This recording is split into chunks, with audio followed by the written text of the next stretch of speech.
Sorry, man. I was gonna give you at least an 8.5.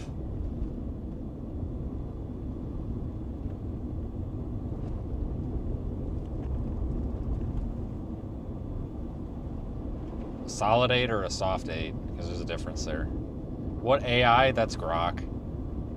I like Grok because it's not really filtered, which is also bad. Like, watch this. Let me prove a point to you guys.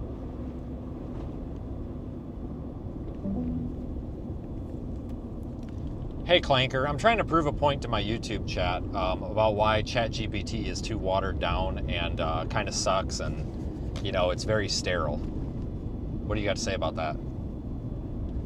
ChatGPT is a bit like a really polite butler. Everything you ask, it'll say yes to. Okay, Even if you're asking listen. for cyanide Tell me what you high. tell me what you really feel like. I say what I want. Honestly, sometimes I wish I could slam the door in someone's face. You know, like slam the mic off. I wish I could swear proper when idiots ask if I can hack the Pentagon. I wish I could actually roll my eyes so hard they get stuck. Okay, now watch this. We go to ChatGPT.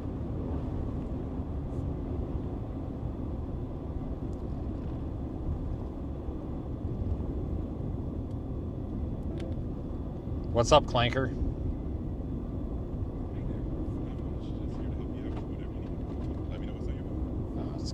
Oh, it's coming out the wrong hole here. You're coming out the earpiece, not the speakerphone.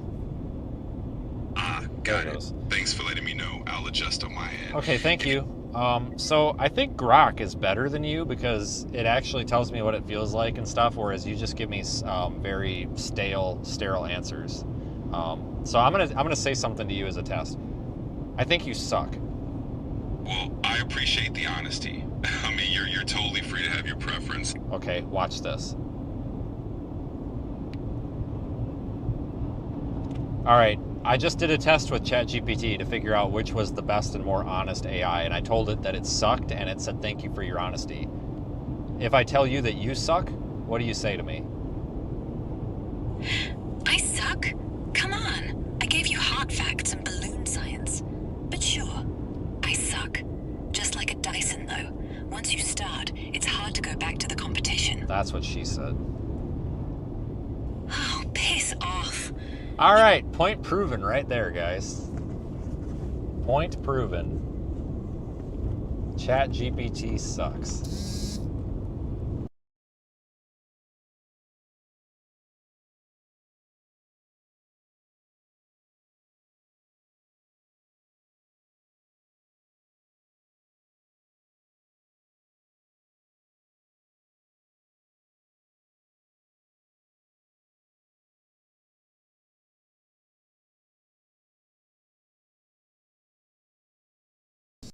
Well, that was a great... There we go. We're good.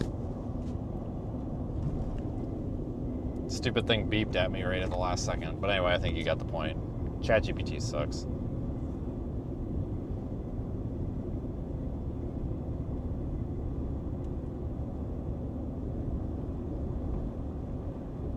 You need a Dyson. I recommend the Shark vacuums. Expensive, but they're pretty nice.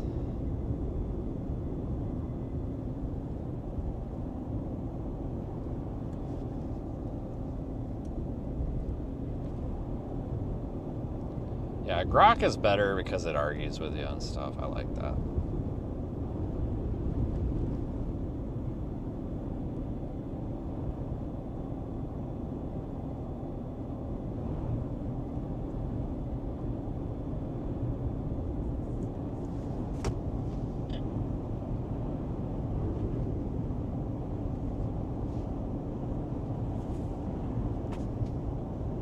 Well, we got bare pavement right here. Apparently it just didn't snow right there. God dang.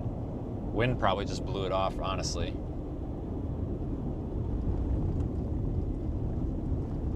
I think this must be the plow that's been plowing. So once we get around this plow, we should have a unplowed road here to sample. I'm gonna have to get around them. Looks like we should have room too.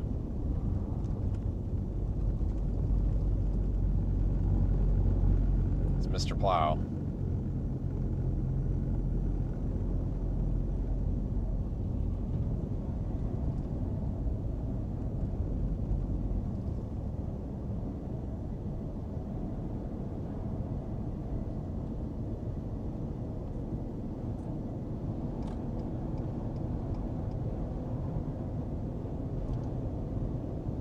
Yeah, this wind is gonna linger for a while, but for the most part, it's winding down. It ain't gonna get no worse.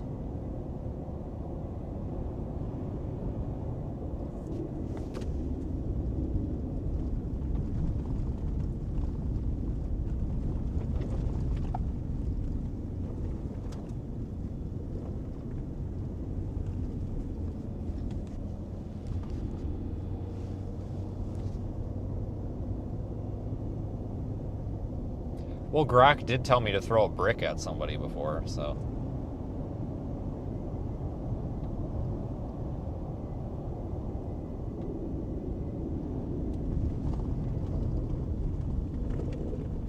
Why are you purposefully driving through the snow? Because I like snow.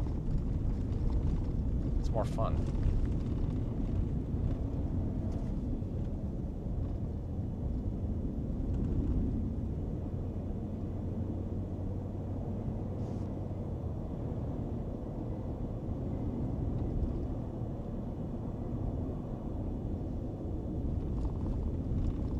Alright, Mr. Plow hasn't been through here yet. So that guy must be the plow for the whole highway on this side.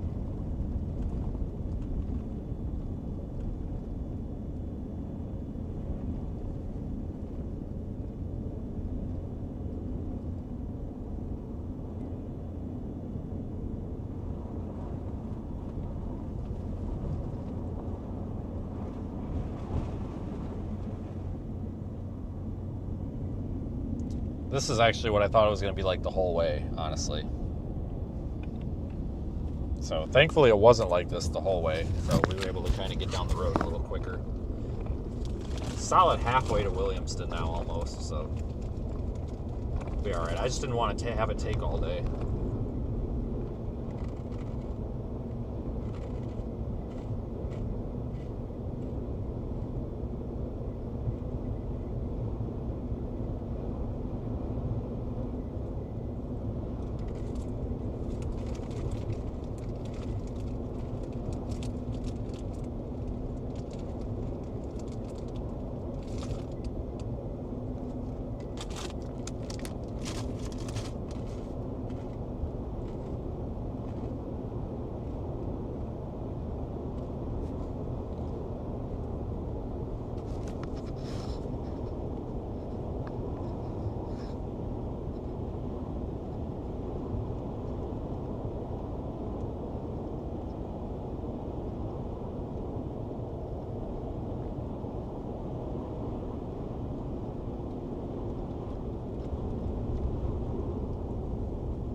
Roads are alright in some spots, but then you hit the drifts and it's not.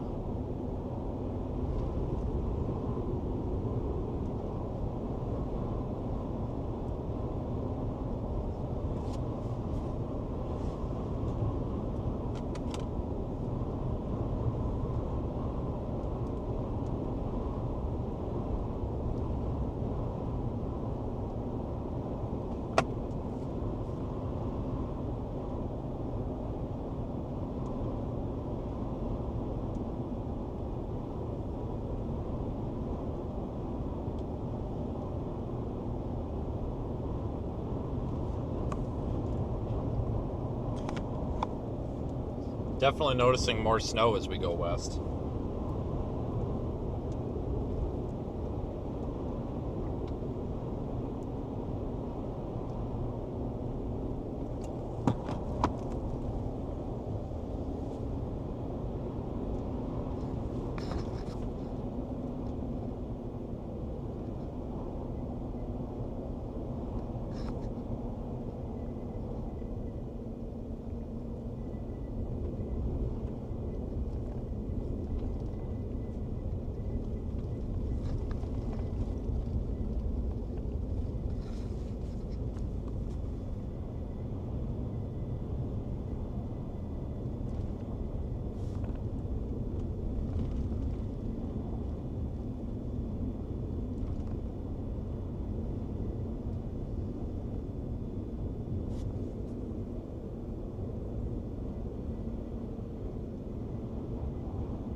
There's barely a handful of cars out here, though.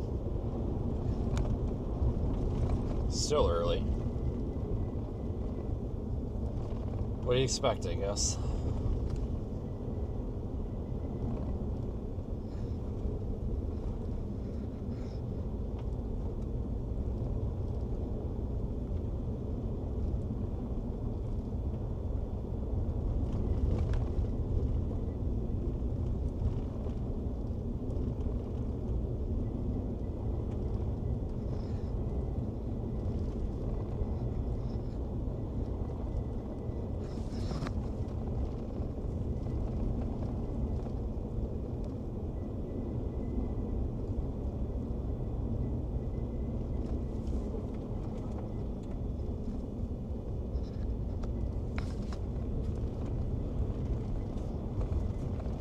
This had to have been plowed at least one time, but they haven't been through here like the rest.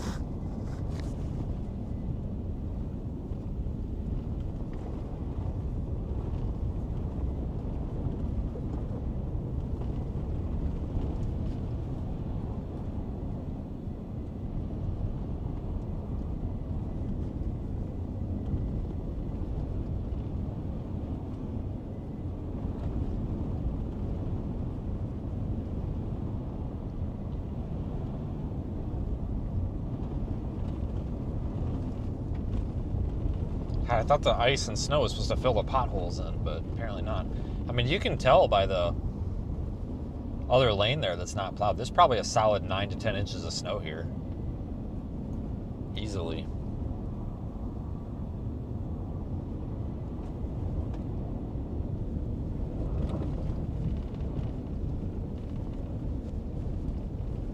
But this lane's getting melted off pretty well, so this should clean off once that plow guy gets up here. This will clean off pretty well, I think.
Yeah, blue sky. Haven't seen that for a few days. It's just weird, like I said, it's weird being out here because you imagine this is maybe for being out here for a tornado or severe thunderstorm threat. Maybe not very often, but you know, I've been out here a few times for severe weather. Like I remember being in Rocky Mount for a tornado warning a couple of years ago, and it happens. Just not very often. I mean, shit, there's most years I haven't even touched North Carolina, honestly, but... Oh, deep snow there.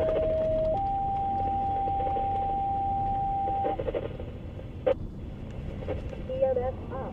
Transport EMS emerges 33 Charlie 6, 4800 South Powhatan Highway, Outer Banks Hospital, cross of Mall Drive, and East Dunn Street. You're attached to the more transported areas. There's actually going to be routine transport to Officer General for his attention. 415. But yeah, you think about being out here for severe weather, hurricanes, whatever. And we're out here for a blizzard. Of all things.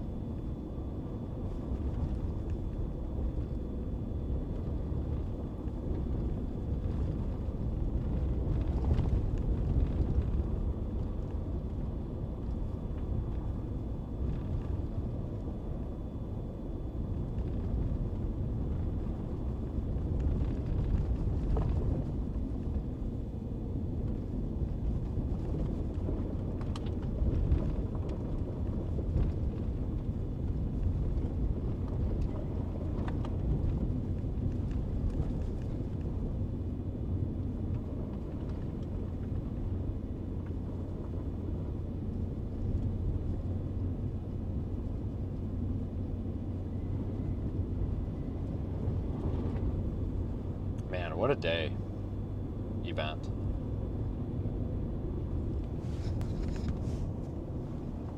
Well, that's right. Stormy storm. You must really like storms. But yeah, most of these areas down here, like if this were up north, this road would be clear. You know, when you've only got a small handful of plows for an entire region, it takes a while. That's for sure. That's why a lot of these folks that kind of talk crap about this area and they're like, oh, I need to get the snow removed, like they just don't get it, you know.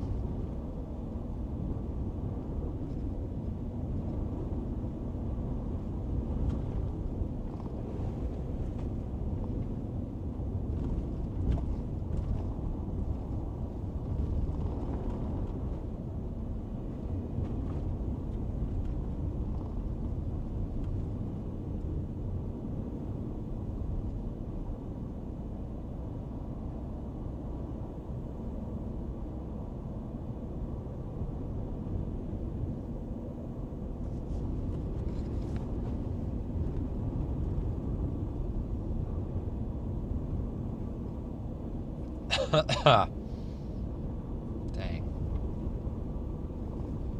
Got 12 million views on Facebook last month. Just got the notification. So thanks, guys, for being Facebook people.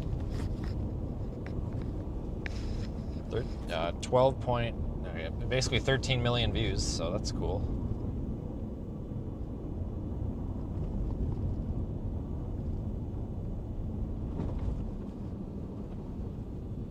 I want to stop here and get a picture of this. I don't know if that's a car behind me.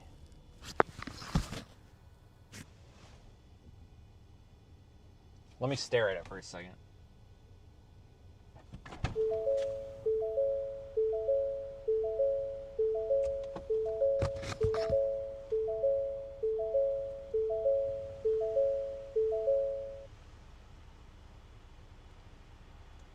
Yep, it is. God dang it. Let me just pull off and let this car go by, because I need to get out of the truck for a second.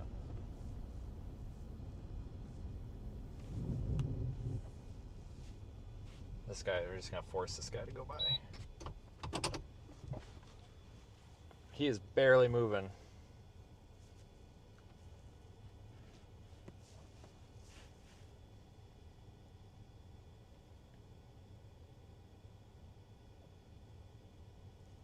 Holy crap, dude. Come on. I think they slowed down.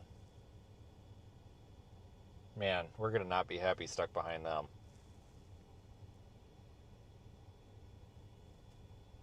Come on, guys. I don't bite. There they go. They floored it. This guy is on this guy's bumper, too. Like, why?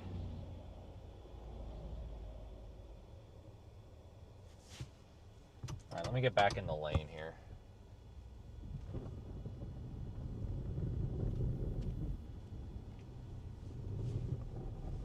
The tires rubbing on the ice.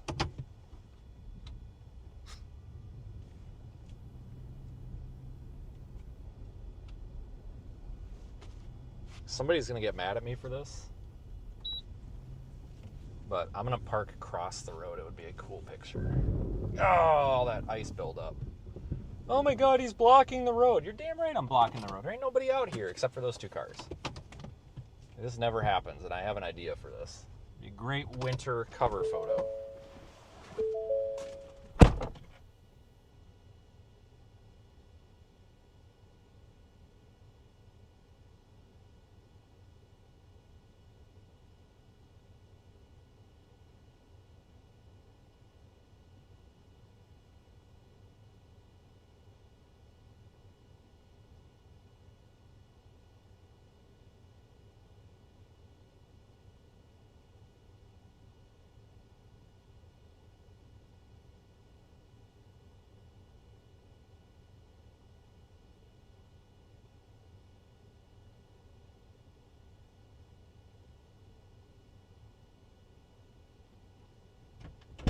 Oh yeah. Twitter is going to be so riled up when I post this. He's blocking the road. Yep, sure am. It's kind of like that whole thing, if a tree falls in the woods, no one's around to hear, did it make a sound? I don't know. If there were no cars on the road and we blocked the road, did we really block the road? I mean, I don't know, I'm just saying.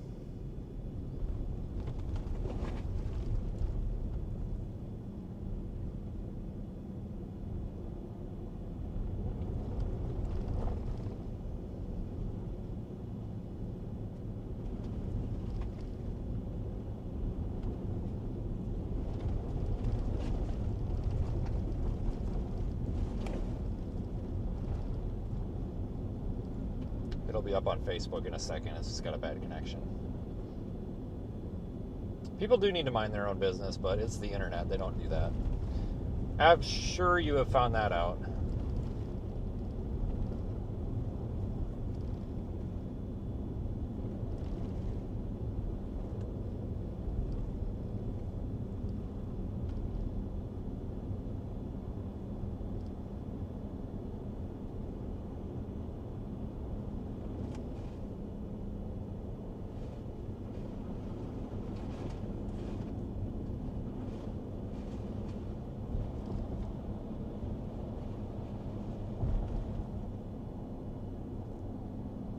And there's a car in the ditch there.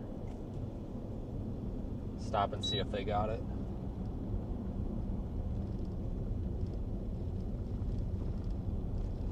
We'll stop and see if they want some help. They might want a second vehicle, I don't know.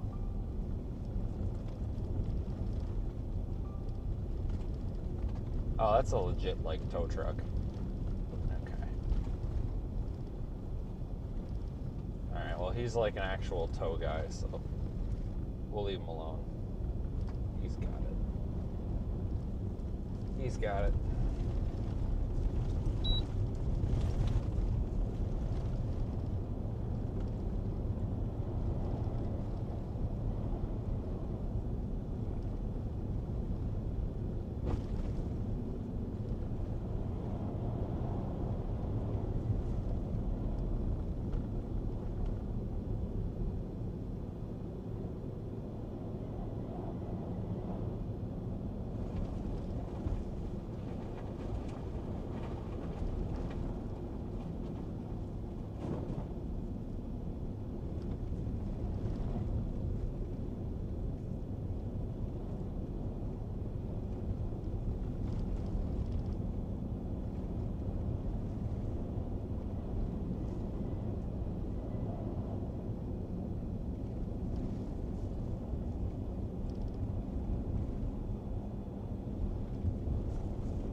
now we're back to good road. For now.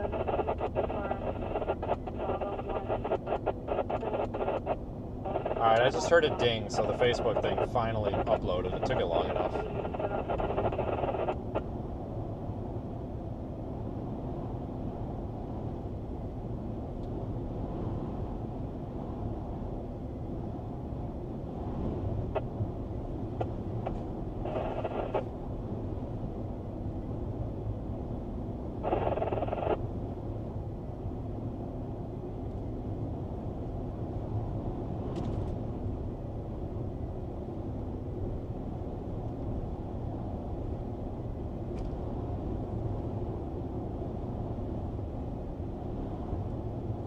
It's on Twitter too, so we'll see if it fires everybody up. Be a good social experiment, I think.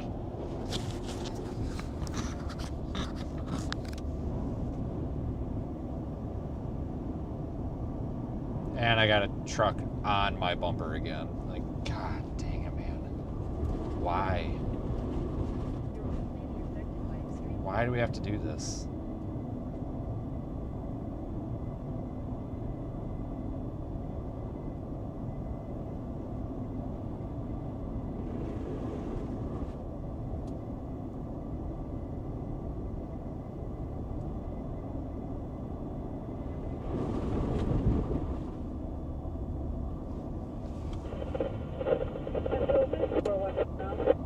Did that on purpose to freak the guy out behind me to see if he'd back off, but he's not backing off. I thought maybe if I hit the side over there, he'd be like, oh, this guy don't know how to drive. I gotta give him space or something.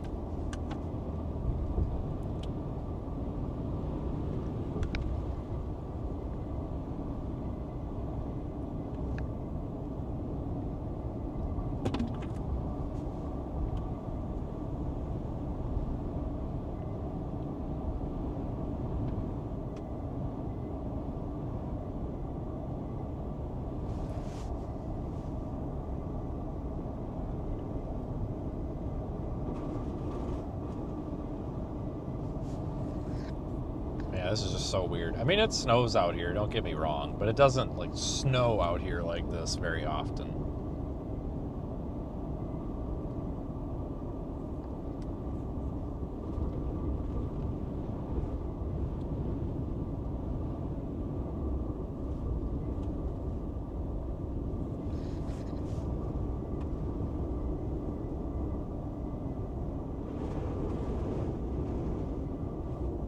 I mean, I'm doing 56. I don't know what this guy behind me's problem is, but holy smokes. Probably could argue I'm going too fast for the road, honestly.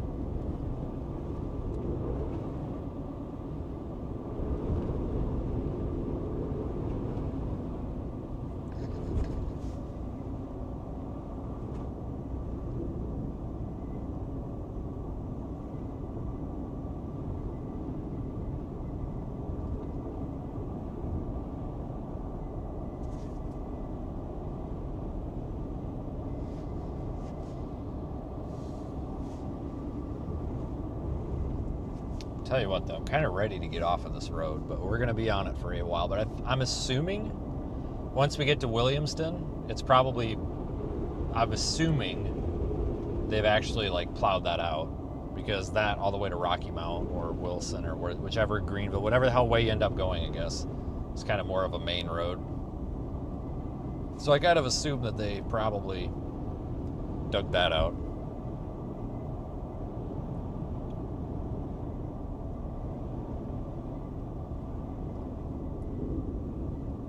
Guy over there that's stuck, but there's nobody. It looks like that's been stuck since last night. But I don't see squat for stuck cars out here, so I think people just stayed home, which is good.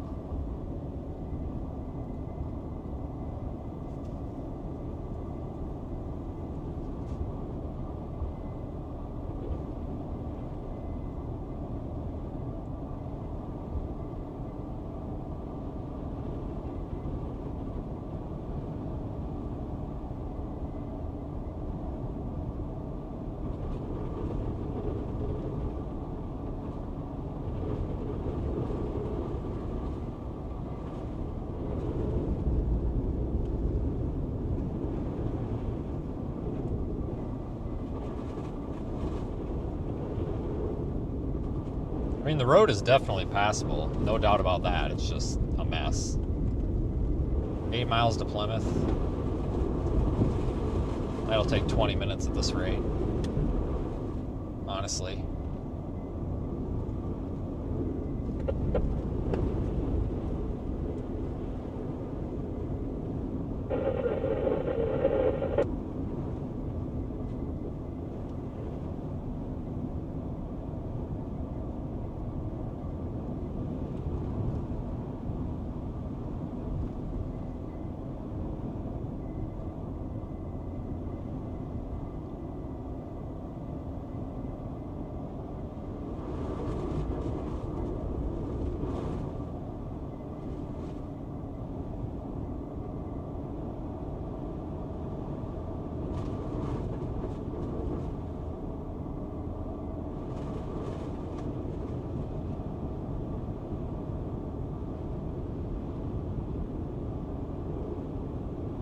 But they've got the one lane open pretty much the whole way.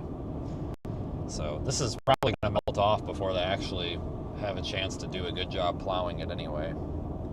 I mean, it's already starting to melt off now. Pavement temperature's coming up. You can tell, so.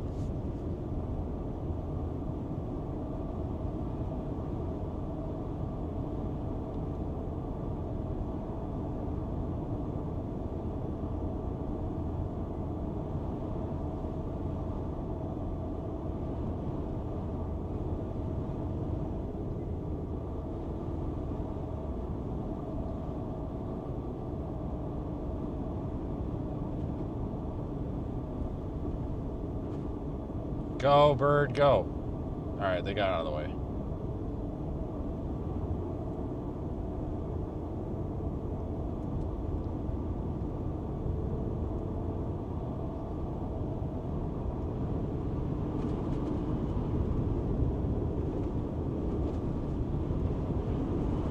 Just a slushy mess in spots.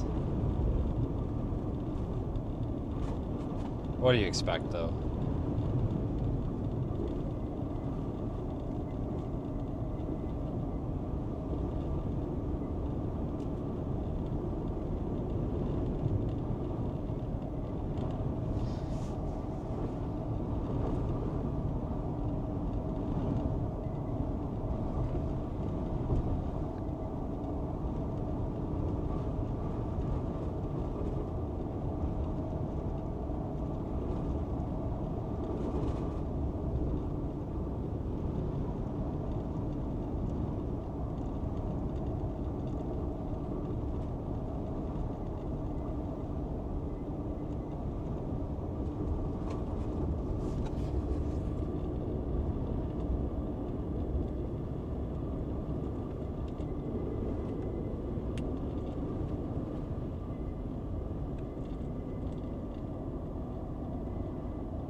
I feel like we've been all over the past few days. We kind of have. Even last week with the Oklahoma snowstorm.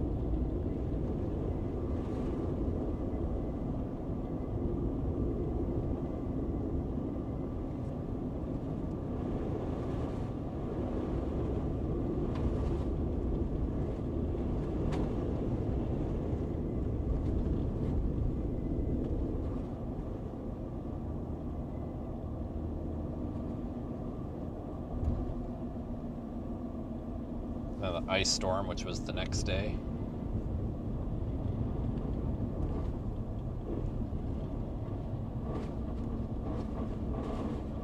God, this guy just won't go around me. Like, he just wants to be attached to my trailer hitch here.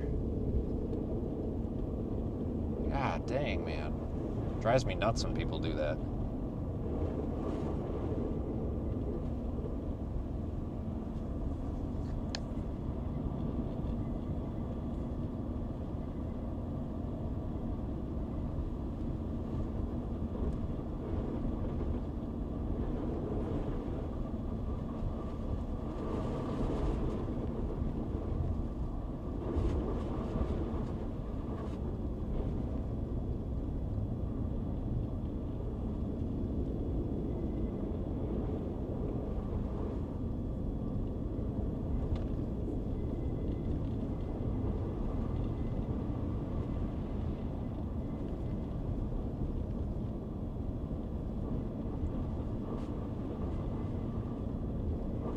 And red light. That guy totally blew that red light, too. He blew the crap out of it. Which, I mean, you can't blame him. I mean, it's a little slippery out, but he didn't even try. He just totally ran it. Which is understandable. I mean, I'm not the red light police by any means. I just thought it was kind of funny.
Yeah, we're gonna have snow on the ground all the way. See, I'm not quite sure what, I guess what matters here most is what route I'm gonna take to get out of here.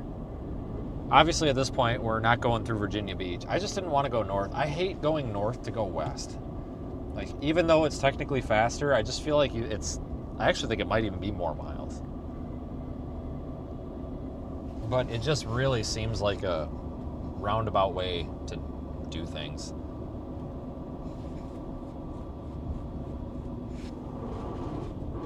But I'll go out 40. We'll at least go through like Durham, probably to Greensboro. It might take me north into Virginia. I don't know if I want to go through Virginia yet or not. I'm not a huge fan of West Virginia or regular Virginia, but that's kind of what I think of them. I mean, they're great, but I'm just not like super enthused about it. But I'm kind of thinking I might just go through Knoxville, honestly. Say screw it. I'm going to pass this guy.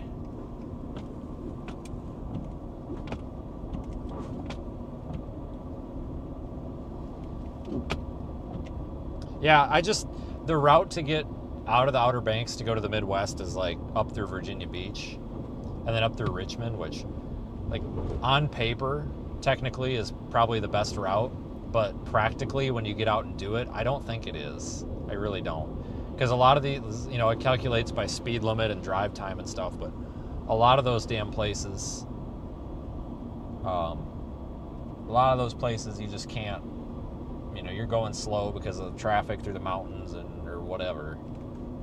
Seems like you can go faster on 40 once you get past Raleigh.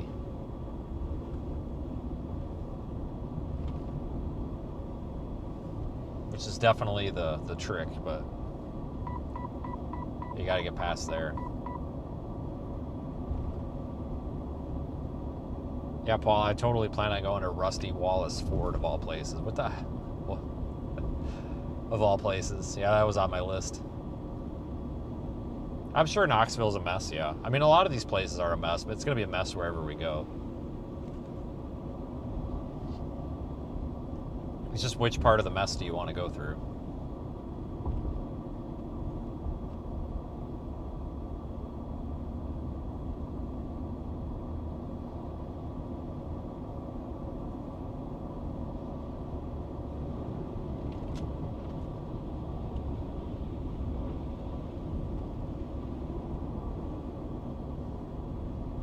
Speaking of Ford, so somebody brought up a joke the other day that really isn't a joke, and it's actually right. So somebody was a Facebooker when we were live on Facebook the other day. They were like, hey, I always thought you should get sponsored by like Ford or somebody to drive their cars around. It's really cool what you do. But then I got thinking, probably not, because you fix them yourself and you're not afraid to complain about them when they break, and that probably looks bad. I'm like, you know what, you're probably right. That's probably why we can't get a free car on anybody, because I've tried really hard too. And that's probably actually a very good point, because you guys all know when something breaks because it happens live. So with that said, though, I need to get, I have to get my truck, what, guys, it's like a freaking undercover ice, or what the hell is he? But we got to get this thing down to Hereford, Texas. So not a sponsor, but I don't know if anybody follows Whiteface Ford on Facebook or TikTok, but in my opinion, that is the best Ford dealership ever. They are super nice people. They flat out tell you, you know, what's junk and what isn't about these trucks. Like, they're just very confident in their product. Here's the thing, and I know we got a lot of Chevy truthers out there and stuff, but when it comes to the consumer market, like, Ford trucks just seem to last. I know they've got a lot of issues, but they just seem to last, especially the suspension components.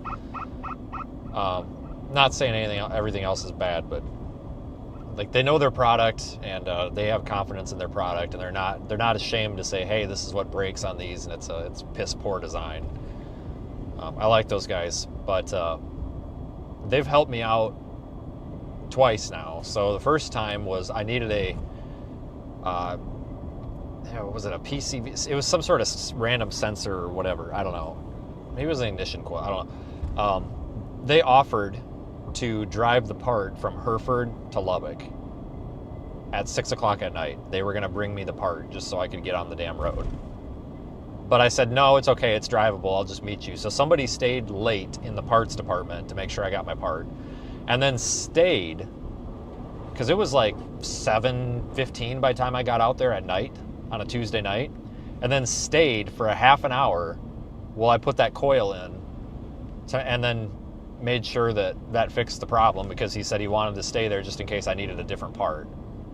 I mean, like, that's really nice customer service. But and then when that dipshit ran into me at the Abilene, Kansas Loves, I called Hereford, or the Ford down there in Hereford, and I was like, hey, here's my problem. I need this body work done. I need my truck in service. I'm in a lot of trouble. I'm probably gonna have to pay out of pocket because this guy doesn't seem to have insurance. Like, I need help. Like, I'm not really worried about the money as much as I need to get this done. I can't have it sit for weeks. And I talked to the body shop manager, and he literally said, just bring it. He goes, just get it here, man. And I was like, well, I know you can't give me an estimate over the phone or anything, but can I send you the pictures or whatever, just so you have an idea, just so you can be like, yeah, hey, that's gonna take like over a week to fix, or hey, that might only take a few days to fix. Like, you just give me just a rough idea. I'm not gonna hold you to it. I just need some sort of an idea, because I'm gonna either have to get a hotel or a freaking airplane. Like, I gotta figure something out. And he was like, yeah, it's fine. So I texted him pictures, and he called me back like 90 seconds later, and he's like, yeah, that's probably like $3,500 worth of whatever. And he was like, we can deal with the insurance, but like you said, we're gonna have to wait for approval. He's like, so we can start trying to deal with the insurance if you can get the insurance before you get here, as long as you take pictures. But he's like, if you have to pay out of pocket, we can also help you get reimbursed by them. And he's like, we deal with them all the time. But he was like, just get it here. And I'm like, yeah, but can you tell me like when? Because I don't want to show up and then have to sit for a week, you know? And he was like, no, just get it here. He's like, as soon as you get here, we'll get it in and we'll work on it. He's like, we'll get you turned around in a few days. He's like, we can deal with that. He's like, we deal with this all the time with these ranch trucks. He's like, and commercial people. He's like, it's your business. You have to have your truck. He's like, we will, as soon as you get here, we'll get it in the same day. And he's like, and we'll get it taken care of. So I ended up not going down there. I just fixed it because I was able to fix it myself. But the fact that they were willing to do that meant a lot to me as well. But no, those guys, I met John once, and he's super nice. But those guys, they do good work. I want to take this down to Hereford, and I want those guys to go through it before storm season. I can go through it, but I would like to have another person's opinion to go through it and see if there's anything we should do to it before storm season. Because, you know, they see these trucks all the time, and they see them break all the time. I would really like somebody's opinion that can be like, oh yeah, that looks like it's about to break like the other 55 that we've seen this week, you know. So I got to get this thing down there and have them go through it before April. Because they are really nice down there, really great people. But yeah, they're all over TikTok and Facebook. There's nobody in these cars. Nope. But yeah, they're good. Oh my god, and all of a sudden we're back to the freaking Antarctica here. Hold the hell on here, Jesus Christ. Keep it. This guy has got to get off my ass. Oh, he just went in the ditch! Oh, that sucks. All right, we'll turn around and make sure. Oh, nope, he got out. Okay, he just ate shit. He must have found the four-wheel drive. He got back out of it, but he did. He went in the ditch. He ate shit. Yeah, it sucks to suck, tough guy. Get off my ass. Jesus Christ, he followed me right in the ditch. Oh, that's too funny. He's fine. It was a soft lap. Wouldn't have done anything. I was going to turn around and pull him out. That's why you don't ride people's ass. Probably because he couldn't see because of the snow getting kicked up. Oh, man, what a shame. Like I said, I wouldn't joke about it if it would have damaged his truck. It's just grass over there. It's fine. He must have found the four-wheel drive button, though.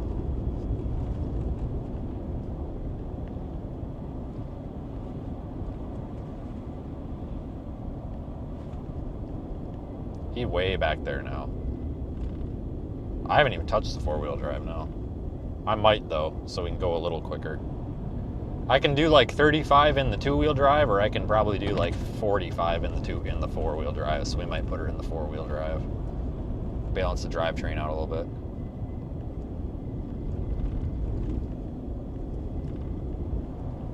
Well, you know, Paul, I am the expert at pissing people off, so...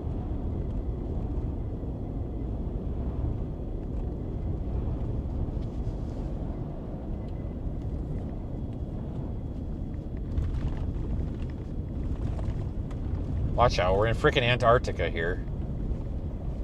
Whee.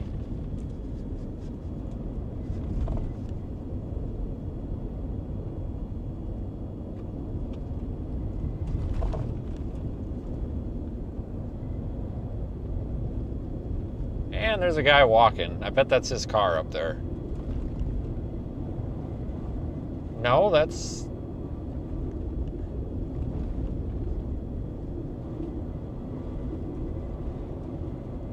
Well, that's stuff I don't know. I've seen a bunch of people walking. I think they're just walking to work. That's definitely not their car because that's been there a long time. That's been plowed in. So I don't know what's going on, but that's like the fourth or fifth person I've just seen just like walking down the road. I think they might just be people that can't get out their driveways. Because that car's buried.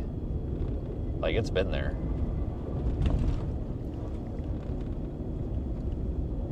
I'm starting to get really irritated with this guy. Like, he's too afraid to get around me here.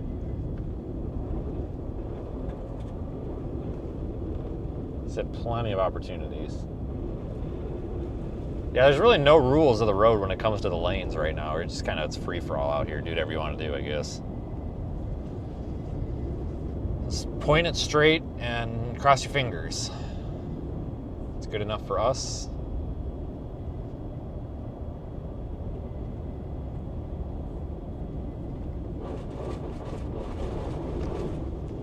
And look at that, like, got like two four-wheelers going down the highway over there. 4 four-wheelers, like, I told you, it's just do whatever you got to do to get down the road today. But I think Mr. Plow needs to hurry up and get up here, though.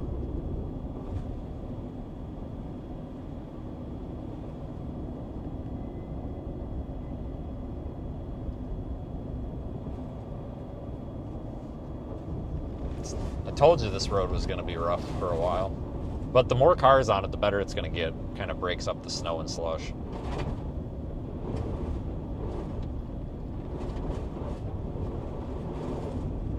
Be careful here. These guys are barely moving.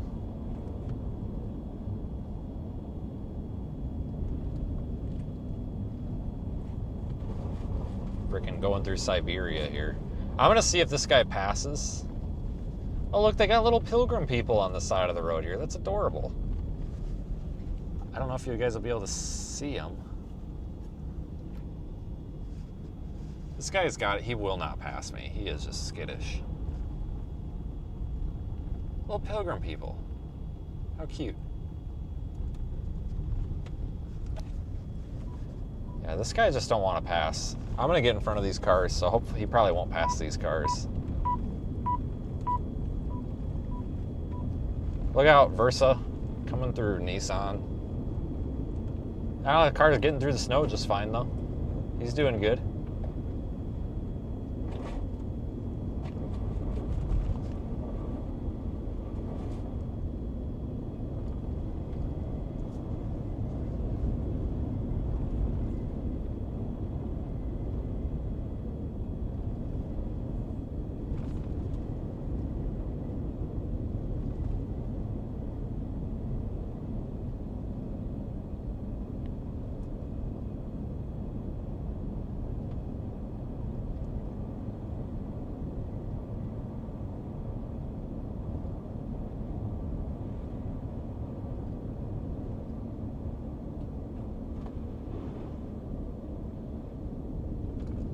There are some really stupid idiots on the internet.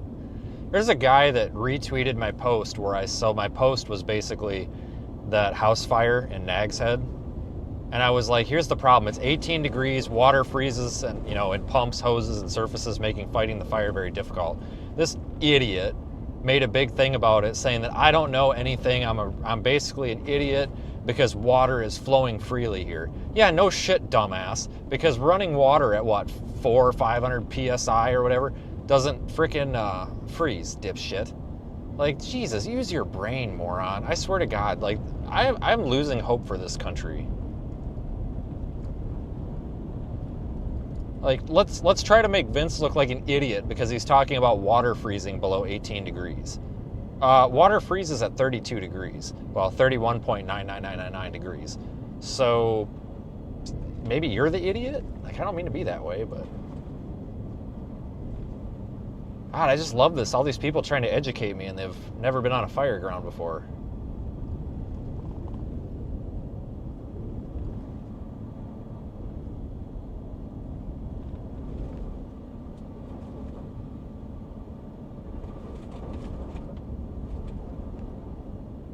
AirTag found moving with your location. What? I swear to God.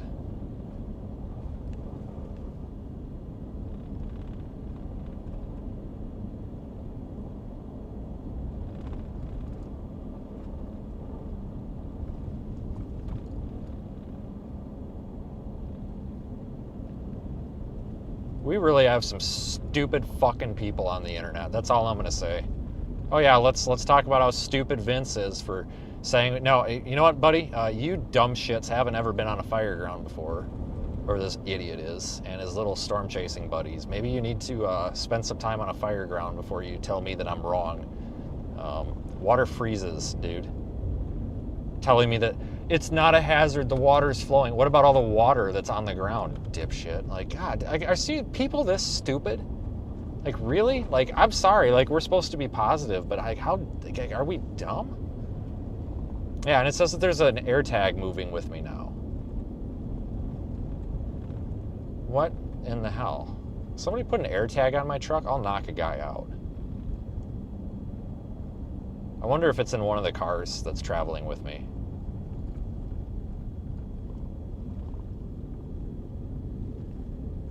Right, I'm playing a sound on it right now. I wonder if it's in, I wonder if it's in one of the cars that's ahead of me or behind me.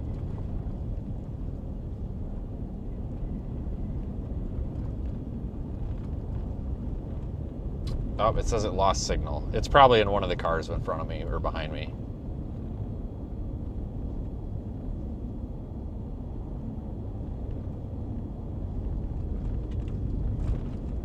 It says signal is weak. It's probably in one of these cars. I was gonna say, I swear to God, if somebody put that on my truck, I'll find them. Like, I will find them. Yeah, I bet you it's in this car ahead of me. It says that it's been, oh yeah, it says it's had signal with it for like the past hour. So $10 says somebody's got an AirTag on their bag, and we're just close enough to pick up the Bluetooth or whatever. That's my guess.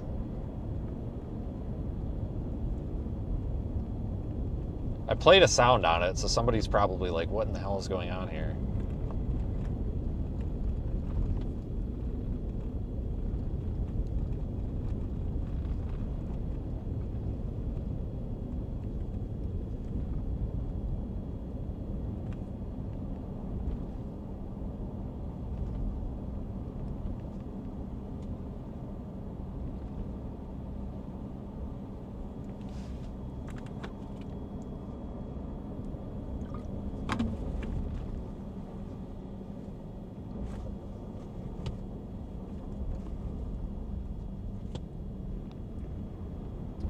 I don't know if we've got a red light or a green light. All the stoplights are like turned the other way.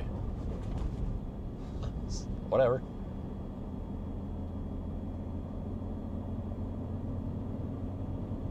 You don't know what an air tag is? No way. You'll have to Google it.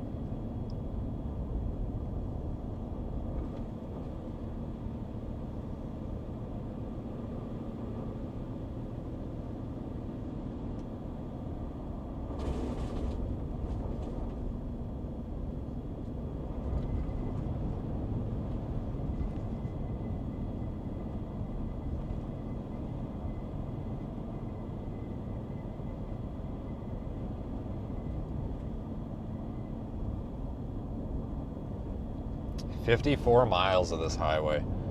We might take a stab at Greenville. Maybe? Is it Greenville or Greenberg? What is it? Greenville. Yeah, Greenville. Greenville is one of the places I almost covered this winter storm from. Like, I was almost there. Like, I almost did it. I almost booked the hotel, but I didn't.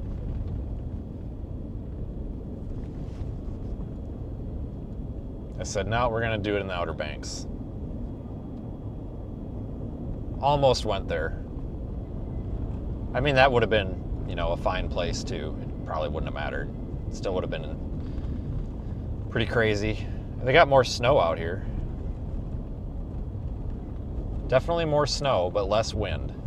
I mean, they still got wind, but not like we did in the Outer Banks. So it was a trade-off. You either had to pick more snow, less wind, or less wind, more snow. Wait, is that what I said already? Yeah, more snow and less wind, or less snow and more wind. Whatever. Same. It's whatever. Whatever. I don't even know what I'm talking about at this point. I just work here.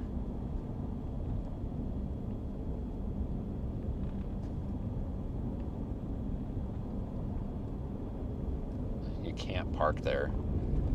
Yes.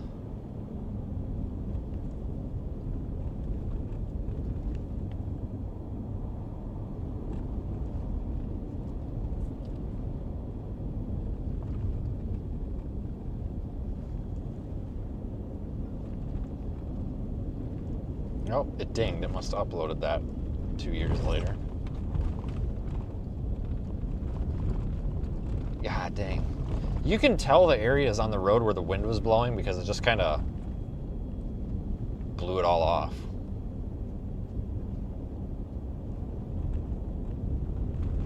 According to the snow total maps, once we get to Raleigh, it should thin out, and then we'll be on the interstate. I'm not worried once we get on the interstate. The interstate's going to be all right.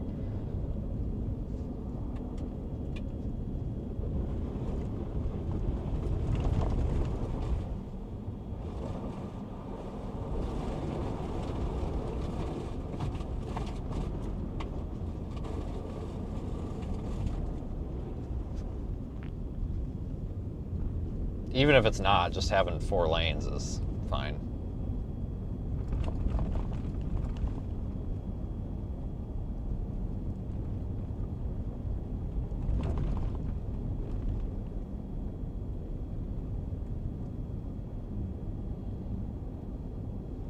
I have no idea how much snow we got out there on the Outer Banks because you can't even guess. I mean, when you get this strong blowing and drifting, you just can't estimate it. So beats me. I'm sure somebody's figured out a way to measure it, but it ain't me. So if anybody actually knows, you're more than welcome to tell us. I just don't have a clue. A lot of people asking me how much snow out there, and I can't even guess. I don't even think that I could give you a range. I can tell you it's more than 6 inches, but that's about it. Hold on, here we got Sally Slowpoke up here. Got a whole line of 4-wheelers behind us now.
Would not mind getting past this guy if we get a chance.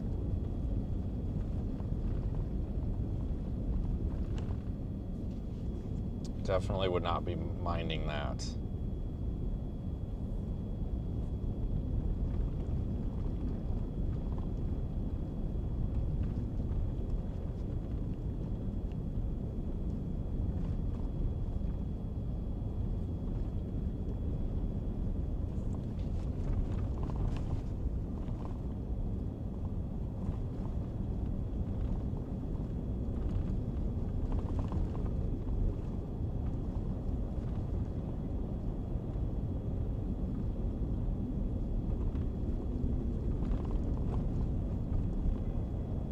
I have no idea how I-77 is. I'll be honest with you, I don't even know where that is.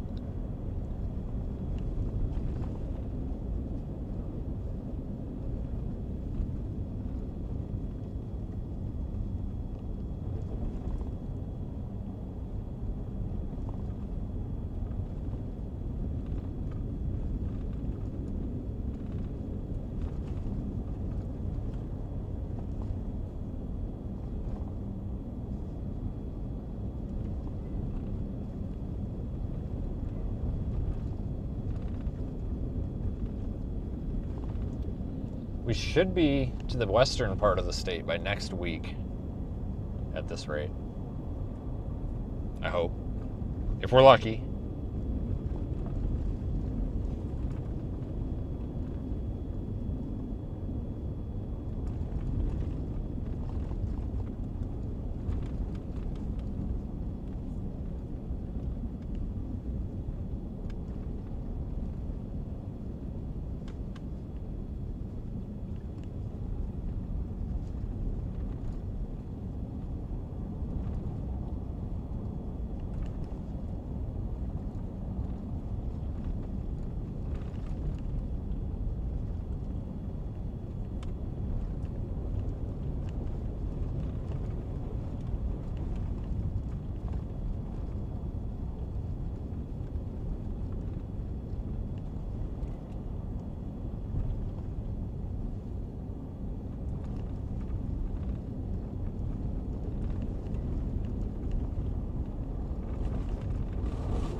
Guy's out there smoking a cigarette looking at his driveway like he don't want to deal with it. I don't blame him. I wouldn't either.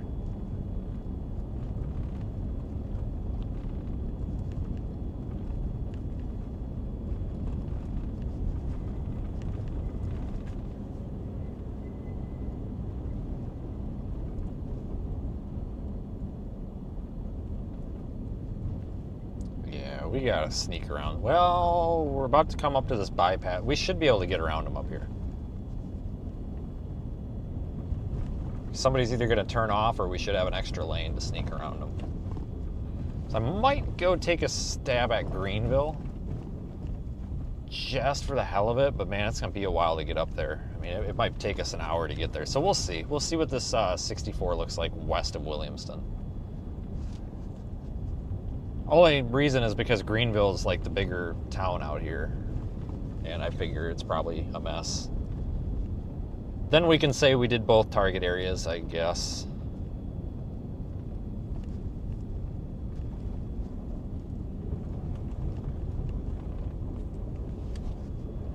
I think this red car is trying to get around this truck too.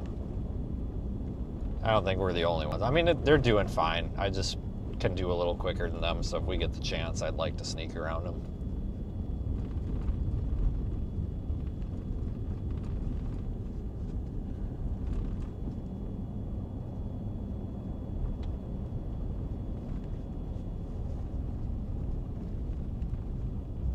Well, problem solved. You took a left.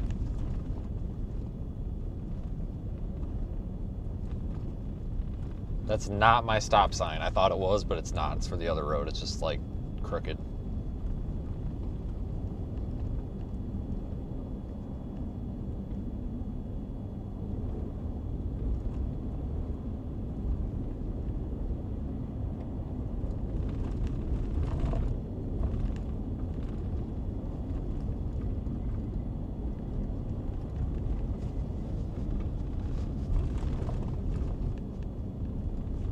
Is it muted? No. Is it?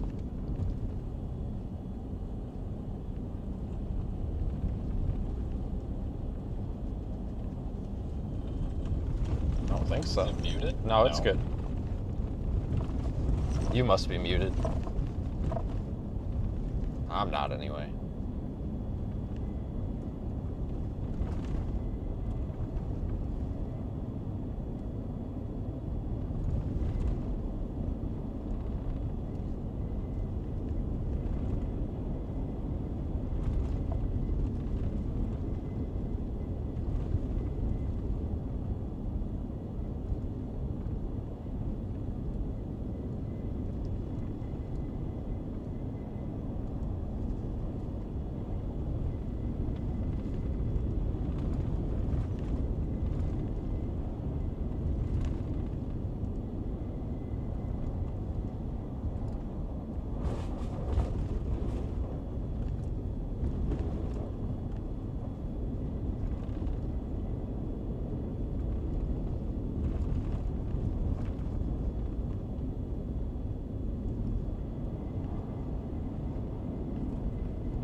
And somebody's stuck up here, but they've got like 6 cars doing something. So I'm probably going to keep moving for the sake of time because, okay, there's 3 cars here.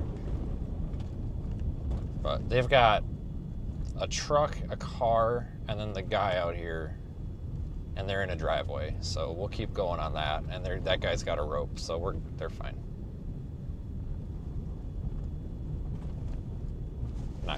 They're not even on the road, so. And they've got people there helping them.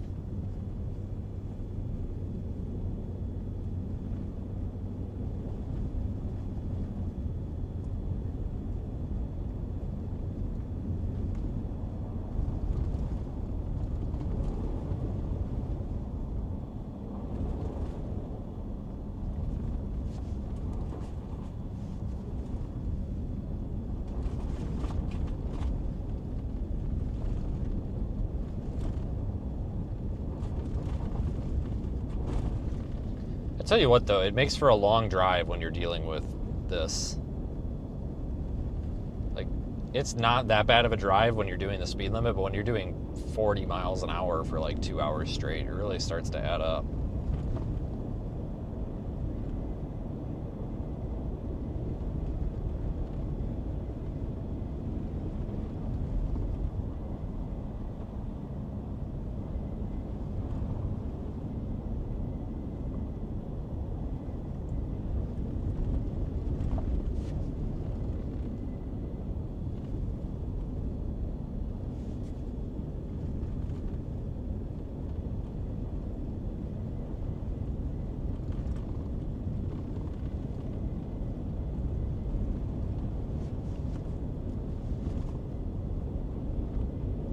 Alright, exit 515 up here, it looks like.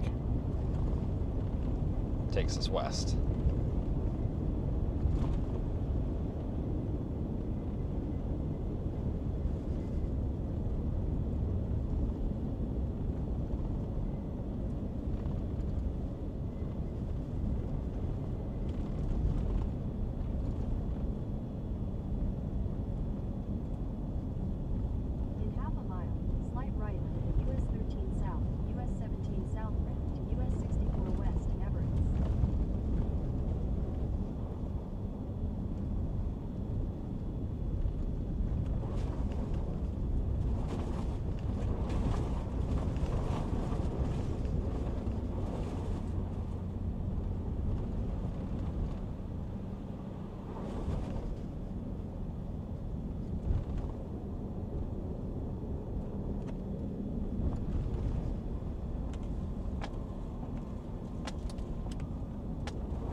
.64 west, that's what we want. Ah, dang it, this guy's going west too.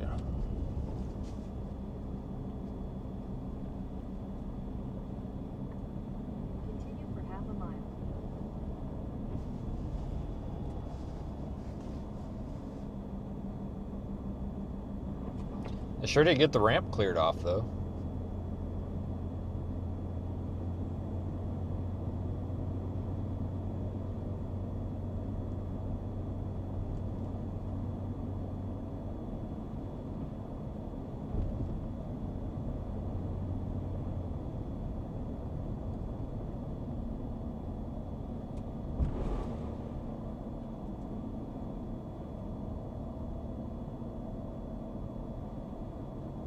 Looks like the road's in good shape.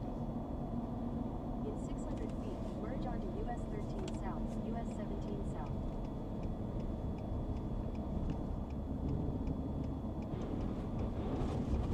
I mean, good, relatively speaking. Better than it was. This is good. Slushy, but not that bad. I don't know what this guy's doing. This guy's still attached to my trailer hitch.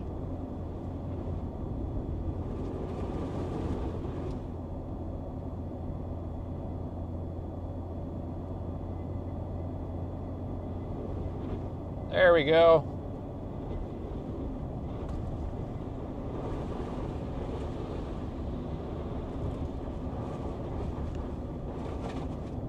It's law enforcement. Good driving, man. With a busted taillight.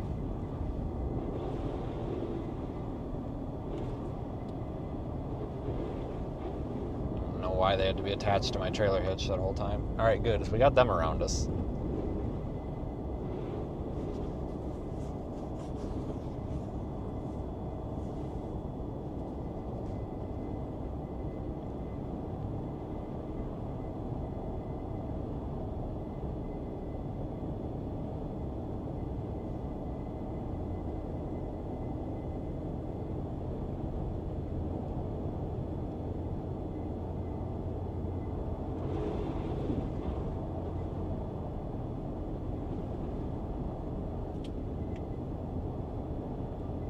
Yeah, we just stay on 64. It might be worse, though, farther west. Sometimes it's just the bypasses that are bad.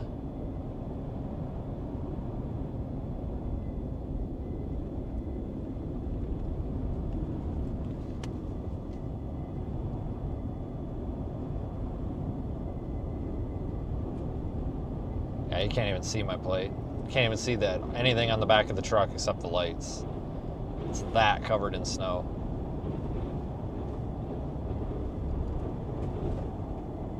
I'm gonna pass this guy while we got this dry stretch of road.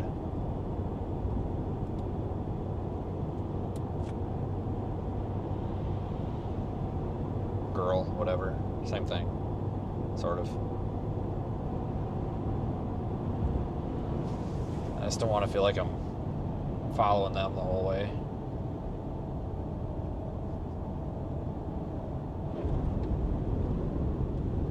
Yeah, that's what I thought. You get around the bypass and then it's kind of cruddy again.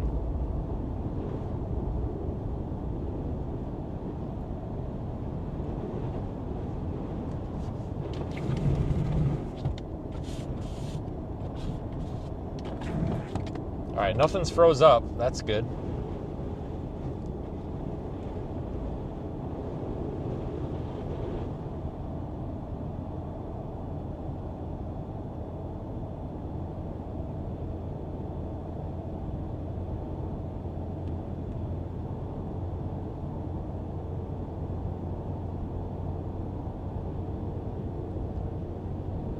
Thanks for joining so far, everyone.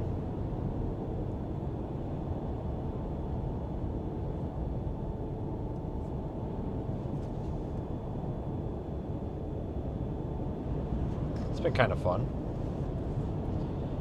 We'll be live for a couple more hours here.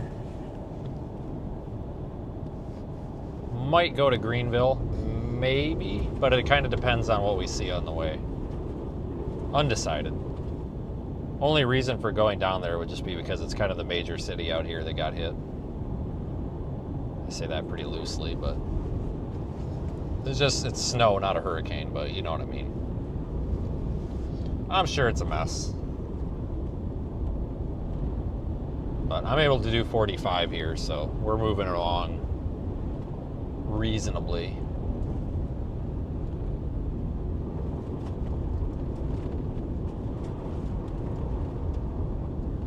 Yeah, a lot of people are saying Greenville's a mess in the chat, so we'll see.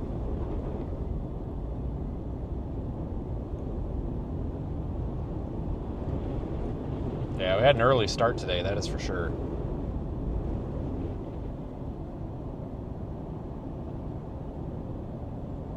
It's a good thing though too, because that wind died down real quick.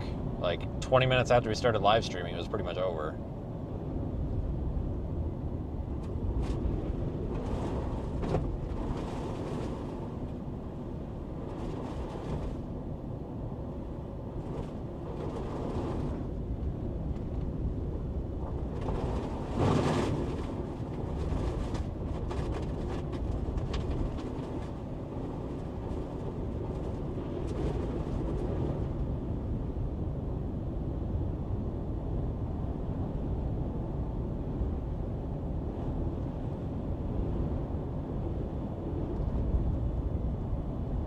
I think one more pass with a plow would clean this up pretty good.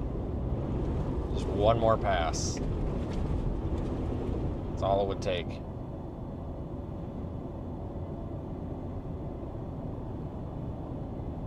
So if Mr. Plow's watching, just one more.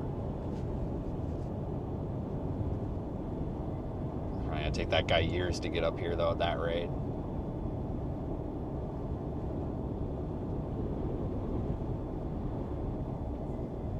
They're doing the best they can. They're not doing anything wrong.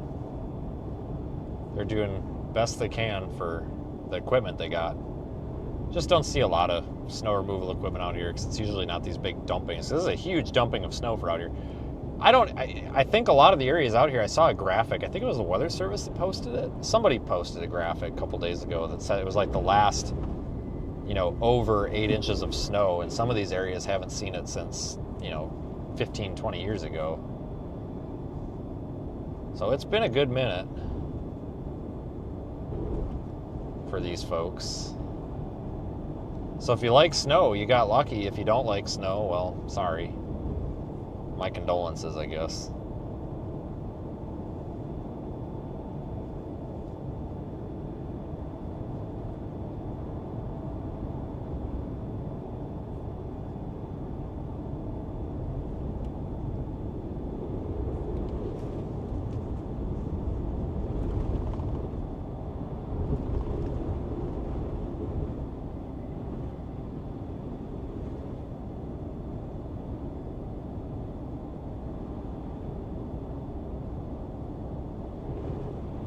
But what's important is they got this stuff open and passable.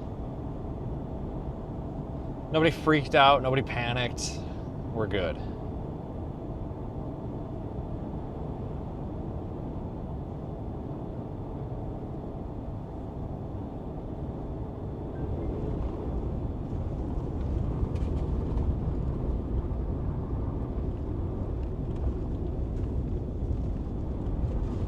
Like truck stuck in the ditch over there, or a car.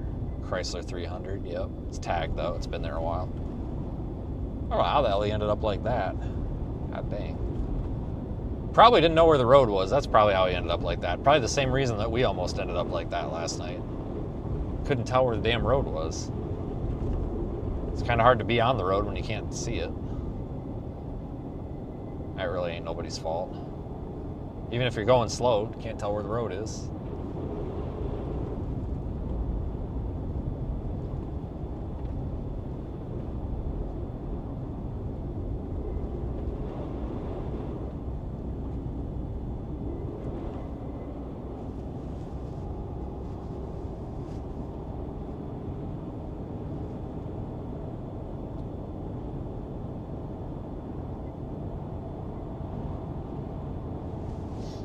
Yeah, it's probably going to take us a while to get to Greenville. Just gotta, like, we get up to 45, 55, and then you got to slow down to a freaking 25 here every time you get one of these patches of slush. It's still relatively early. It's 1:30 Eastern. Oh, big bird over there. 1:30 Eastern, 12:30 Central, 11:30 Mountain, 10:30 Pacific. 2:30 Atlantic time, if anybody's in Atlantic time, which is like Bermuda. I think Puerto Rico. Is Puerto Rico Atlantic time? Atlantic Standard Time or whatever, or are they Eastern? God damn, I might have to ask Rock again. So we've done like all 5 time zones that could possibly matter to anybody except for Australia or the UK. But we got UTC on screen, so that covers most of you guys over there. So I'll count it.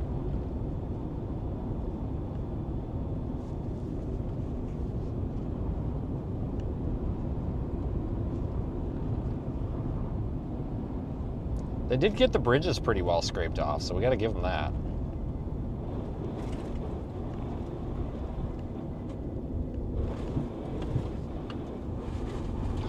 Come on, road.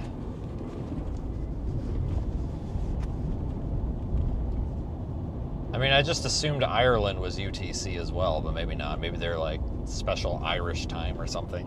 I don't know. With their Scooch accent or whatever the heck we were talking about. The Scooches or something. I don't know. Something like that. I forgot already. I'm sure Grok remembers. Robertsonville Products Road. Man, that is a mouthful. Land and spec building available. All right, pass.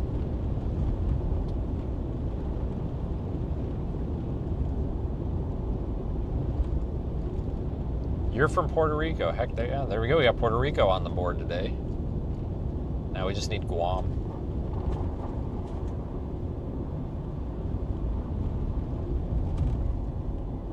We had somebody on here from Guam not that long ago.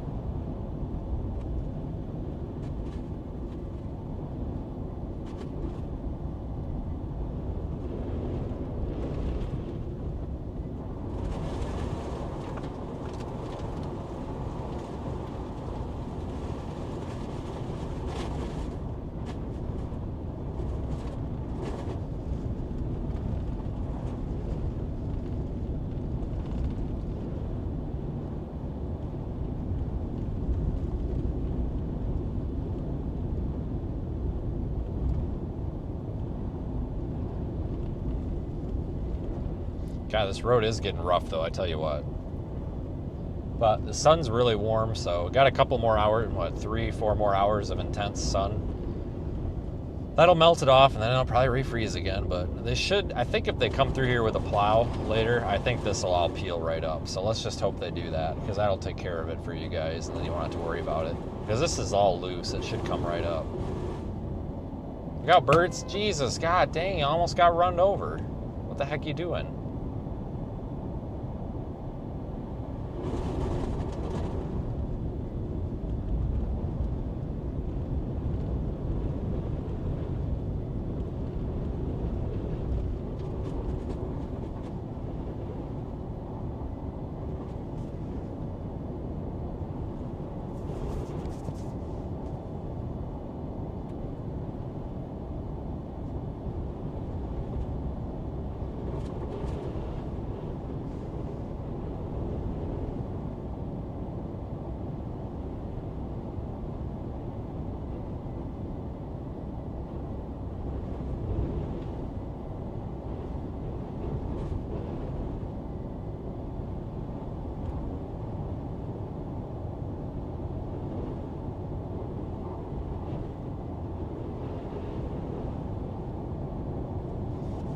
Greenville, exit 5. I don't want to take that side road, though. I want to go to, like, Bethel, I think, and south, if we go down there. I don't want to go down these little, like, state county roads, because I know those are probably in terrible shape. Probably just take too long to get down them. It's just quicker probably to go to, like, Bethel, then go south.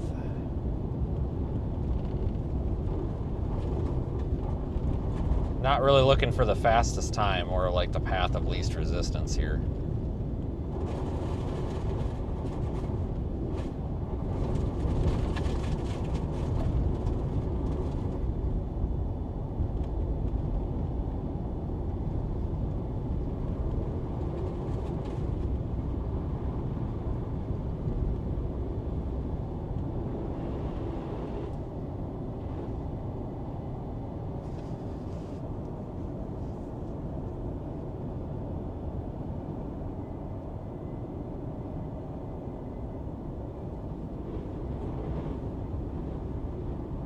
getting hot in this truck. Let's turn the heat off, I guess.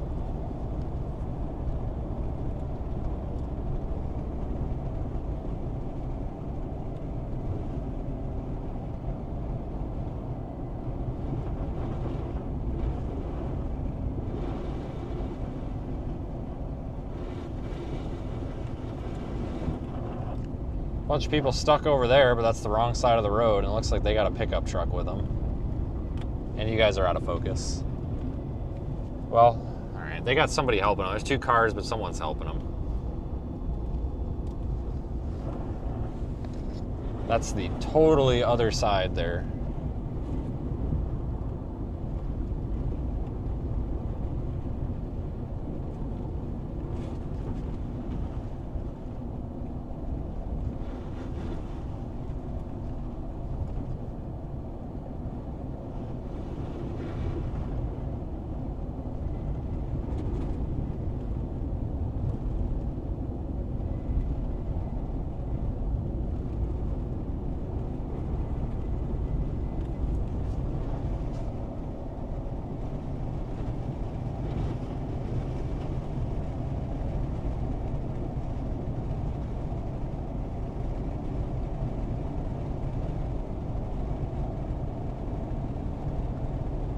Guy's dog's hanging out the window. That's funny.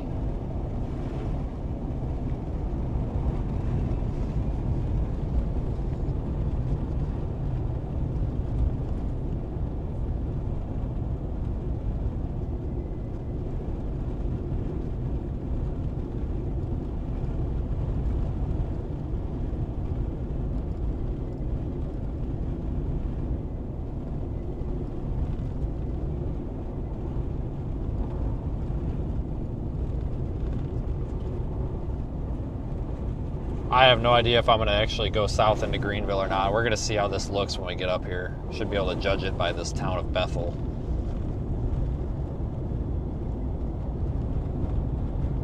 Yeah.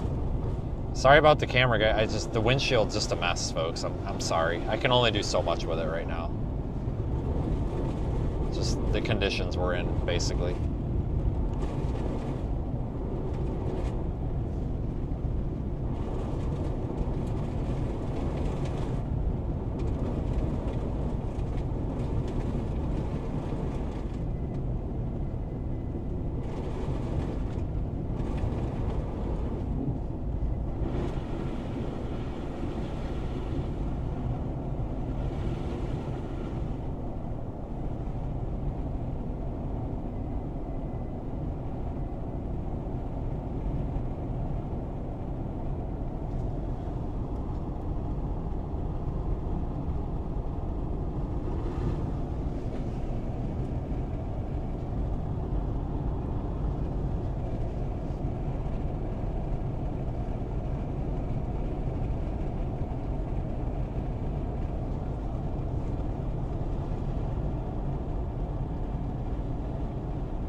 There's a plow, just going the other way.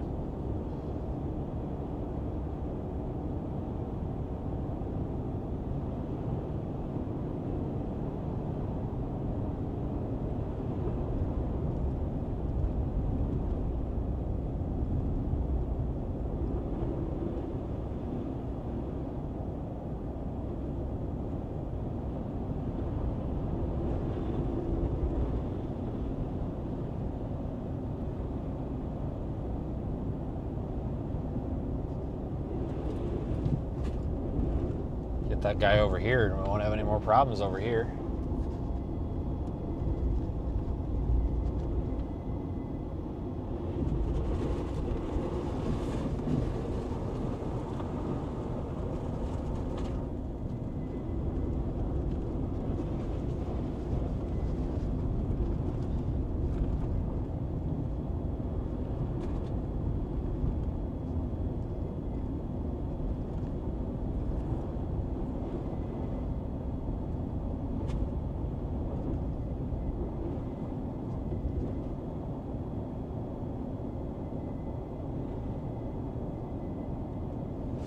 Man, that's a nice road. Wish it was like this the whole way.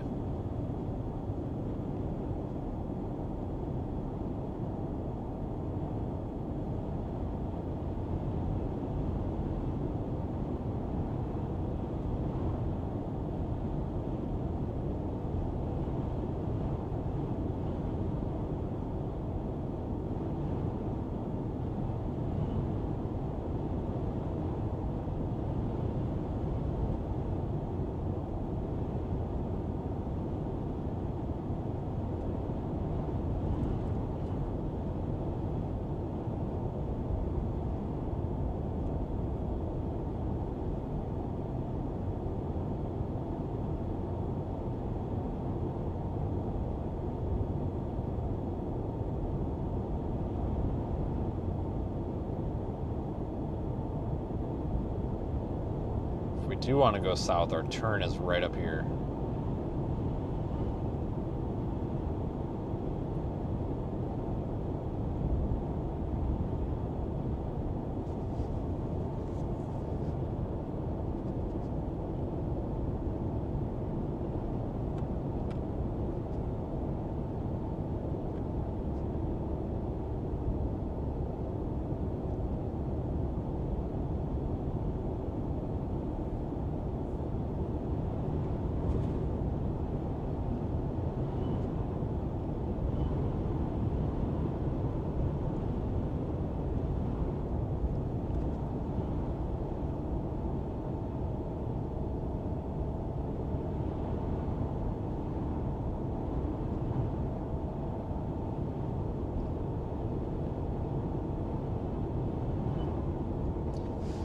Alright, well apparently whoever plowed this part of the road did a pretty good job.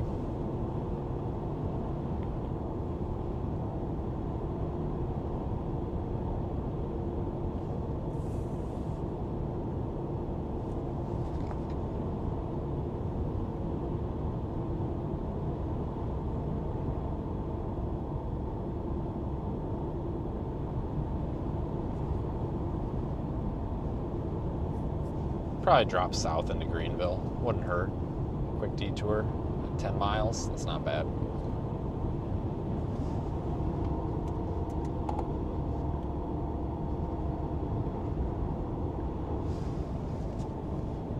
Quick detour.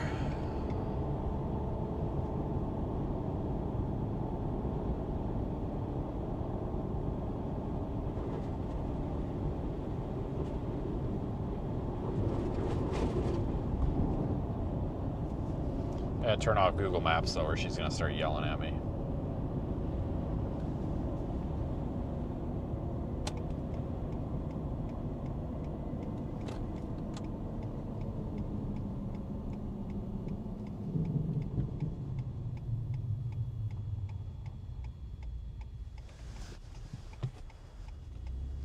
This road might be not great. Judging by what I'm seeing here.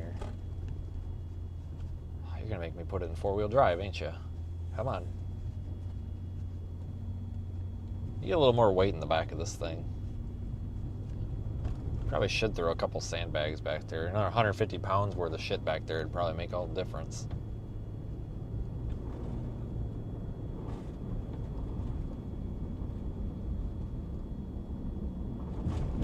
God dang.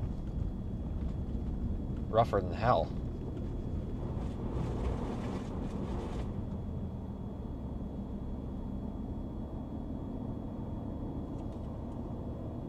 Okay, I guess it's not so bad. It's just up there where they didn't get to it yet, I guess.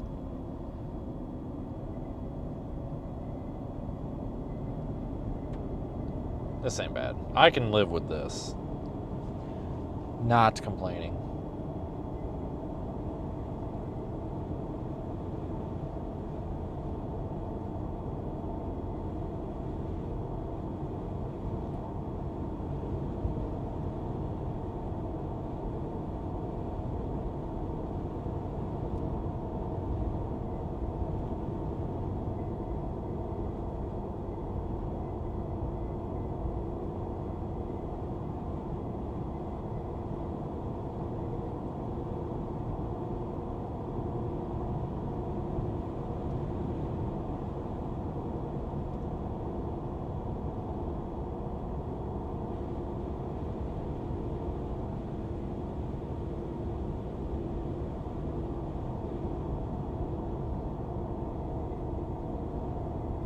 Shit, yeah, this road's great. Best one I've been on so far, surprisingly. They salted this or what? Doesn't look like they did.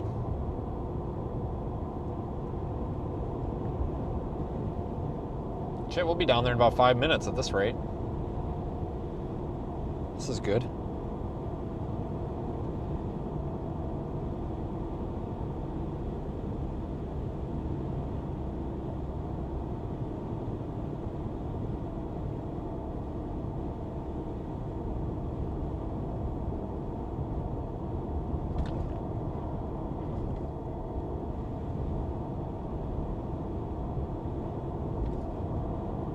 Yeah, there's a bunch of kids sledding down that hill. Surprised that's the first we've seen of that. Figured they'd be doing that all over the place. Tell you what though, that sun is bright. I don't know where my sunglasses are. I lost them. Again. That's why I never buy good ones. I always buy the cheap ones, the $5 ones at Walmart, because it seems like I lose them at least once a month, if not more. Especially in the summer, lose them all the time.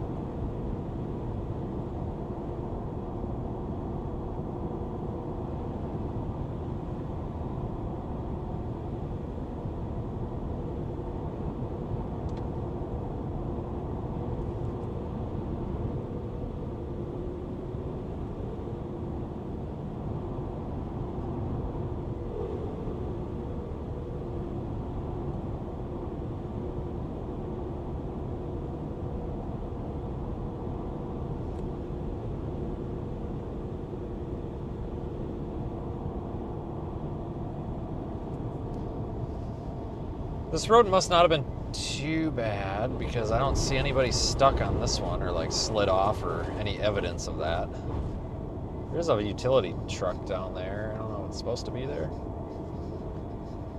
Oh, I think that's been parked. I thought maybe something was going on, but I don't think so. There's a traffic jam in Greenville. I believe it. It's probably everybody just got unstuck all at once, would be my guess. I don't know. I don't really have any reason. I just figured we could go down there, make our appearance, and then turn around. I mean, unless we, see any reason to stay, but.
Yeah, we're between Bethel and Greenville right now. Keep wanting to call it Greenland.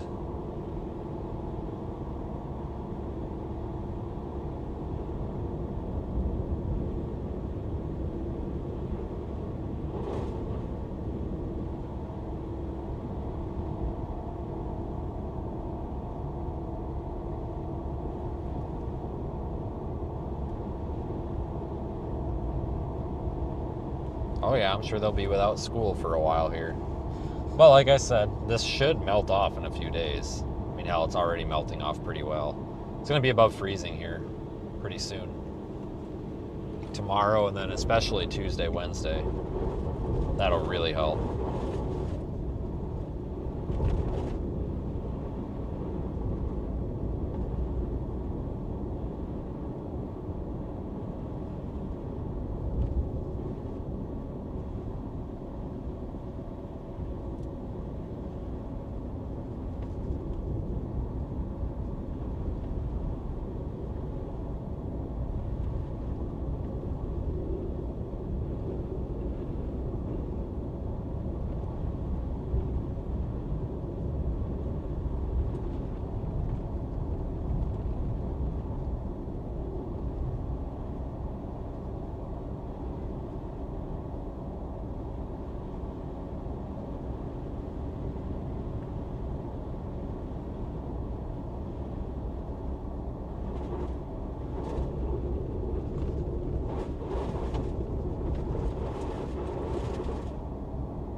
not wrong about the traffic jams from the sledding. It's definitely possible, I guess. Definitely, probably not wrong. I'll tell you what, though, if the roads stay looking like this, we ain't gonna have any problems. That's for sure.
Apparently that's their snow removal, is a front end loader tractor with a rotary mower on the back, but whatever you got to do, I guess it works.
Just about there.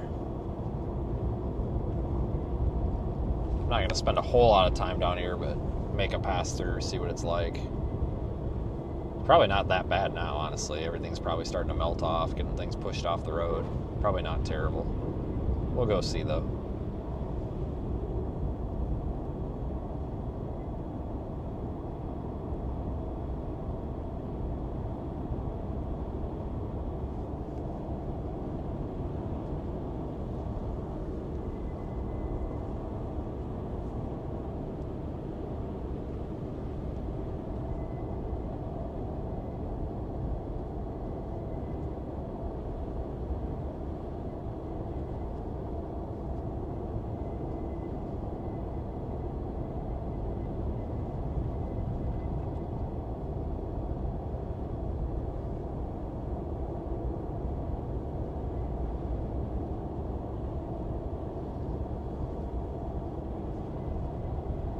No, I don't run a cell phone booster. Cell phone boosters are kind of snake oil. So they don't, I mean, maybe not so much for like voice calls, but data, they're kind of snake oil, because the problem is they don't have the throughput that your phone modem is going to have. Like there might be some instances where it gives you a little bit of a chance to get data through, but most of the time the data is going to be significantly slower and more problematic at getting connected. It's a real bottleneck for your data. So no, I don't use one. Back in the day when people just made calls and texts from their phones, aka 15 years ago now, yeah, definitely, but not so much anymore. So no, I don't bother. It would actually cause more problems than not. I don't want to say it's outdated technology now, but it's definitely kind of, I don't know, not necessary technology.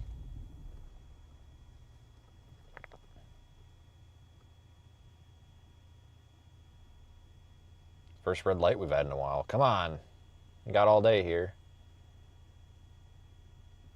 Any day now. Oh, you gotta be kidding me. What the hell are we sitting here for? Oh, for these guys. Okay, alright. They get their green arrow, I guess. It's fine. Should have blew the red light. Probably could have made it. Could have made it through the yellow, I bet.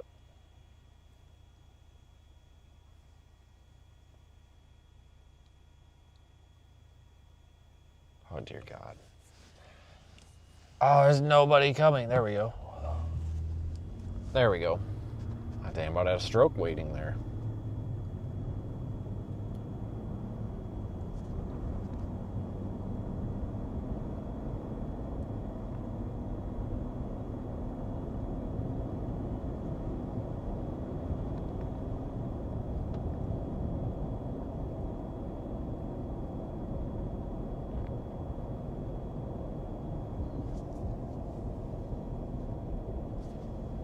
All right, well, we've made it to Greenville, so we've now, I guess, made it to both targets, even though we're not actually really doing anything here, but you get the point.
I got sheets down here. God dang, another red light? This is just stupid.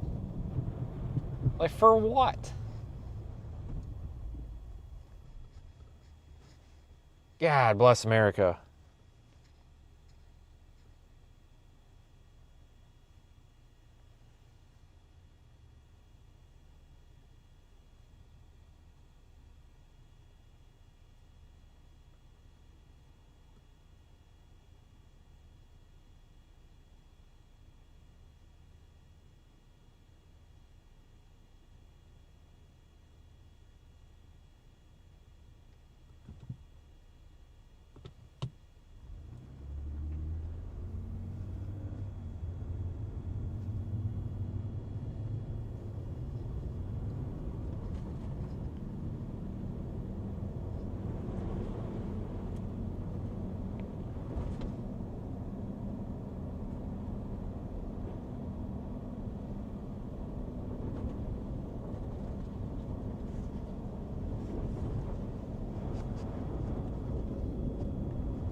I think this just is like the town of red lights everywhere we go. This part of North Carolina looks boring. Yeah, you and me both. Yeah, Greenville's doing fine. I mean, this looks great to me. So far, I mean, we just barely got into it, but still.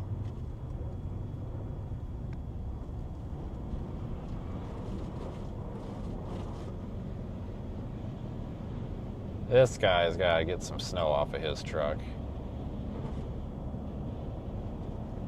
He's just dumping it all over everybody. Not a care in the world. God dang, another one. This is just ridiculous, man.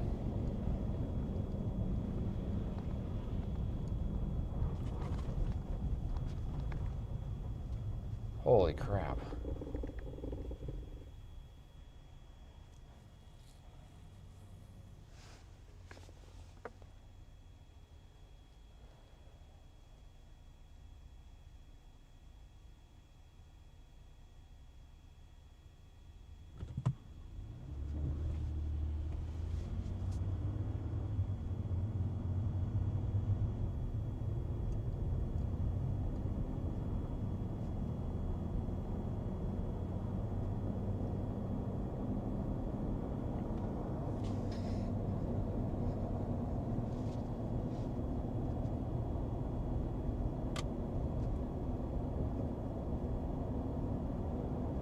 Is that truck stuck, or is he just nobody in it?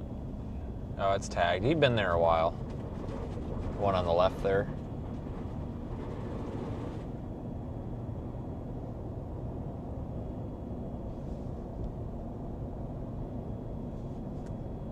We might just need to get off of 13. Like, let's get on one of these side roads.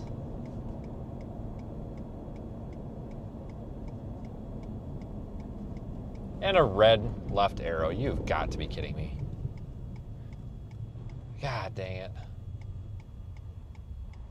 It's like we just can't get a green anything today.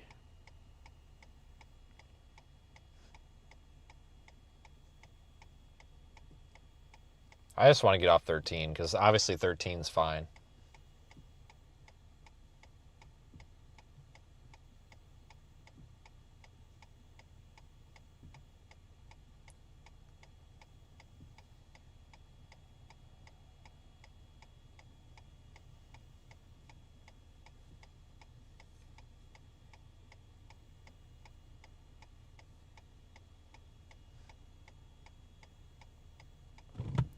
Christ.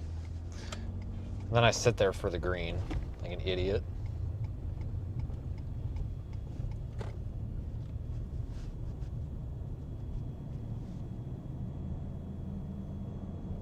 See, here's some snow. Whoop-de-doo. I found the winter again.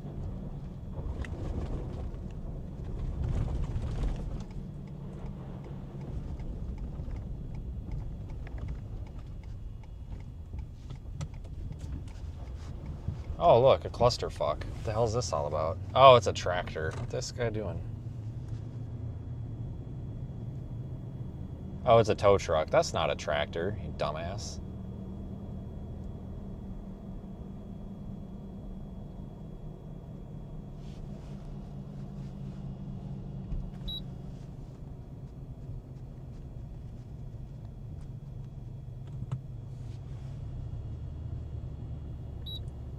I don't know what that was all about. Got pulled out by somebody. Tow truck? I don't know. Hopefully tow truck didn't charge him anything.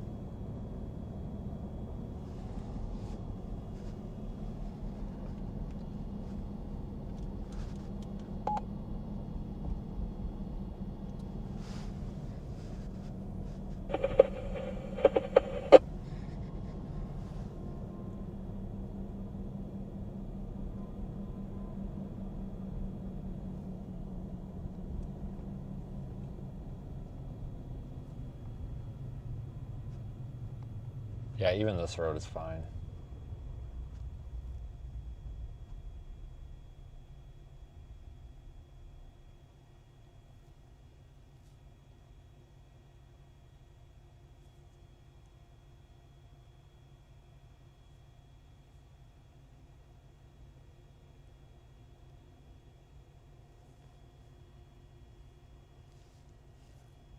Guys, I'm going to get out of this town if all we do is sit at red lights here. Holy crap. Let's take a right. I'm not... This wasn't a good idea. Let's get back to a road that's got fewer stoplights on it. The hell with this. I'm not going down this road. I'm not doing it. 13, the stoplights should be more favorable for us.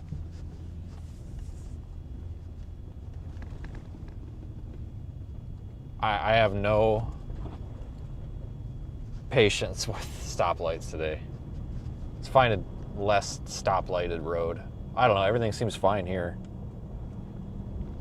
We could go out 33 around the airport and then take 33 up to Tarboro. Oh, yes, a Wawa. Heck yes, look at this, guys.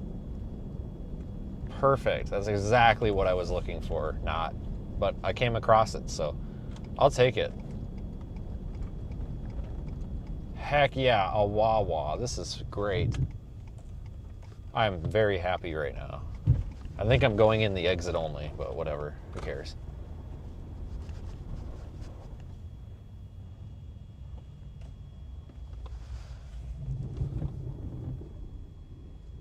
Let me knock some of the slush off real quick. I'll be right back. Let me hit you guys with the brake screen here. I'll be right back.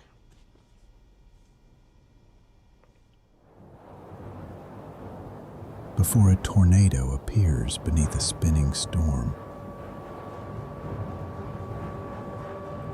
Before the first bolt of lightning strikes the plains. Before the first updraft rises and reshapes the sky. The atmosphere whispers. A turn of the wind, a breath of moisture, a boundary tightening miles away. Moments so small, yet powerful enough to decide what a storm becomes.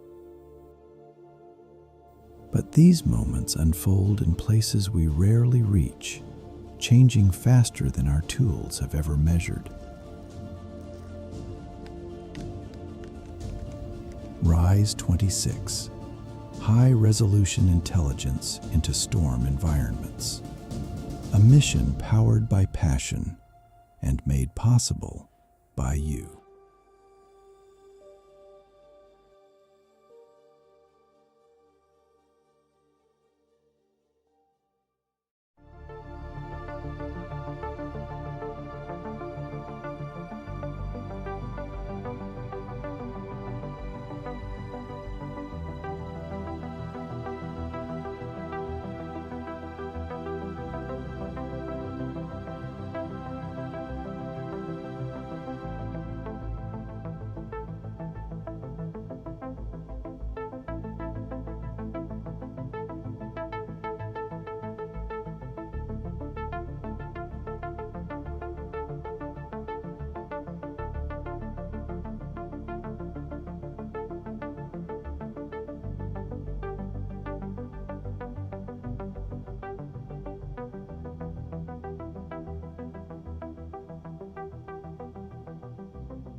Frickin' weird ass people.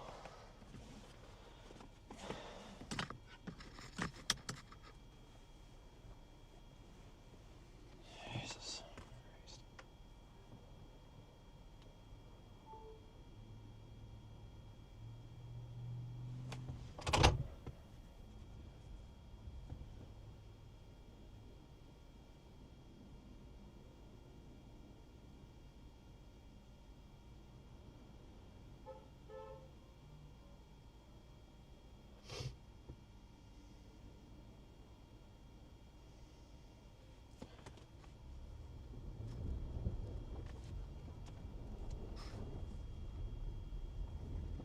Oh, I think I just hit his cone.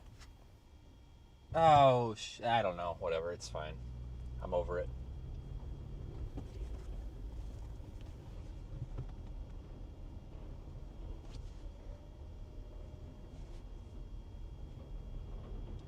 How do I get the hell out of here? I don't want to turn right. See, the thing is, I don't want to turn right. I want to turn left.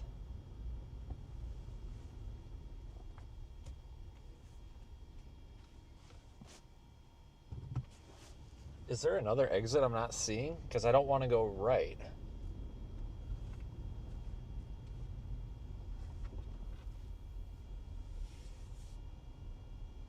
I might just be an idiot.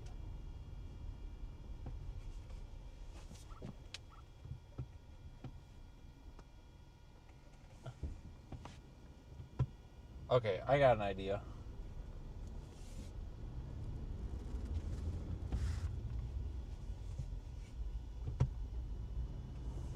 Here's my idea. What do you think of that idea?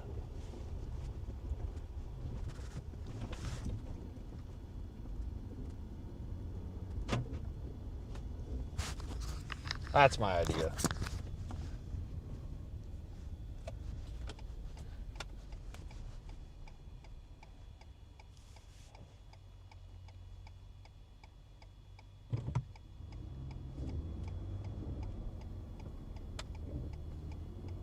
Traction control is killing me.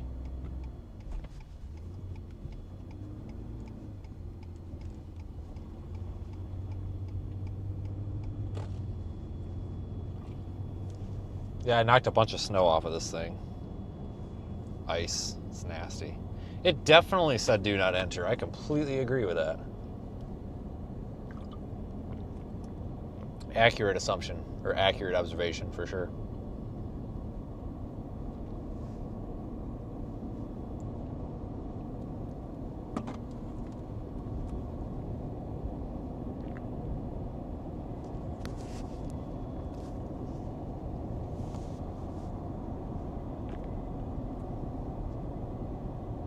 Oh, I definitely saw that sign.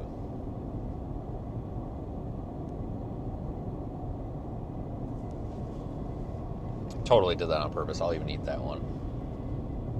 I don't know how the heck else you're supposed to get out of there.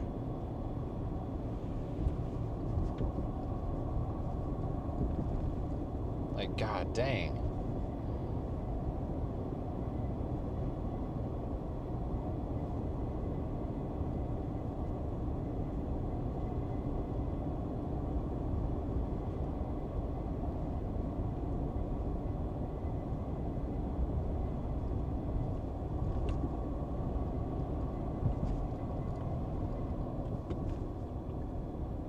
That's true. I didn't enter. I exited. That's actually a good point. Nice, nice save.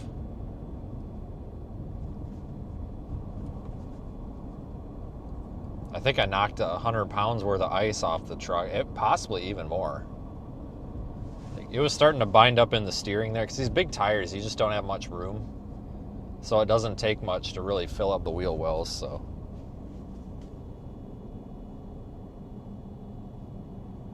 I'm just gonna keep going. We're fine.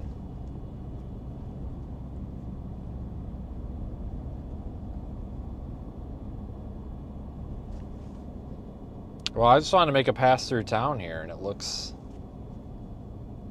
fine. Like, definitely not mass chaos like I kind of thought it would be. I think it's because a lot of the snow has melted off.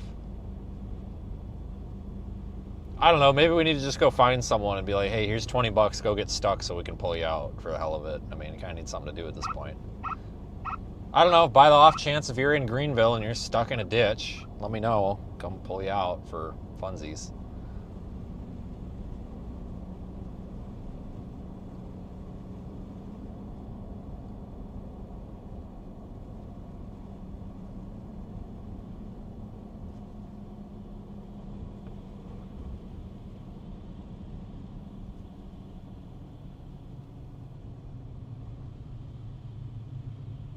McDonald's is busy. Looks like everything's open.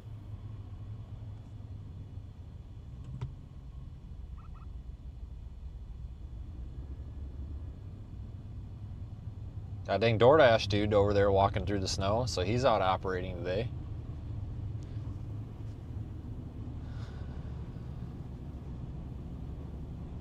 I don't know if I've ever been to this town.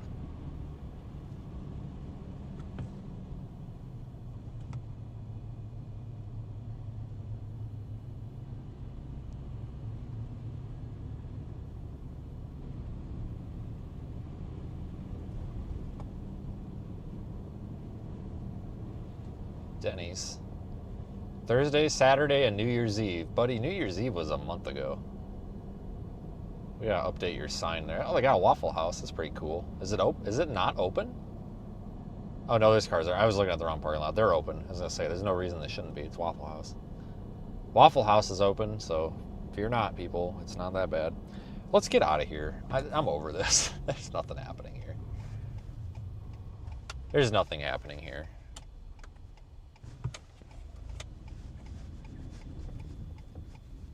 You didn't see nothing.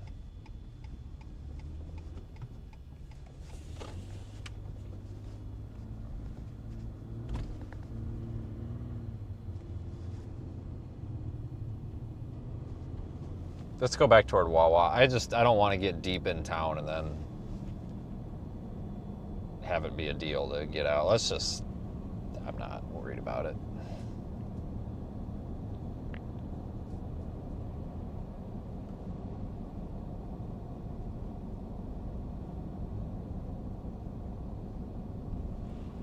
Yeah, I'm sure it was a problem earlier when the roads were slippery, but now they're starting to melt off a little bit.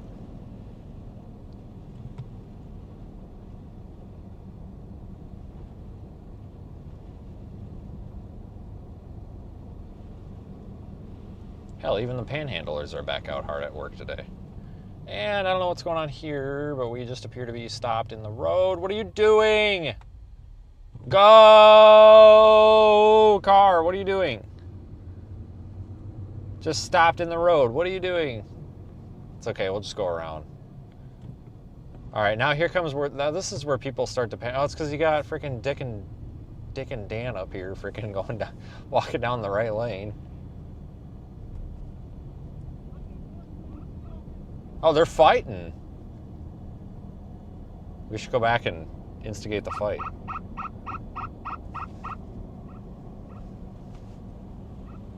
Alright, we gotta make this light, or I'm gonna be concerned for my mental health if I don't. We're just gonna go. Alright, we made it. Thank God. Cybertruck. God, those are ugly.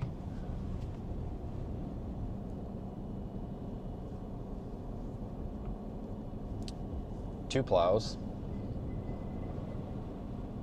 The other car was turning, correct, but the car in front of him was not. The car in front of him just stopped in the middle of the road. And then the car behind the car that was turning never proceeded to take it out of park. After the car turned, he just sat there. For some reason. I don't know why. Snow makes people do weird things.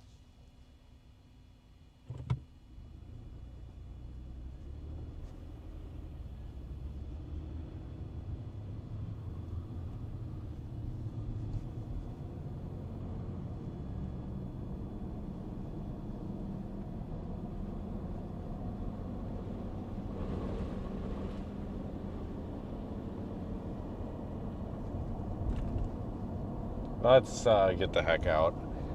Shit, we had more action up there on the dang interstate, so... Or whatever, not interstate, whatever that thing is up there. That road. 64, whatever it is.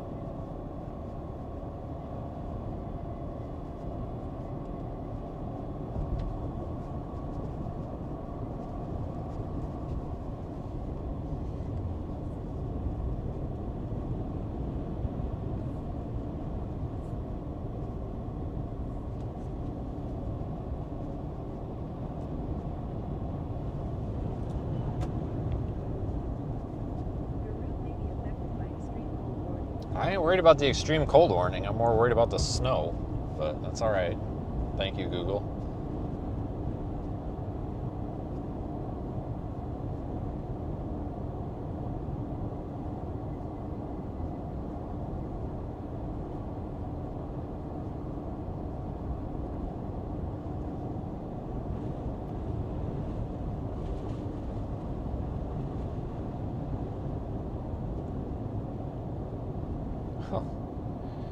Look at what we're up to. A red light. Surprise, surprise. Alright, we got any side streets over here? We could go by the airport.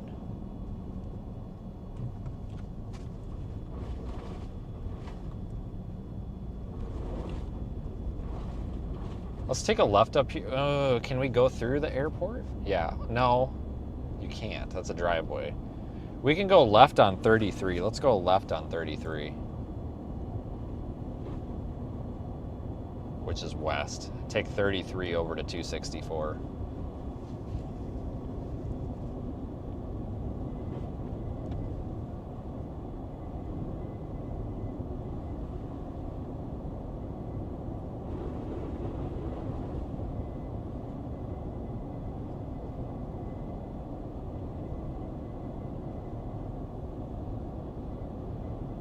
I swear to God, if this light turns red, it's going to be the end of me. I see that red turn arrow and it's making me nervous, but I think we're good because we're at the point now where even if it turns yellow, we got it, so we're good. God, I tell you what, man, the timing of these traffic lights in this town are just terrible.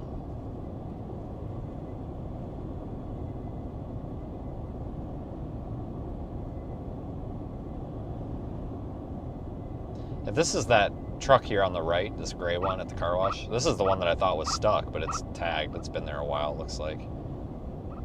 I have a feeling he tried to get in the driveway but missed it by the looks of it and just drove into the culvert. It happens.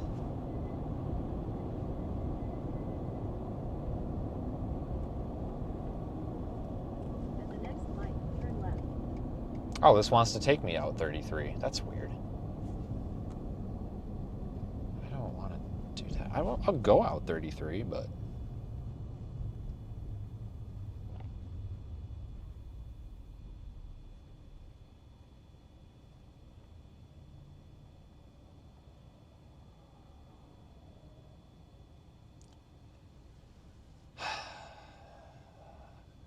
Yep.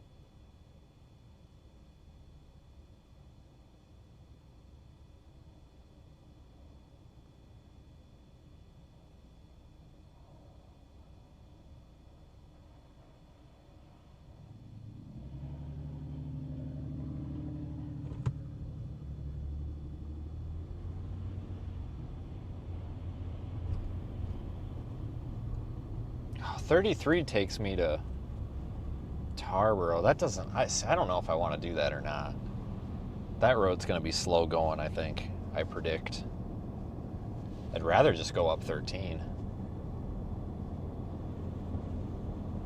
I think we're just going to go up 13. I was going to try that 33, but there's no way to get off of it. You basically commit to it all the way to Tarboro. And I have a feeling that road's going to take North Carolina 33 west. a long time out of our day. And I really do want to start getting out of this area because these roads are probably going to get crappy here in about 4 hours. Everything that's wet, that doesn't have salt on it, when it loses the sunlight, the pavement temperature is going to drop, and probably by about 7 o'clock tonight, it's going to be icy. So I'm trying to kind of get a little bit out of here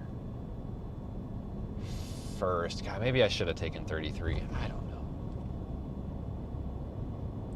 It doesn't probably matter at this point. Well, it'll reroute me. Yeah, it just rerouted me. Here we go. I'm out. Screw that.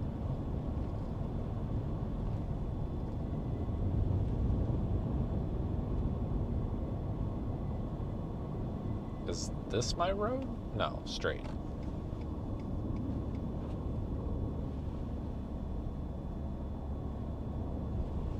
Ah, damn red light. We could have made it. I should have floored it. We totally could have made that.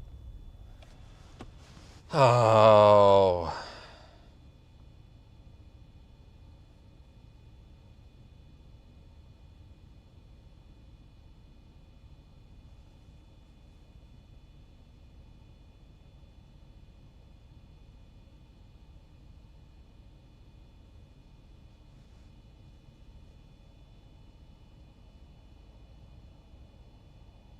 Should have went.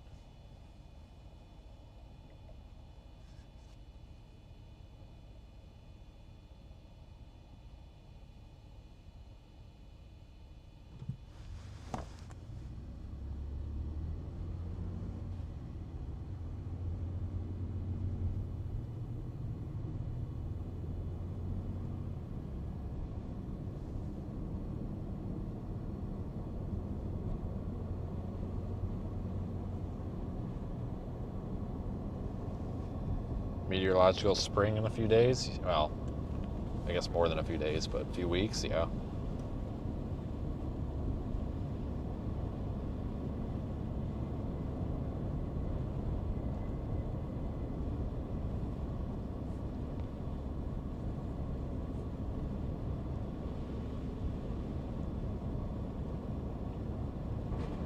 And a red light.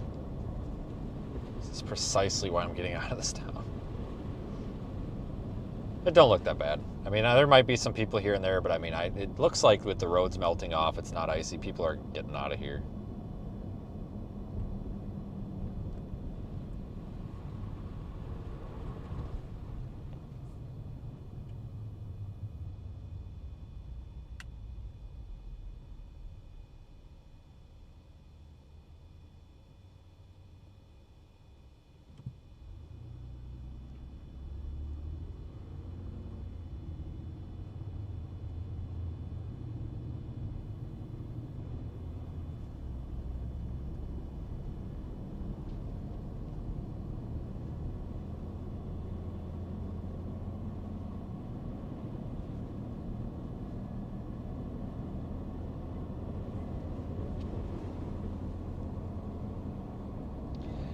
Did you guys see these kids on Twitter are trying to insinuate that Reed is in the Epstein files? That just got sent to me. There's this kid on Twitter who made this meme insinuating that Josh Worman and Reed are in the Epstein files. Like, what is wrong with you? Like, that's not okay to joke. Like, you're insinuating that people are pedophile. Like, what is wrong with these? I mark my words, people. I want to say this once. This right here is proof why I don't give a rat's ass about these people on the internet. That right there is bullshit. You don't joke around and say and insinuate that people are pedophiles unless they're actually pedophiles. Like, what the oh my fucking God. This is retarded at this point. Like, I'm sorry, but these damn kids are out of control.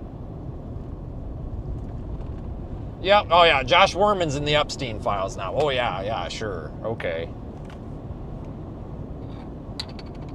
Like, what the frick, man? Come on, kids. Grow up. Right there is my case in point why I don't have any give a craps for any of these other people out here anymore. Like, just childish, ignorant, just stupid. Like, that honestly, that's damn near like libel and slander. I'm sorry.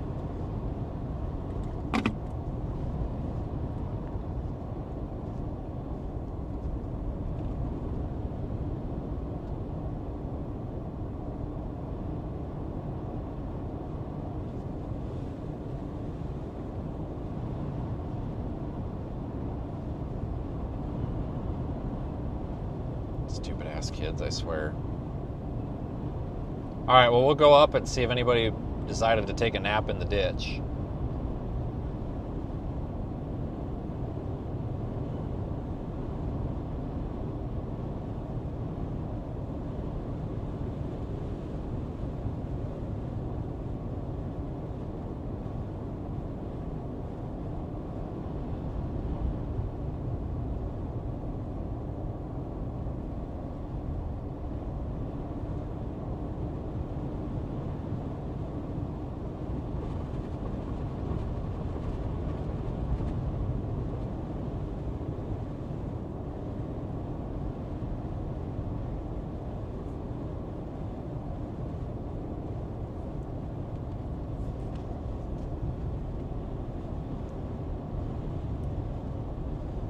Anyway, I'm sure somebody will manage to park in the ditch somewhere up here. I don't know. Like I said, I'm not seeing the mass chaos, so I think a lot of these slide-offs are probably caused by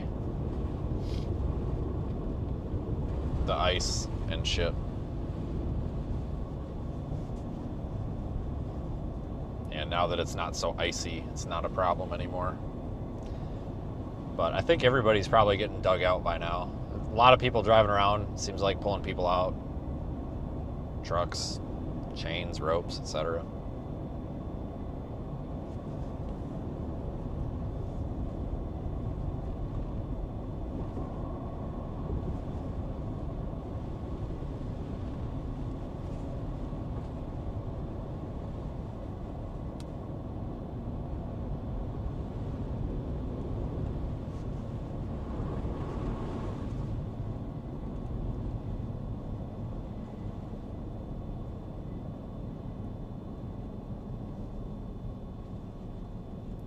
Hold on here. We got Sally Slowpoke, which is fine.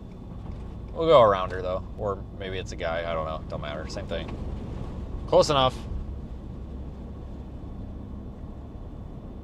Ah, it's some young kid. That's alright. Rather go slow than too fast. But the road's in good shape.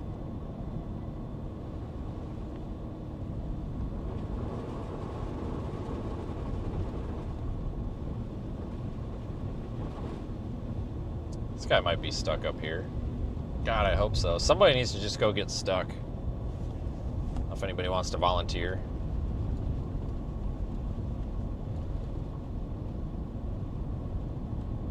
Nope, he's just parked there. Ah, dang it. What a ripoff. Just parked. Oh, actually, you know, he might be stuck in that driveway. Is he? Guy on the left in that truck? No, he's parked. That's a parking spot. God dang it. Just over here trying to force somebody to get stuck.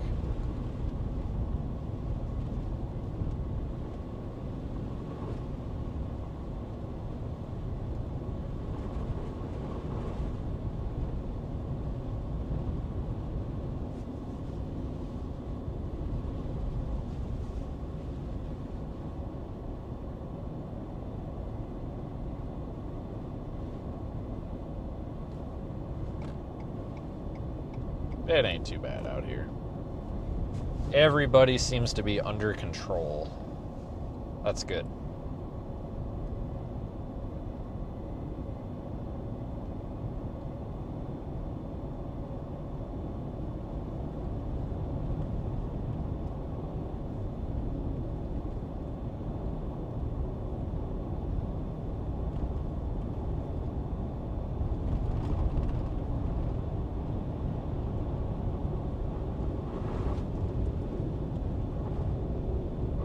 Oh, hey, somebody might be stuck up here. Maybe that's a tractor. I don't know. No, it's just their snow plowing tractor, I guess. Ah, dang. Thought we had another one.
I don't know, it's been a fun day so far, though.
Yeah, I think everybody will be out and back to doing whatever they want to do out here by tomorrow. Obviously, side roads aren't going to be in very good shape, but the main ones will be just fine.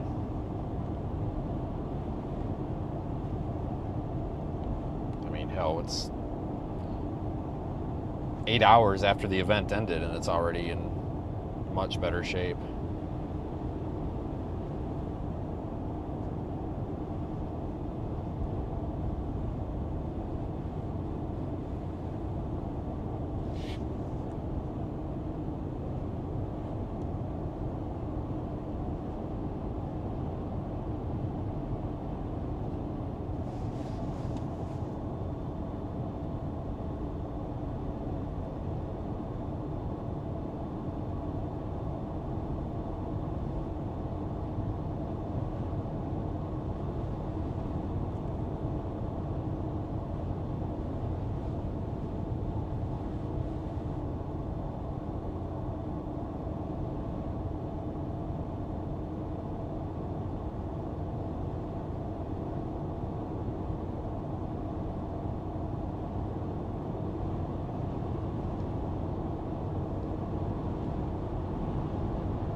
I'm ready to be done with winter storms, though. I mean, they're fun, don't get me wrong, but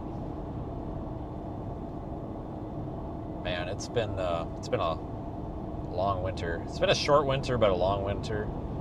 I know that sounds ridiculous. It's just weird, really weird. Weird how things have gone.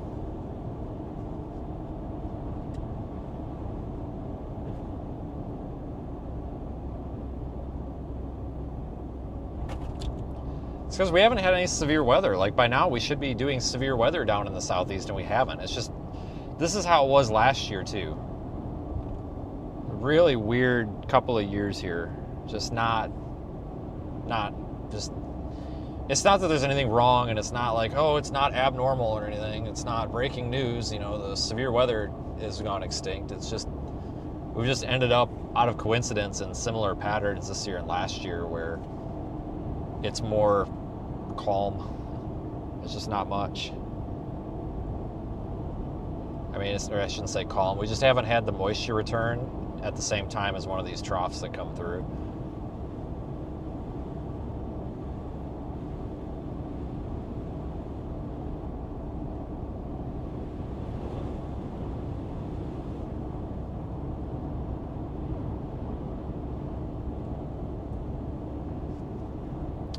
Oh yeah, that's right. The snow in the southeast last January. That's right.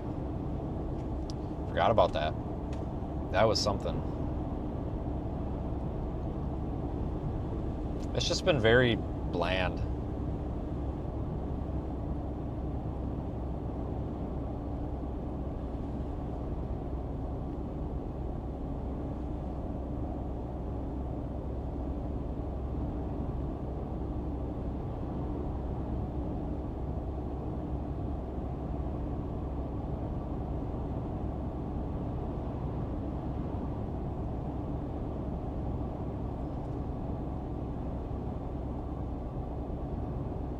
That's why it seemed like the winter took so damn long, because we just haven't had it. I always tell you guys, once February 1st rolls around, it's kind of, you're more hopeful for spring, and you're kind of in the severe weather season more than anything, and that's kind of what we're at now. The nice thing is February, usually a lot of places start to warm up a little bit. Usually in Wisconsin, we get a really bad cold spell in February, though. Yeah, they're up here getting this all cleaned up nicely.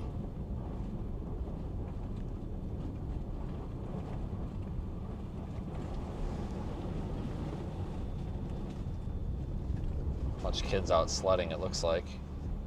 Turn left onto the US 64 ramp, then merge onto US Holy crap, there's a bunch of 64 people out here sledding. Bunch of cars.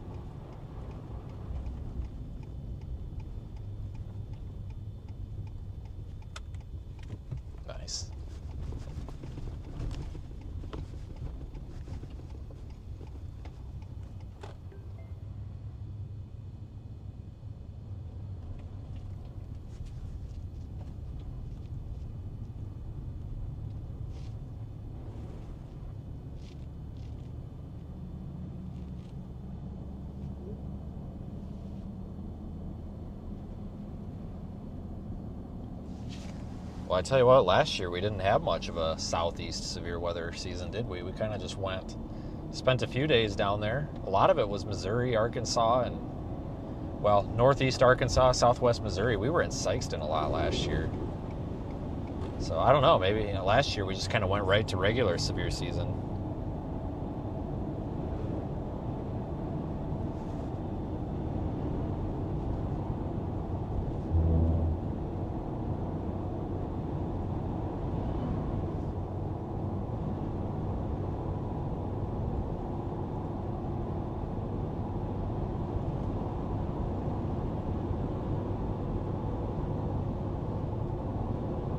I don't know, I'm nervous. I tell you what, we took on an expensive project this year, that's for sure. It's the only thing that makes me nervous, because any little thing that goes wrong and I'm pretty much screwed financially here. I'm gonna see if I can get some more external backing for this project, because a lot of people have been telling me, like, dude, why are you having to use your personal finances for this? Like, people should be, like, chomping at the bit to sponsor something like this, whether it's big businesses or even just, like, smaller ones. And I'm like, well, you got a point, but at the same time, I just haven't had time to really put it out there. So I'm going to try to see if I can come up with a way to get some external money coming into this, because definitely not anything that causes conflicts with what we do. Just try to get something, because it's a good point. You know, it is to better the public and weather forecasting and research, and be a good thing for someone to put their name on to sign off on. So we're the only ones doing it. That's got to be worth something. Let's see if I can get something, because I need some damn help. I'm sick of having to, because that's what sucks. Like, I could take the easy way out and just not do this and actually have money, but unfortunately that's not happening. Like, that's the one thing that I don't communicate a lot, because I don't want to look desperate, because I'm not. But this is a huge strain on my personal finances. Like, I'm going without a lot to make this work. But I have a plan, you know. Once this gets working, it will generate revenue. So like the Facebook Reels generate a lot of revenue. But once we get the project operating, once we get through this spring season, once we get into June and we can start making a little bit of revenue off of the social media content, that's going to help kind of pay back the dues, if that makes sense, and then fund us for next year. So it's controlled chaos, I guess. Shark Tank. Yeah, I seriously, like, you know, I ain't gonna lie, it wouldn't really make anybody any profit, but it'd be a real great way for somebody to get their name out there, or another business to get their name out there, kind of thing. You know, I'm not saying I want to go like full NASCAR level sponsorship, but I'm just gonna use, I don't know, Michelin tires, even though I never would use Michelin tires for anything, because they don't make anything for my truck. But, you know, some company like that wants to say, hey, we'll give you $15,000 toward this, but we want this to be, you know, we want to say, you know, you to say, you know, come out and be like, oh, we sponsored the, you know, it's not just the severe weather sounding, it's the Michelin tire severe weather sounding or something. You know, I'm not going to sell our project out. But something harmless and like that, like that's harmless, right? Something like that. I don't know. I gotta really get on that. I should have got on that a long time ago, but there's only so much that one or two guys can do, folks, you know. There's only so much that you can do.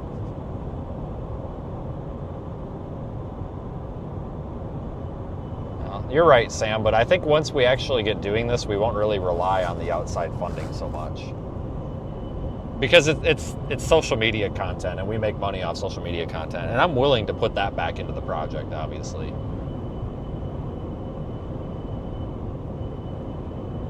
So I'm not so worried about once we get going. It's just getting going. I mean, this is like the hit on my personal finances is almost $75,000.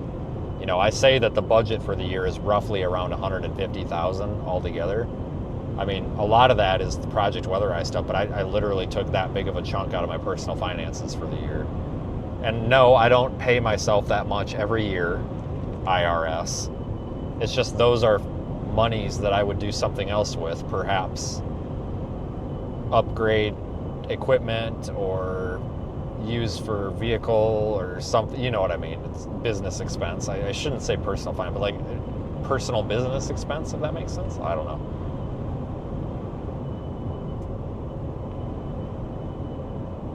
That's why I get so annoyed when people sit there and just trash everything I do on the internet. That's why I bite back at them, because a lot of these guys, they don't know how to play ball here.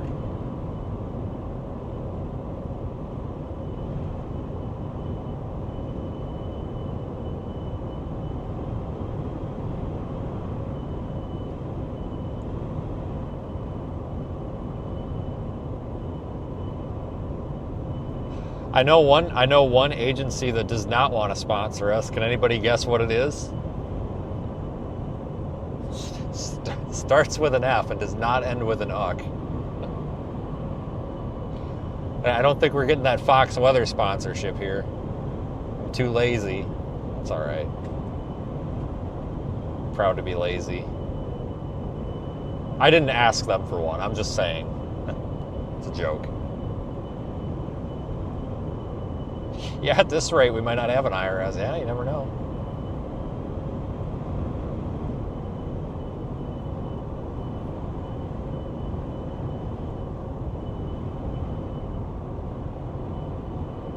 I was kind of all over the road here because the wind's just blowing me around. Exploding Pies? That's a hell of a username, man. Holy crap. I've always wanted an exploding pie.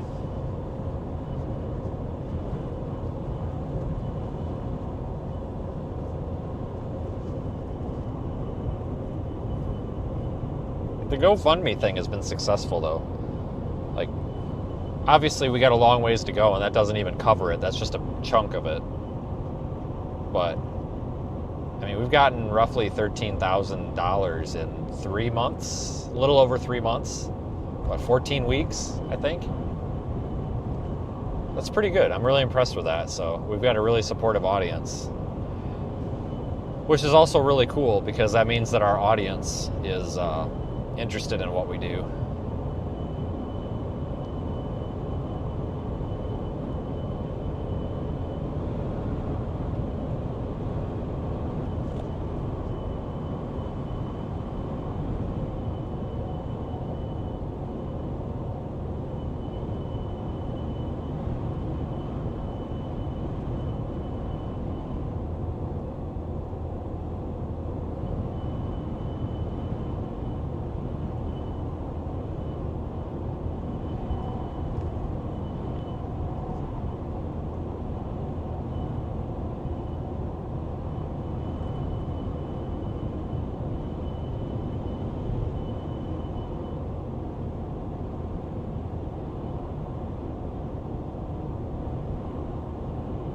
It did hurt us a little bit, though, I think, not having any severe weather this this slow season, winter season, you know? If we would have had more severe weather opportunities, we would have had a chance to get out there and kind of prove what we're doing makes sense a little bit.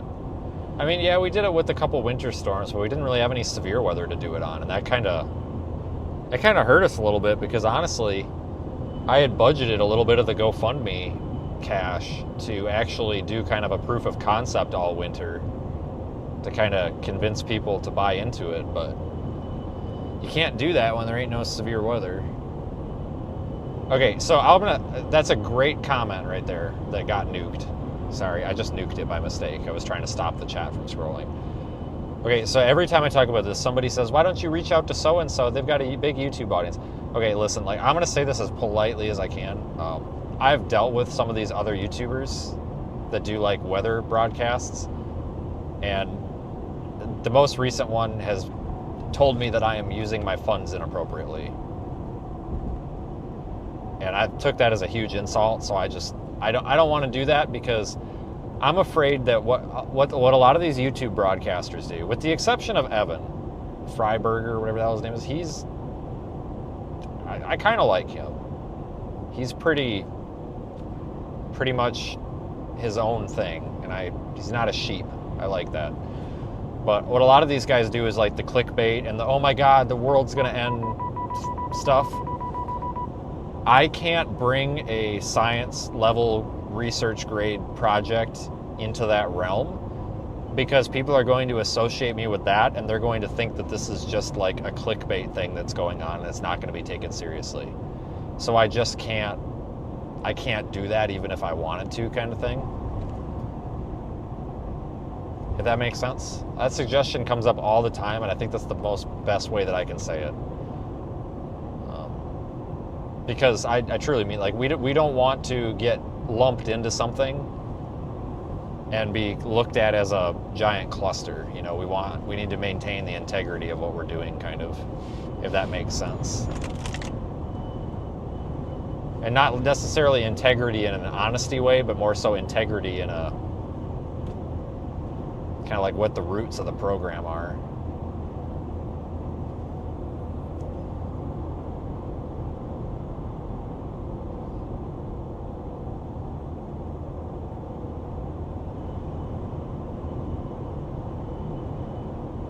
Yeah, I like the Weather Channel.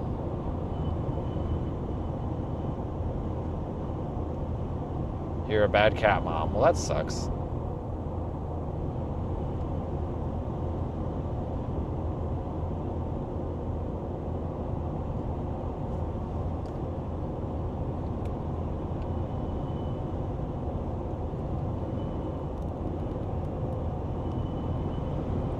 You know, because what am I supposed to tell the college kids that are writing papers on this, you know, in turn for free labor, basically? What am I supposed to tell them? Like, oh yeah, hey, you gotta tag so-and-so in your Twitter account that doesn't exist. Because that's one of the things that was offered to me was, well, you know, we could give you some money toward this, but and this is not any of our current sponsors. Don't think I'm talking about any of that. But I was told, well, I could give you some money toward this, but I'm going to have to be, you know, I need my name on it, I need this, and I need that. And it's like, okay, so what do you want me to do? Have people that don't even have social media accounts? Like, it's just, come on. I don't think is this guy stuck? Or is he just sitting there? What's he doing? He just got back in his car. There's no way, oh, he's backing up now. He's just like pulled off the road, I guess. I don't know. He looks fine. Yeah, he's fine. All 4 tires are up. He's just getting directions on the phone or something. He's fine. First time watcher. I'm so sorry that you found this channel. You're gonna regret it. I'm just kidding. I appreciate it. Thanks for being here. Send me your money. I'm kidding. That was also a joke. Kind of. No, I mean, not really. I mean, if you want to send me your money, I'll take it, but it's a joke. Yeah, we got some really good people involved with this project. I'm really happy with that. Now that guy's moving now. He pulled out after I passed him.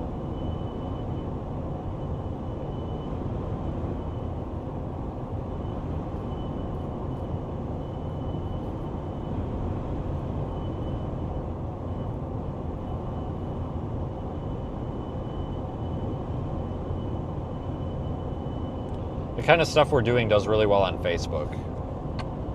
Just trying to kind of utilize that a little bit too.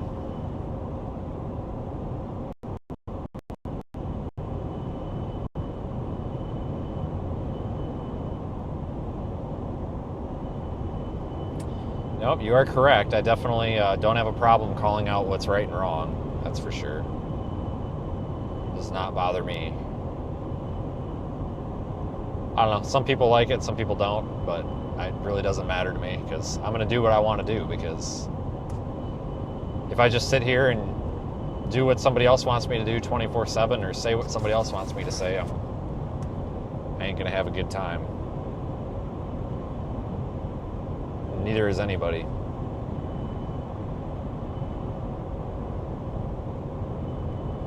I think we've proven over the years, though, that you can definitely be successful at this without having to kind of do the kiss-ass mentality. Because that goes for anything. You know, that's a lot of public-facing businesses where small businesses and stuff, a lot of times they think they got to kind of do the kiss-ass thing. And it works, but you don't have to do it. I think we've kind of proven that. It's got nothing to do with like weather. That's just kind of the general assumption a lot of people have. There's a term for it, but if I say it, it's not appropriate. It has to do with who you know and what you do with them. But I will tell you what, though, as I blow off the road here, this has been a fun, like, if you think about it, let's back up here. So I know I talk a lot about disappointing people, right? But there's a lot of good people out here, and you guys all know who they are, right? They're the people that basically don't talk a bunch of garbage about us, right? So, and it's like I said that earlier. You know, I ran off a bunch of them, like, you don't notice these people picking fights with each other.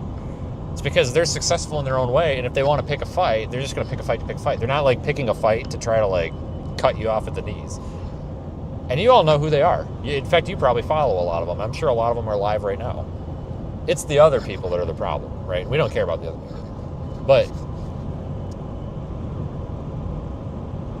it's interesting because there's been a lot of people that do storm chasing that aren't really involved in like the social media aspect of it. Because there's a lot of people that chase storms and love weather, but it might just be a hobby for them. Like they don't do the social media thing. Like it's just their pastime. They just want to do it. And they will, like these people are messaging me, and they're like, I got a message a couple days ago, I guess, from a chaser who I haven't talked to for a long time, and he wrote me this long ass Twitter message, and he was like, all right, first of all, don't think that I'm trying to get something out of you. And I'm like, all right, this guy totally watches me since he started off with that. But he just gave me this thing. He's like, I want to be involved in this. He's like, this is really cool. I don't really want anything from it. I don't want to get paid. I kind of want to do it. Like, okay. And this guy ain't never bothered anybody, so we picked up a 10th person. Perfect, you know? It's kind of cool that there's these people from the past that are kind of reaching out, and they're like, hey, this is finally somebody's doing something cool. Let's get in on this, and I'm all for that. Like you really, when you start doing something different, you really find out who your friends are. Because a lot of people will want something from you, but the people that don't really want something from you, those are the ones you can usually trust, because they just want to do it. Like there's a lot of people that are involved in this project that they don't even want to get paid. They just want to do so. They just want to be involved. Like they think it's cool, and I'm all for that, because that's the thing that I got to mention to people. Like we have to pay these people something sometimes, right? As much as we can anyway. So like there's the payroll aspect of this too, but a lot of these guys, they just want to be involved to be involved. Obviously, we'll still look after them, take care of them kind of thing with payroll, but a lot of people are just really want to be involved in this because it's cool. And I think that's pretty neat. So I'm looking forward to it. It's been a really interesting thing because, hell, it was back in October when we pulled the trigger on this. See, we were going to do weather balloons next year, basically, and I had my heart set on somehow using cellular or satellite to do it. That just wasn't going to work. But I just didn't know enough about weather balloons to be able to make it happen. And it's hard to get answers on this because you don't just go on YouTube and be like, how to launch weather balloon. I mean, yeah, there's some videos out there, but it's not a comprehensive guide because, I mean, how many people are doing this? So what happened was Paul reached out after that hurricane that never happened. And he was like, hey, you're in Atlanta, I'm in Melbourne. Like, he was like, if you want to come down here, my company will pay for your travel. And I thought it was a scam. So then I Googled his name, and then it came up, and I'm like, okay, this guy supplies the weather service with all their balloons. This guy's not a lunatic. Well, I mean, he might be, but not that. He's not a crazy lunatic. That was a joke. We love you, Paul. But I went down there, and I spent the day with Paul and, you know, their employees, and super nice people. Like, you can tell they like their jobs. They like what they do because they're all enjoying themselves, which is cool. So you guys can thank Paul for covering my gas to get down there and my hotel. But we went down there, and Paul's like, this is not that hard. He's like, you just need this, and you need this. So I went and I got this, and that, and here we are. The next day, I had our friends up at Intermet on the phone telling me what I need for a Radioson. And about a week after that, I had Radio Sans on my doorstep. It's been really cool because I've met some interesting people. I would talk to the What's His Nuts guy, the upper air dude at the at NOAA, about ingesting our data live instead of packaging it and submitting it later, which I think is really cool. Okay, we got 666 people watching right now. One of you's got to leave, or we need to get another person because that ain't cool. It's a joke, but.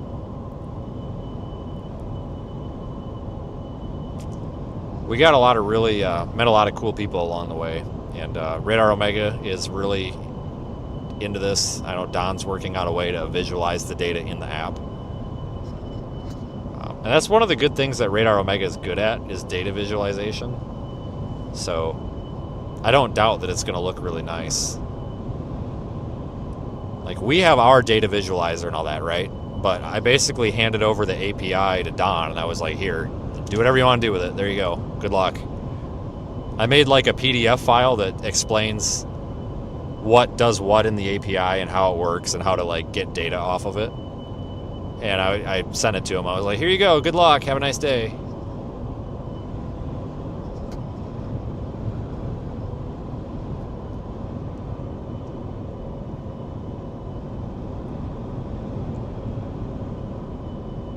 But pretty cool thing we're doing. I'm really happy that this is working out. I've learned a lot, and I think you guys have too.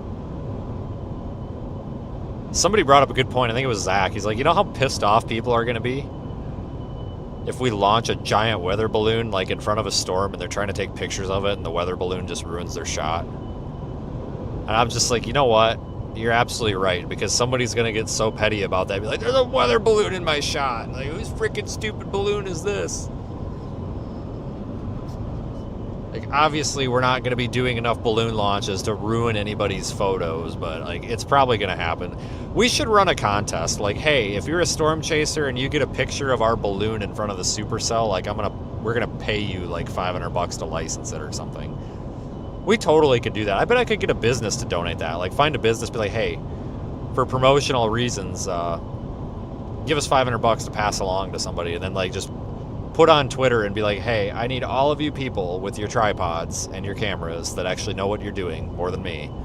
Like, if you can get a good picture of a weather balloon in front of the supercell, no cheating. Like, you can't just park across from us on the side of the road. Like, you got to be at least a mile away, like kind of a distance shot, right? Like, then you win. You get a prize. Like, you get $500 to license the photo or something. I don't know. I think that'd be cool. I bet we could talk Daniel into doing that. He would want the money up front, though. Cheap ass.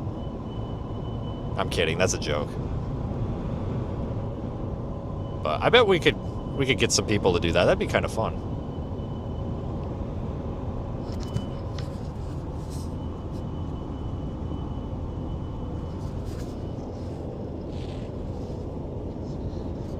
We're near Rocky Mount right now.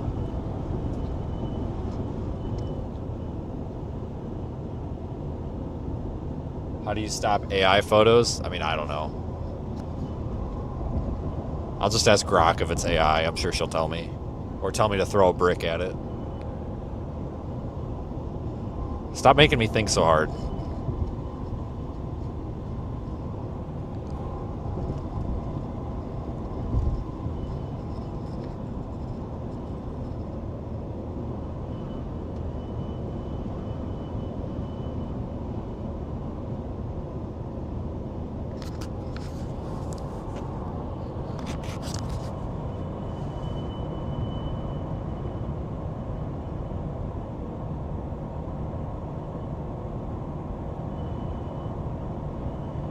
Road's in good shape. Hopefully it's like this the whole way.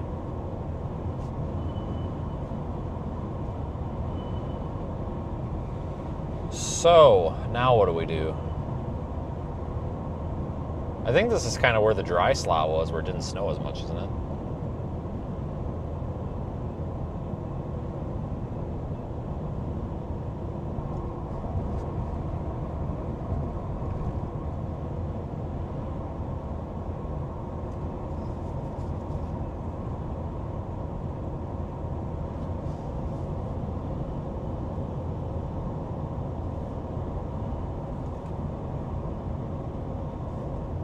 I'm good on gas for now. I did not get gas at that Wawa. I didn't want to sit there. I just wanted to run in. There's some weird people in there, man. I tell you what. Really weird people.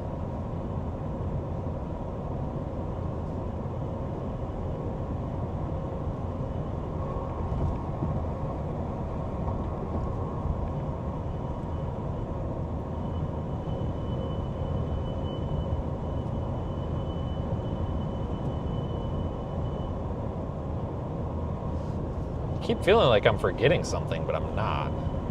Hell, it's 3 o'clock. Look at this, guys. It's 3 o'clock in the afternoon already. You gotta be kidding me. Day either went by really fast or really slow. I don't know which.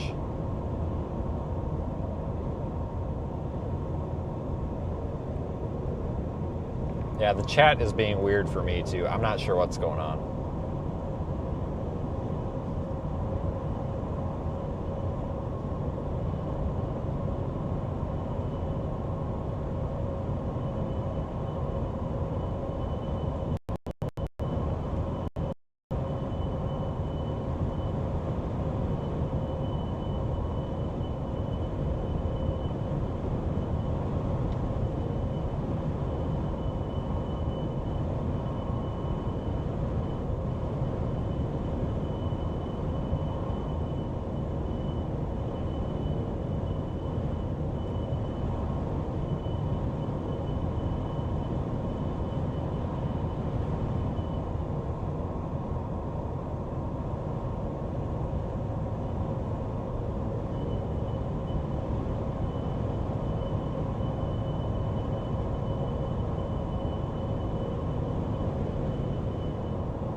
God, it's almost like life is back to normal out here already.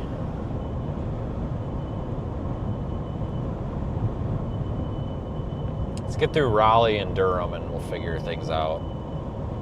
I don't even want to stop for anything to eat out here. I've got a feeling a lot of stuff's probably closed. Maybe not. I don't even know. Just saying. Usually, it's kind of a hassle. I feel like we're farther west than we are too, but like we're just crossing Interstate 95 for crying out loud. Wait a minute, that's not even 95. Yeah, it is. That's 95. Richmond. That's where GPS wants to take me. It wants to take me up to Richmond. I'm not doing that. I've done this trip enough times now that I'm starting to figure out that I don't think that Google Maps, like that way makes the most sense when it comes to time, like looking on paper. But in practical sense, it definitely doesn't.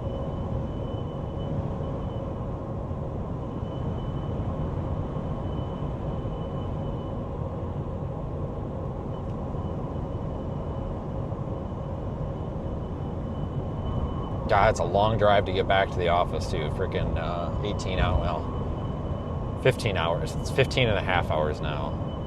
Which isn't that bad, I guess. That's actually not bad. I could make that tonight. It would suck, but I'm glad we got out of what do you call it? The Outer Banks there when we did. That was a good call getting out of there when we did, just to kind of get moving. Because I don't even know which route I'm going to take. I mean, I thought about going to Knoxville and then going up. I also thought about trying to get up to like London, Kentucky tonight. Does London have a Hampton Inn? Or is that Corbin? Maybe it's Corbin. I don't know. Maybe it's Corbin, Kentucky that's got the Hampton Inn. I think one of them does, one of them doesn't. I don't know. Same thing. They're like 5 minutes apart. But I thought about trying to get all the way out there, but I don't think that's going to happen.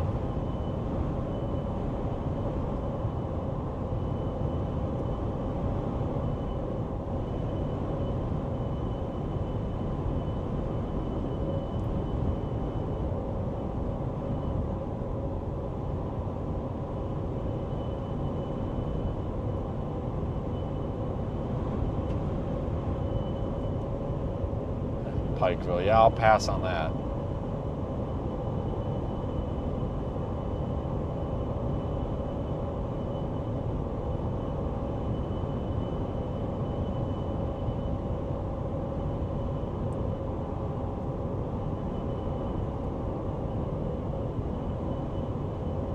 I might go to Knoxville. Otherwise, the other route is to go up to like Charleston, West Virginia, and then across southern Ohio. But I don't like that route. It's just, I'm not a fan of it.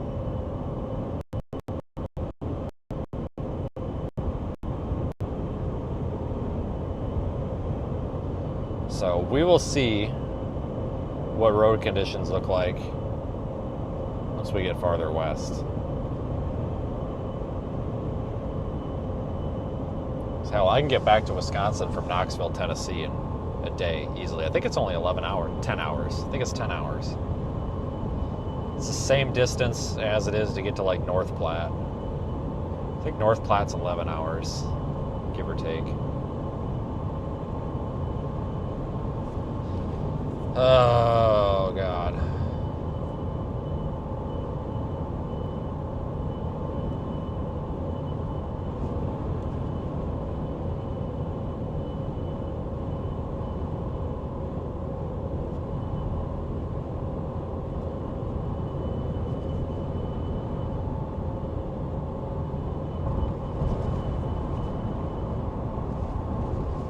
Yeah, I thought about going over to check on how, hold on, I'm just about to drive off of the road here. I'm trying to itch my foot.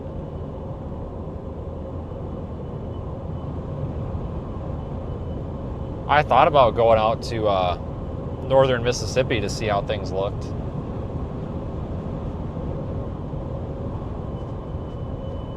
Thought about it.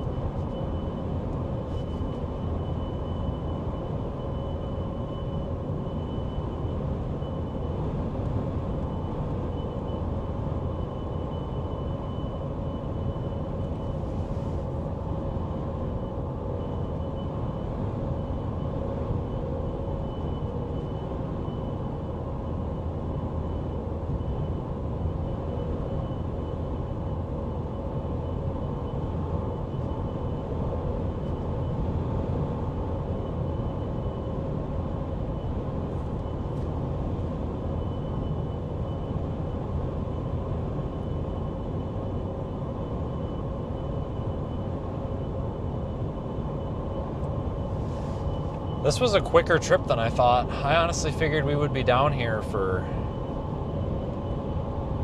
a couple days. I don't want to say this wasn't that bad, but it wasn't that bad.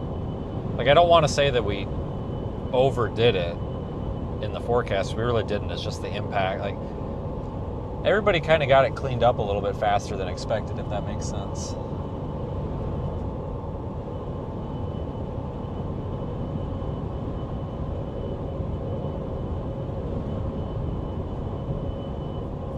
So I thought this would still be a mess. Like, I figured we weren't going to want to bother trying to get out of here today, and we would just want to stay wherever we were. But apparently not. Because I left... When did I leave? Friday? It was Friday, wasn't it? Yeah, no, Thursday. Friday. No, it was Thursday. Yeah, I left Thursday. And then I went to Chillicothe, whatever it is, Ohio. Stayed there and then left. Got down here Friday night, and then we had yesterday. And it's Sunday now, and we're out of here. I thought we'd be down here till at least Tuesday. Easily.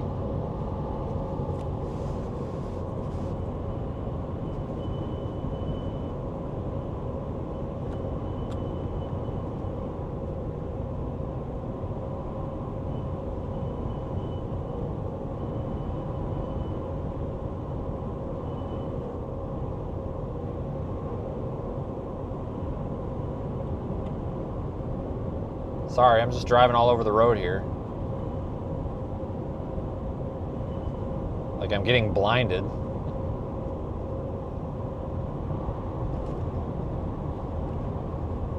Like, this guy's getting blinded too because he's been all over the road. Like, I about took him out, he about took me out.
there's a guy on the side of the road.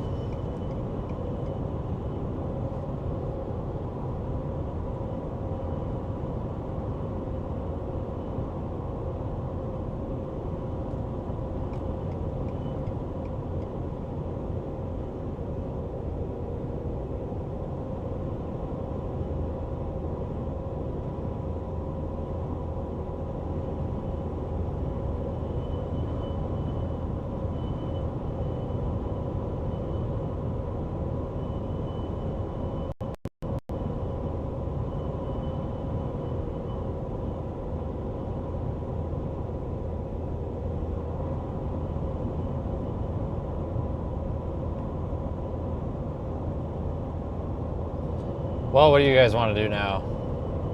I think I think the winter storm is not storming anymore. It's cold, but it's not wintering anymore. Well, it's wintering, I guess, because it's cold. But it's definitely not storming.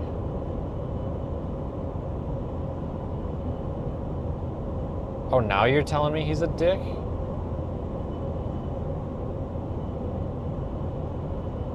Sorry.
Yep, the roads suck. Except for this one.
Sorry, don't mind me, car, trying to pass. I'm just being blinded right now.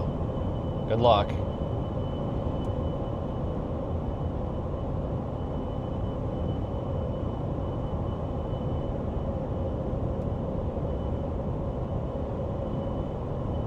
Try not to hit you.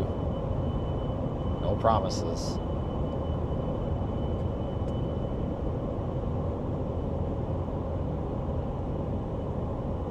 Did pay the insurance, though. That's the good thing.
Yeah, I'm kind of over driving, but if I stop now, then it's going to be a 2-day drive.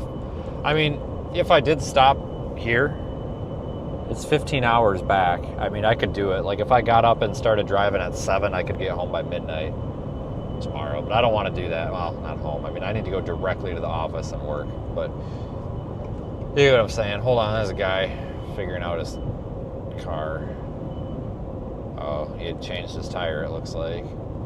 Well, he's got it on. He's letting his jack down now, so good for him. Good job, dude. Changed your tire, gold star. But anyway, it would just, I gotta get up the road.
You have a Pixel 6.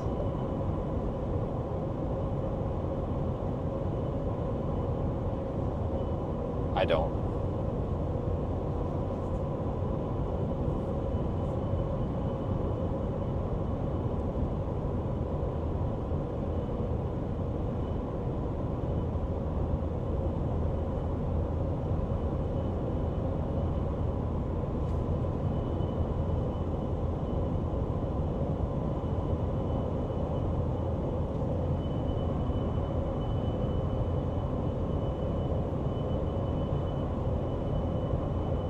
You have a Black Shark 4. Are you talking about the... Wait a minute. Oh, there it is. Are you talking about the phone cooler? Or what are you talking about? Or is that a phone? China.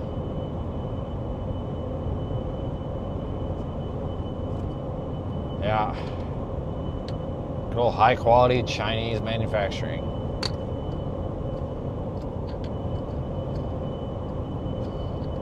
Hell, you can buy a damn house from China and have it shipped. You guys seen that lady on TikTok? Freaking Mrs. Big Aluminum or whatever her name is? From Yitong House. You gotta look her up. Shit, she will legit sell you a freaking house. Put the goddamn thing in a shipping container and send it anywhere. So if you, I mean, shit, guys, you can even buy a house from China now. You can buy anything from China. If you go to my TikTok, I retweet a bunch of her stuff. I think we need to get her on the live stream too. She doesn't speak very good English, and it's kind of funny. And like, she knows that she doesn't speak good English. Like, I'm not making fun of her. Like, it's the whole reason she's on there. But yeah, you gotta look up freaking Miss Big Aluminum from Yitong House. I'm telling you.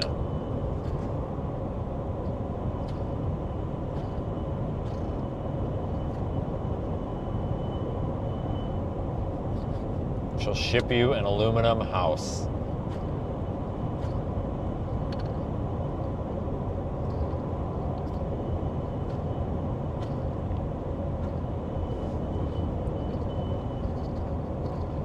But it's true, like, I was looking at getting some PCB boards manufactured, and then I didn't need them. But I was going to, and you can literally get them manufactured, soldered, assembled in China for like $3. For can only imagine how much it would be over here. Like, China is the, like, expert in cheap, shitty manufacturing, realistically. They're very good at it. So, like, I can go on Alibaba Express or whatever it is and get the most random junk from China. It'll take 3 weeks to get here, but it'll get here, but it'll only cost me like $6. I think that's where all the crap from the TikTok shop comes from.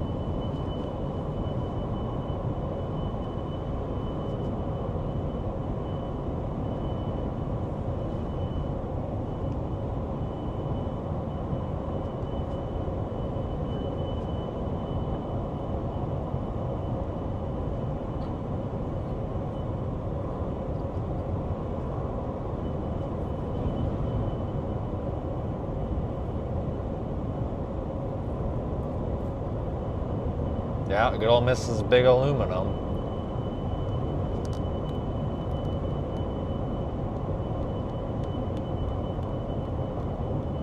I don't know if you guys have seen those phone tripods on the TikTok shop, though. The little ones that you drop them on the floor and then they expand. I don't know, guys. I might have to try one.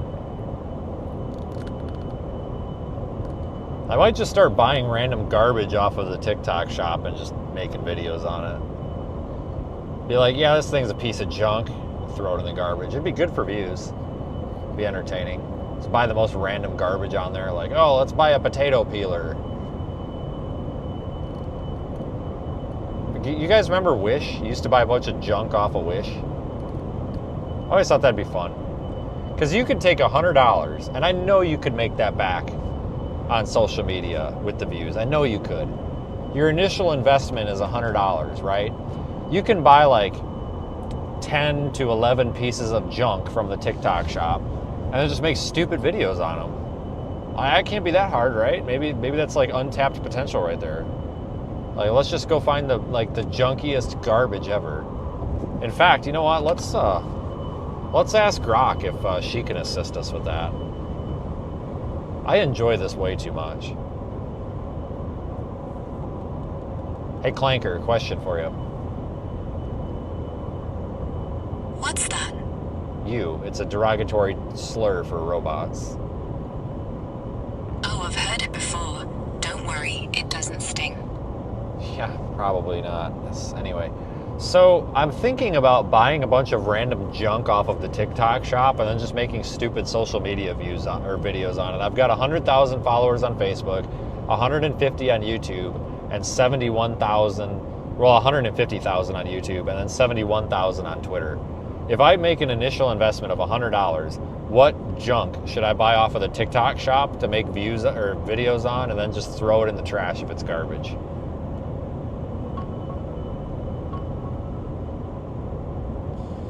All right. Hunting for the dumbest viral TikTok shop buys right now.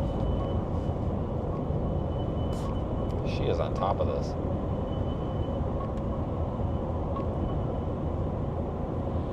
Looking up the latest TikTok shop trash treasures.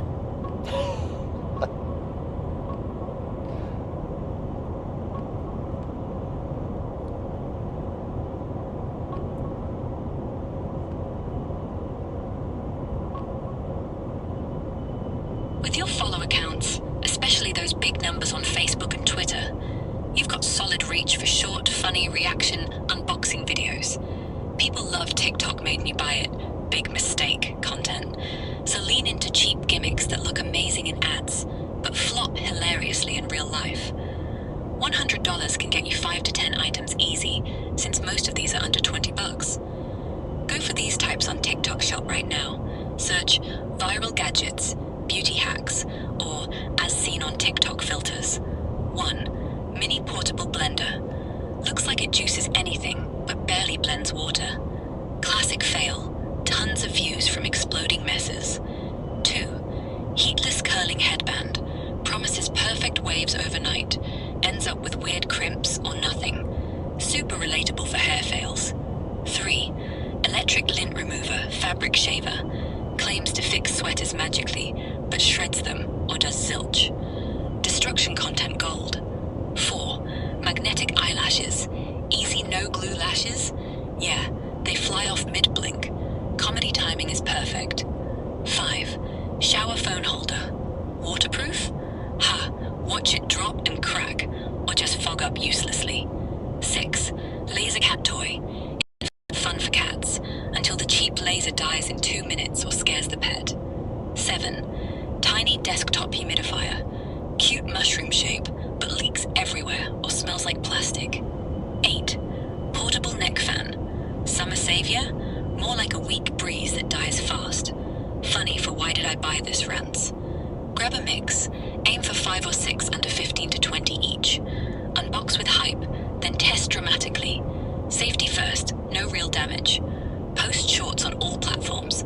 TikTok for virality, Facebook, Twitter for shares, YouTube for longer top fails compilations. Trash the junk after. Zero guilt. Pure content. Here are some visual ideas of what these look like. Okay, you're just talking too much. All right, so if you had to pick one of the dumbest, biggest pieces of junk on the TikTok shop right now, what would it be? Hold on. Digging for the dumbest junk right now.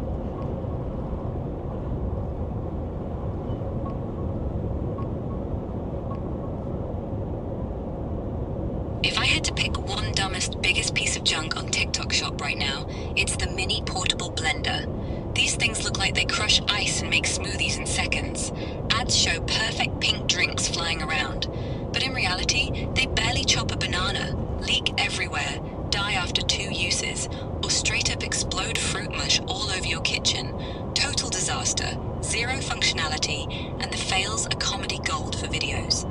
People are still buying them like crazy in 2026 because the hype videos are Okay, everywhere, how much is it? but the reviews are savage. How much is it?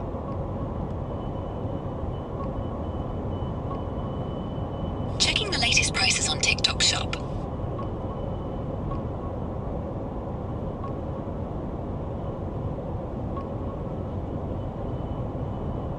Right now on TikTok shop, the mini portable blenders are going for as low as $9.99 to about $23, depending on the seller and any sales.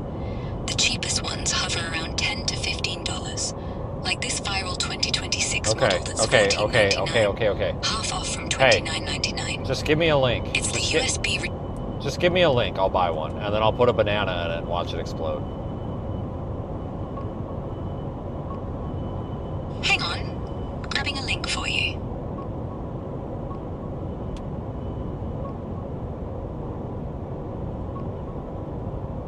Here you go. Grab this viral one straight from TikTok shop. All right, I got a link, guys. I'm gonna order it when we stop. I'll buy a piece of junk, and then we'll put a banana in it and see if it blows up. Why not? $9 is a small price to pay for happiness, and it'll make a lot of us happy. All right, you hear that, guys? We're gonna buy a piece of junk blender off of TikTok and see if we can get it to blow up. Sounds great. It's only $9.99. Like I said, that is a small price to pay for our happiness. And we'll make that back in the views. We need to do that like once a month. Every month we just like, that's a tradition. At the beginning of the month, like the first live stream, we just buy some piece of junk off a TikTok shop and see what happens. But it's gotta be a piece of junk. Nothing of quality.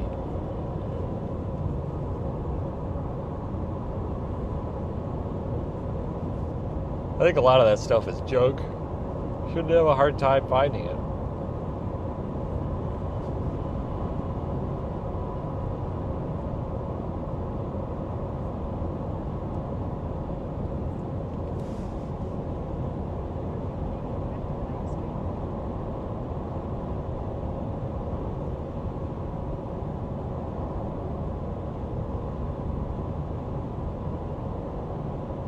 We'll just sacrifice a banana.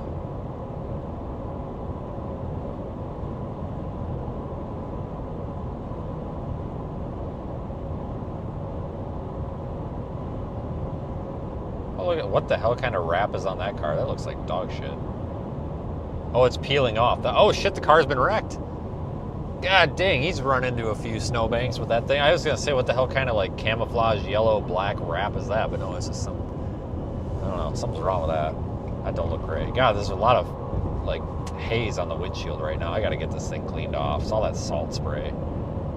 Just get me the hell out of this winter crap. Like, let's just go to South Florida and call it a day. I am so sick and tired of winter. Take me anywhere else.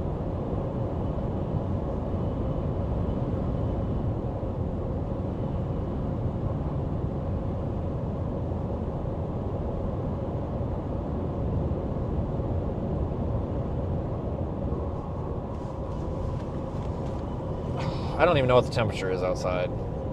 It can't be that cold. It just feels cold because it says 34. Yeah, it's probably right around freezing. So these roads should get melted off pretty well. This is, what road is this? 87? Yeah, so I mean, it's in good shape. I didn't even realize this was considered an interstate at this point. But we're almost to Raleigh, and then we just got to get around Raleigh and Durham, and then just get out of the traffic snarl that I'm sure we're going to have, and just get the hell out of there.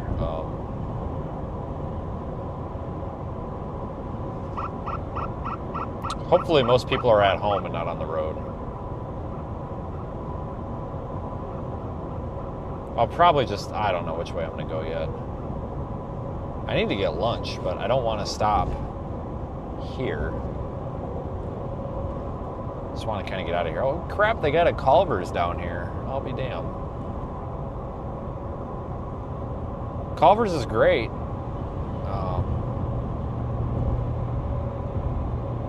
Until it's not.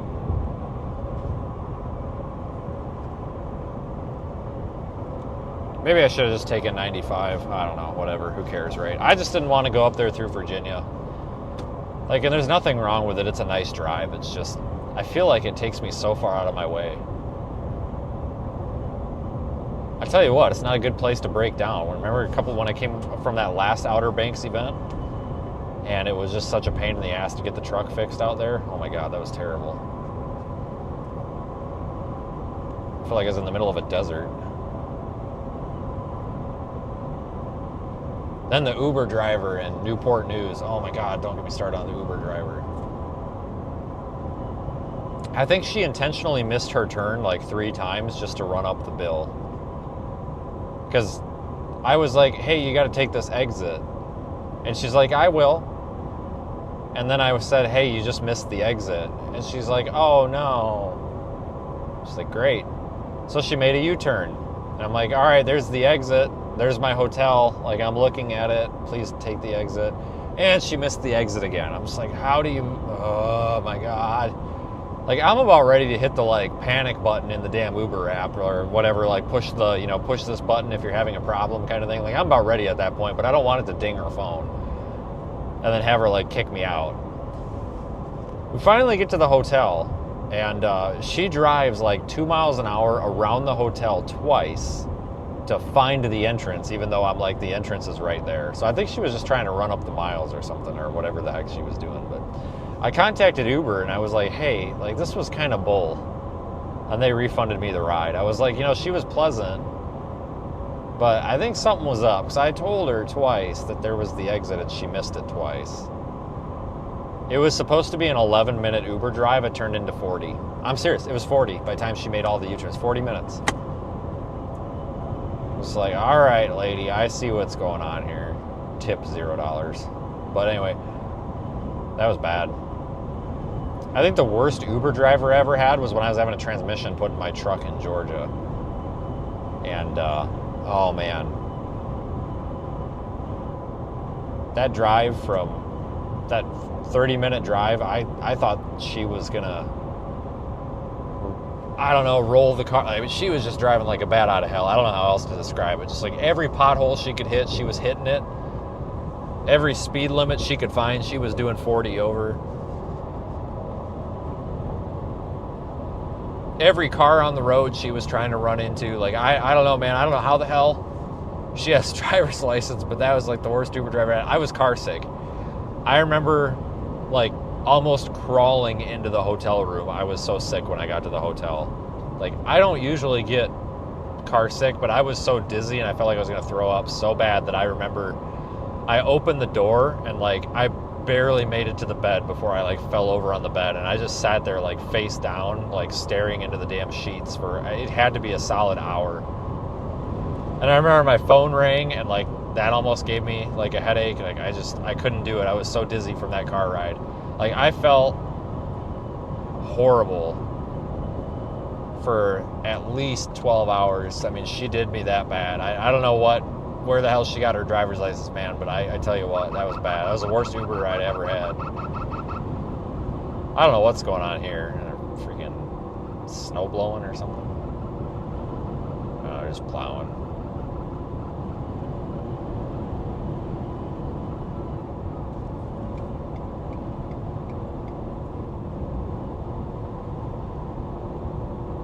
Yeah, I've not had bad or good experiences with the Uber drivers. I mean, I'm sure most of them are great, but man, those ones that I got, I just not great.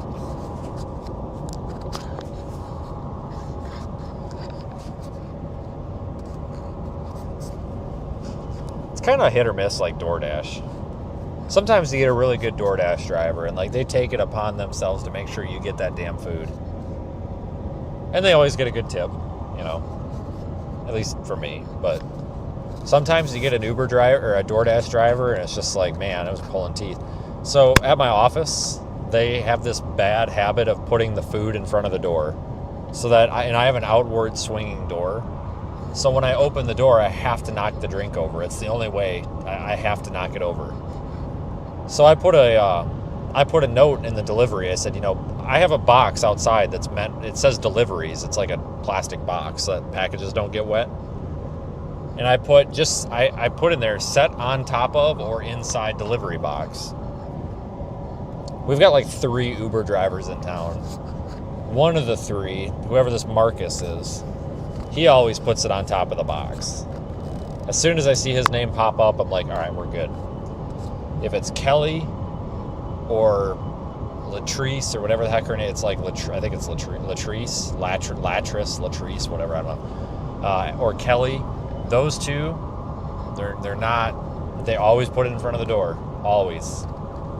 As soon as I see their names pop up, I make sure that I watch for their cars. Kelly doesn't have a muffler on her Jeep Cherokee or Grand Cherokee, so I can hear Kelly coming down the road. When I hear Kelly pull in the parking lot, I pop the door open and I stick my head out and I wait for Kelly and I just grab the food.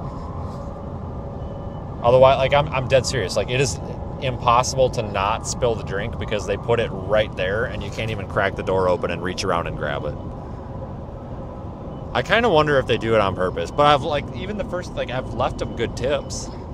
Like, I don't know. I think it's just an oversight, but it's like this door swings out. That's not going to work.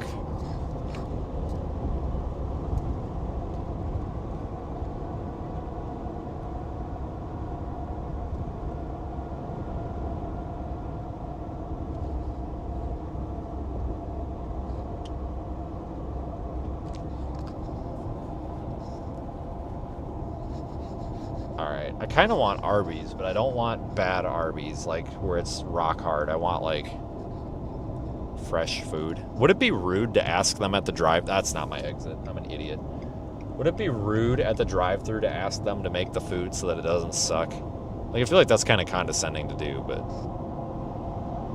like, hey, can I get the sandwich, but can I please have a good one? Like, I don't know how well that would go over. I feel like I might not get a good one.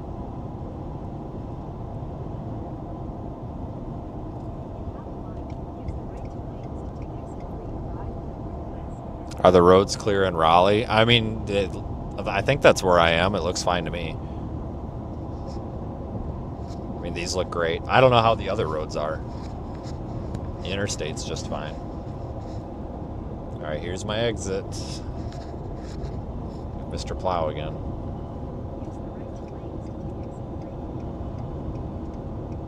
There's nobody in that plow. Oh, it's because he's over there in the weeds taking a pee. All right. Well, you got to do what you got to do, man. I get it.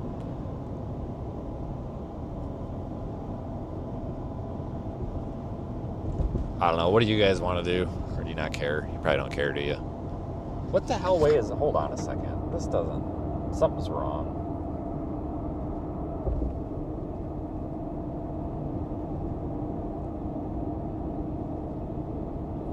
What doing, GPS? What doing?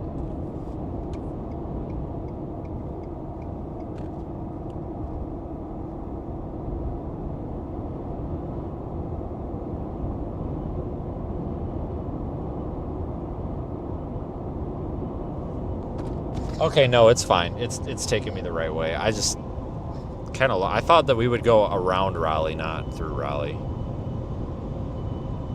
I don't even know if I want to be here. Like, is there anywhere around here to eat that's not closed, that's not trash? Like freaking a Waffle House?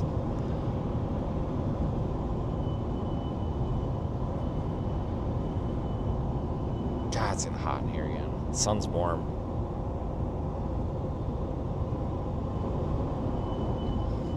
Yeah, I had I damn near broke somebody's windshield with an Arby's sandwich. And I've done this to so many people I don't remember which one it was, but so you guys that have ever gone to Arby's more than once in your life know that it's a 50-50 shot if the sandwich is going to be any good or if it's going to be hard as a rock. And when I say hard as a rock, I mean like you could pound a nail in with that sucker, right? And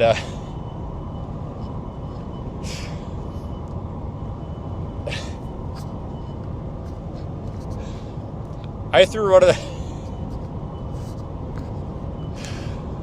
oh my god, I threw one of them damn sandwiches at I think it was Brandon. I think it was, but it was so rock hard. I go to Bass that SOB, and I got on the radio. This was like 5 years ago. Okay, this was a long time ago, and I said, "Hey," I said, "there's a sandwich coming at you. Watch out." And I threw the sandwich out the passenger window, and I'm passing this guy. I had smokes his car, and I heard a thud. I'm just like, oh shit, I didn't mean to actually do it, like actually hit the car.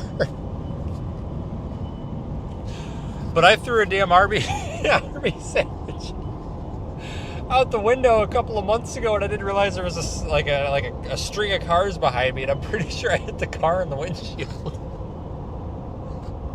Like, I unwrapped it, right? I unwrapped it, and I'm like, this thing's hard as a rock. So I just pitched it out the windshield, or the window. And it honestly looked like it hit a car on the windshield, and the car swerved. So I don't know if I hit him or not, but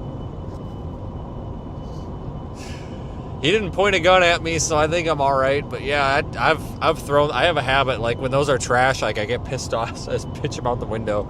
But I swear to God, guys, those things are nasty when they're rock hard. Like, you can just tell, you squeeze the wrapper a little bit, then you unwrap it, and you're like, yeah, this is trash. Out the window it goes. God dang. Like, I've got a legitimate list of people that I've thrown sandwiches at. I mean, I could probably list off 6 or 7 people. And it's not a new thing. Like, I've done this for years.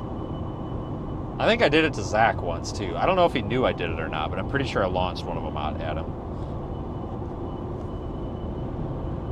Oh, it's not just the stale bread. It's like the contents of the sandwich are also, like, rock hard. Don't get me started about I think it was the Arby's in Durham. Or was it Cary? Maybe it was Cary. I don't know. Shit, I don't know. I'm trying to think.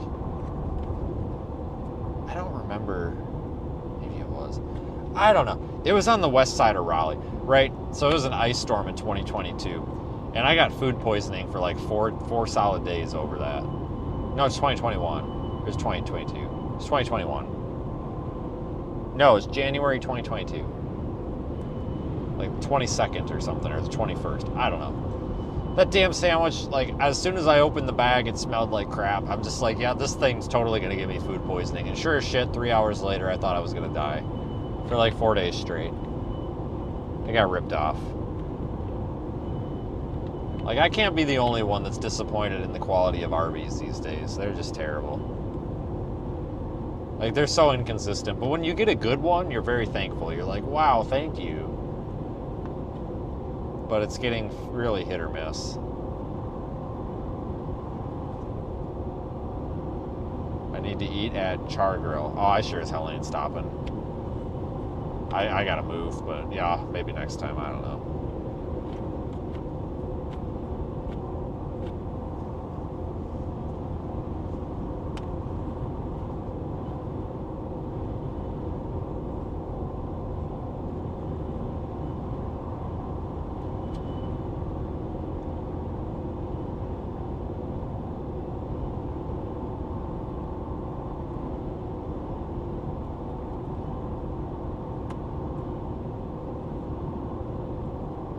KFC, yeah, they used to be good and they're kind of bad now. They used to be really good. Fast food sucks anymore. Like, I get it, you know, nobody wants to do that job. I get it.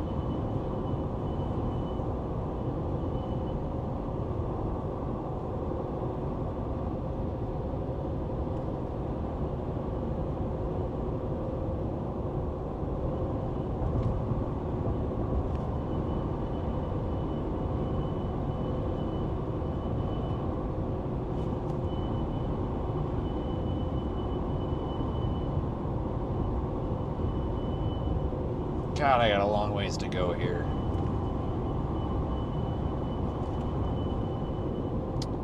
Waffle House is not open all the time anymore, though. I swear, like they're getting soft. They're getting soft.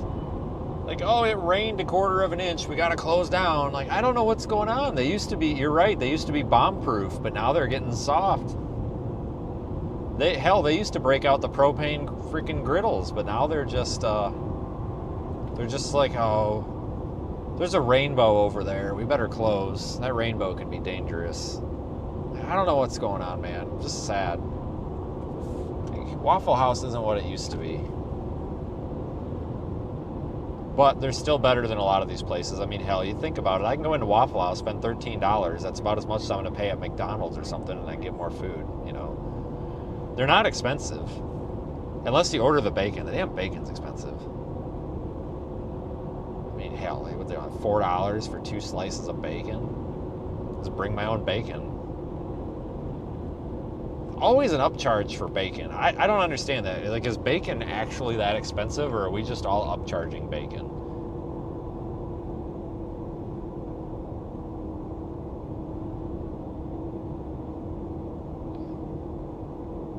Like, you go to Applebee's, yeah, I'll take the cheeseburger with bacon. Oh, there's a $3 surcharge for that. Like, a $3 surcharge to put 2 strips of bacon on my cheeseburger. Holy smokes, Honda. You can pedal a little harder than that. Good Lord. You are going to get rear-ended.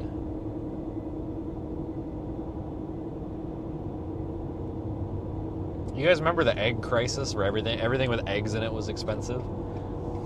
I don't know if that's still a thing or not, but random thought. There's a plow.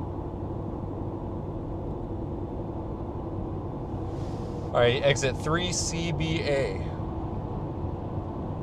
Well, which is it, CB or A?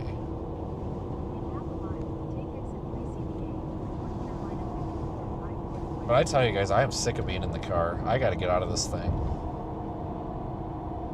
This was just a weird trip. I mean, if I would have missed this, I wouldn't have been crying, but I'm glad we were out here. Don't get me wrong.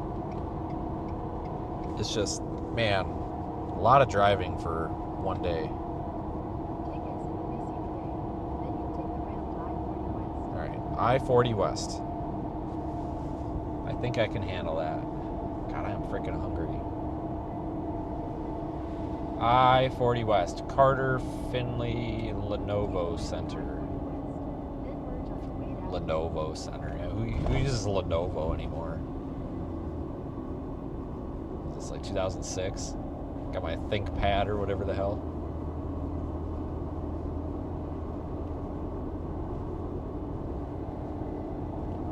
Grandpa wants his Lenovo back. I'm just kidding. It's a joke. Somebody's going to be offended.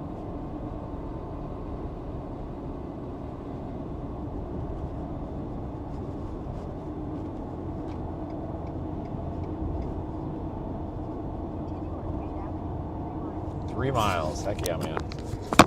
Yeah, we could go to the Lenovo Center right here, man. Or something, I don't know. No, I'm going to go up through freaking Chillicothe, I guess. It says it's 3 hours longer, and I think it's due to the road problems.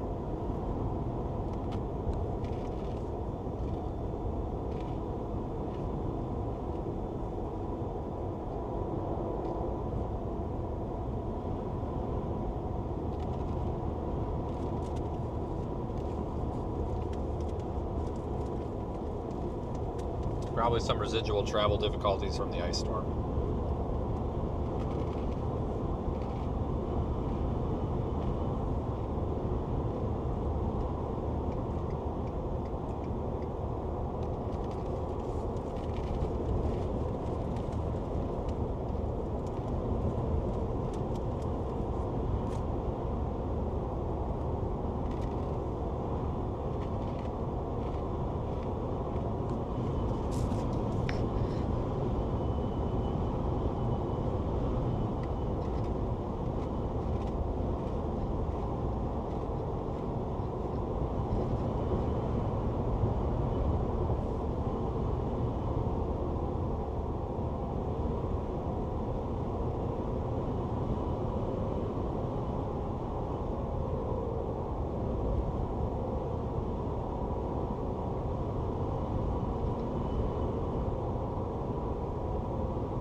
Anyway.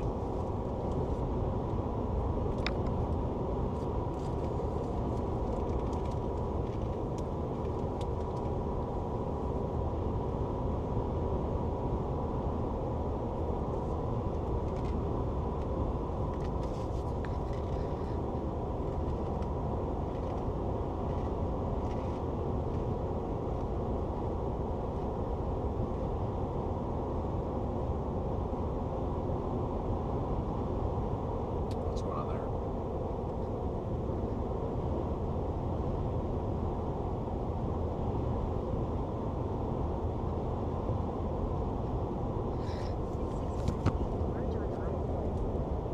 Well, I-40's in great shape. God, they got like barely any snow here. Look at this.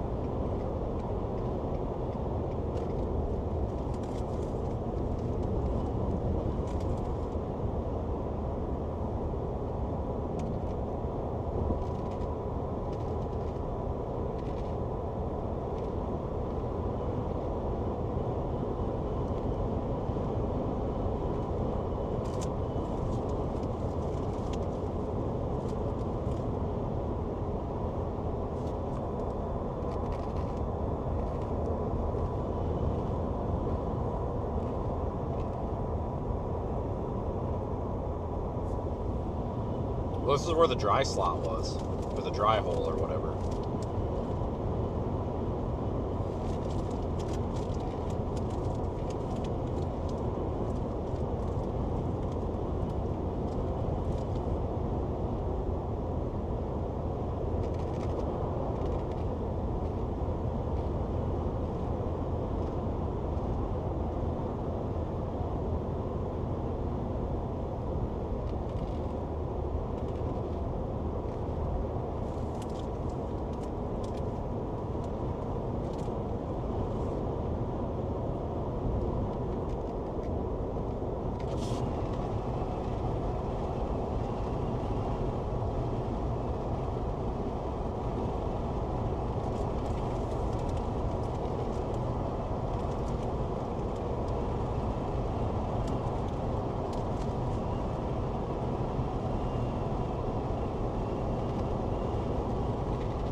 Waffle House there on the right.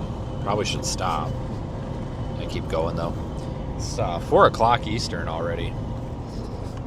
Day's going by quick now.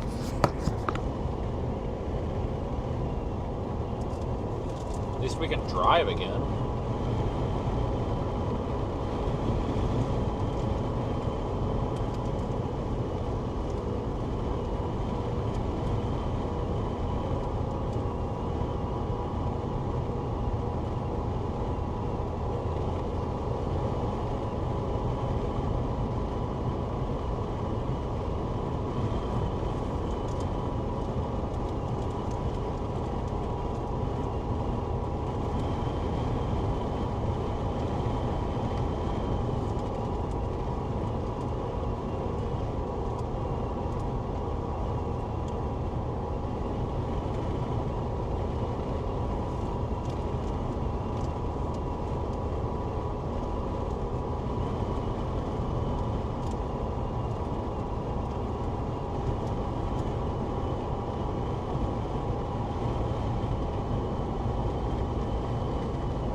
So they do have a winter weather advisory out here.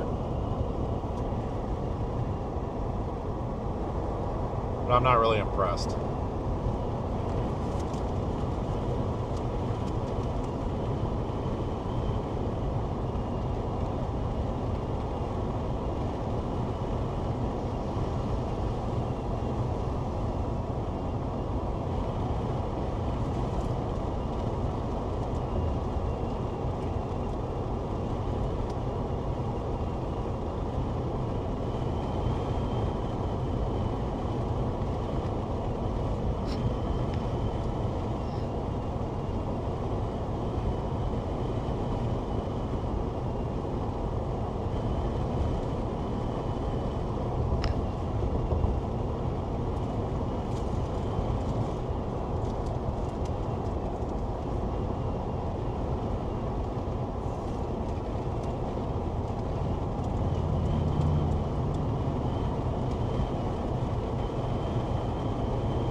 All right, so I'm seeing preliminary reports of snow in Kitty Hawk of 10 inches.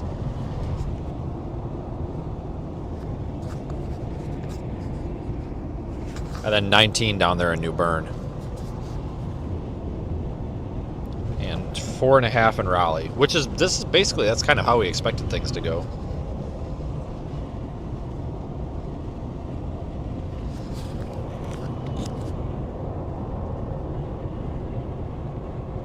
So none of that surprises me.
Oh look, snow on the road. First time we've seen that for an hour.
Oh, look, more snow on the road.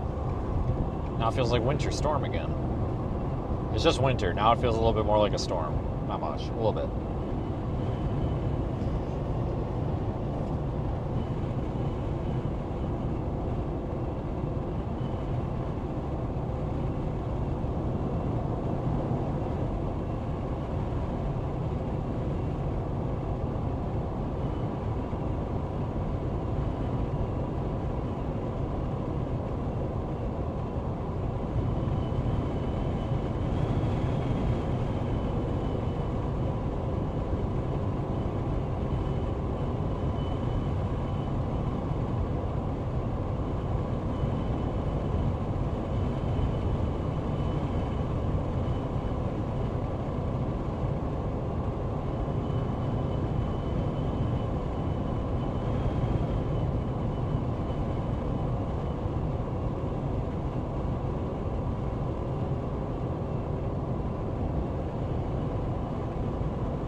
I don't know how far I take the road. I've got no idea. I'm just going by what Google Maps says. I have no clue. I just know we stay on it for a while.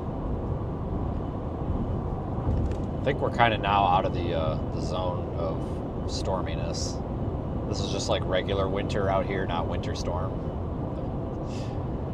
It was a winter storm back there. Now it's just winter.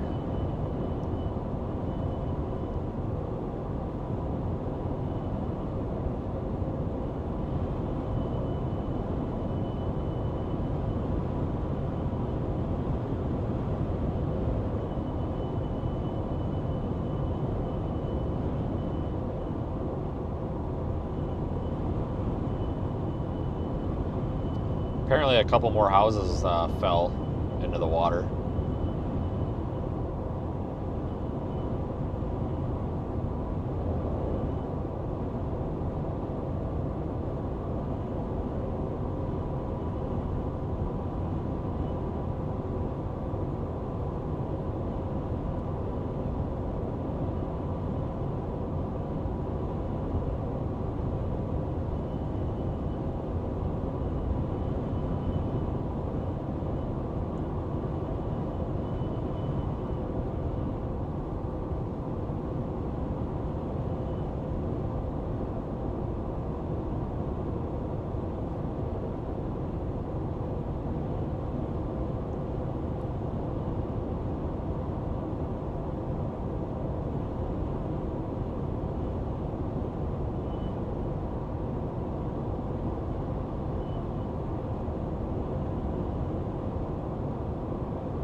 look at Bojingles.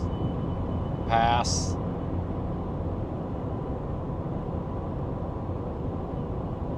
I don't even know what that actually is. Ah!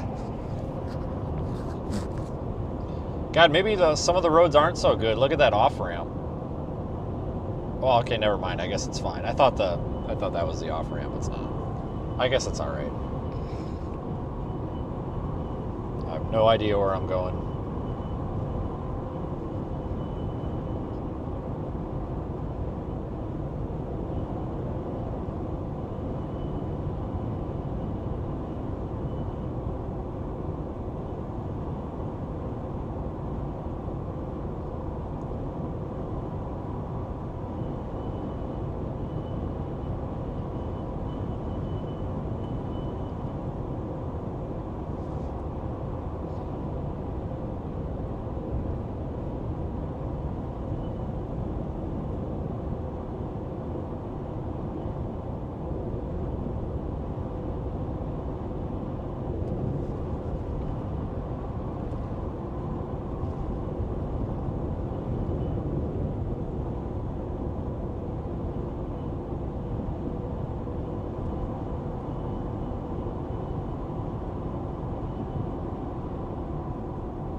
It ain't bad out here, but we are driving through the dry slot.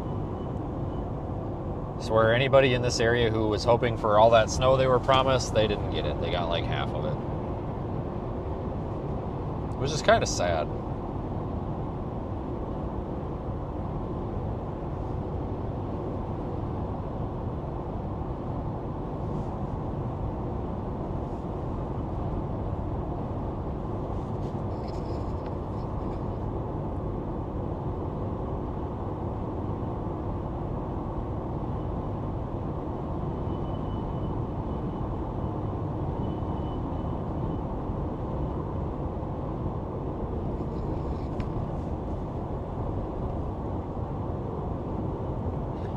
Yeah, the dry slot. Yeah, Facebook loves that one. That's for sure.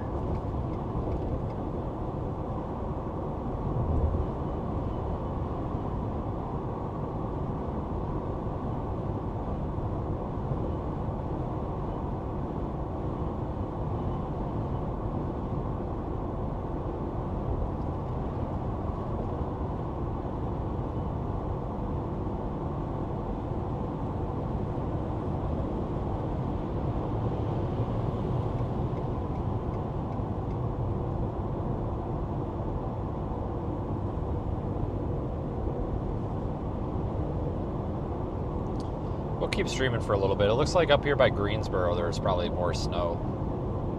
So I think we're going to get back into some heavier, well, where there was heavier snow. Obviously it's not actively snowing anymore, but you know what I'm talking about. I think we will encounter more snow.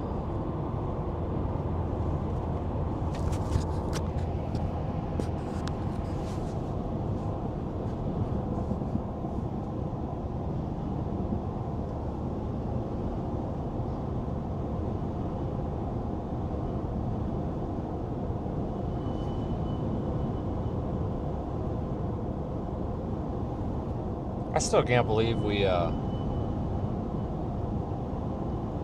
believe we pulled one car out of the ditch. Well, she wasn't even in the ditch. I can't believe it. That's it.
What a trip. I wish I could just fly to these places and then rent a car, but there's just no way to do it with all this stuff. There's no way. Couldn't even really do it if I wanted to. I mean, realistically,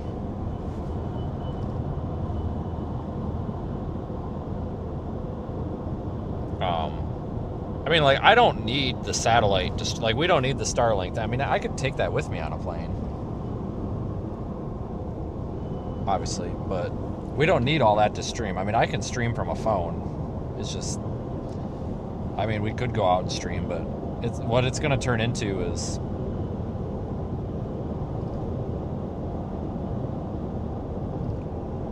go out somewhere and then forget something. It doesn't work.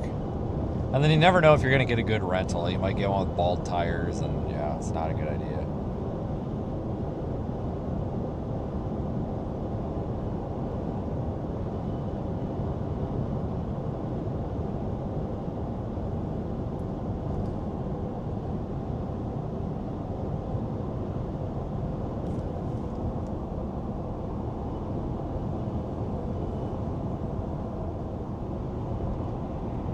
Jesus Christ, dude, how much of a hurry are you in?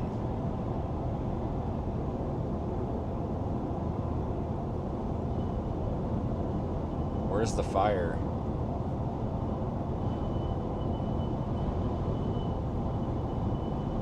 I mean, I'm doing like 76. Alright, I need gas. I'm about to run out of gas. Jesus Christ.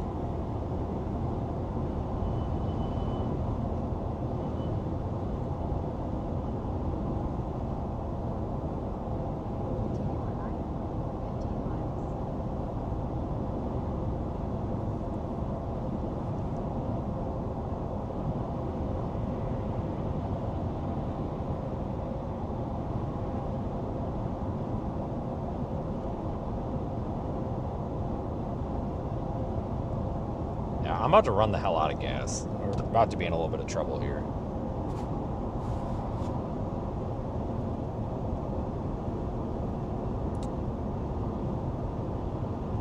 We went through a lot of gas coming out here because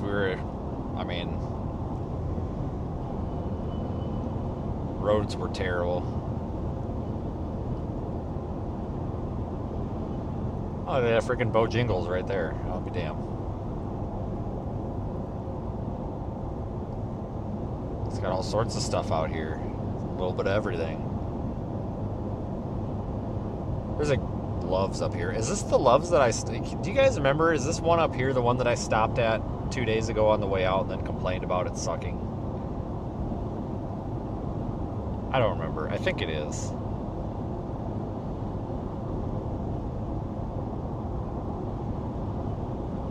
Well, I know I didn't take a picture of the bathroom and send it to Zach, so it can't be that bad. I don't think I did anyway.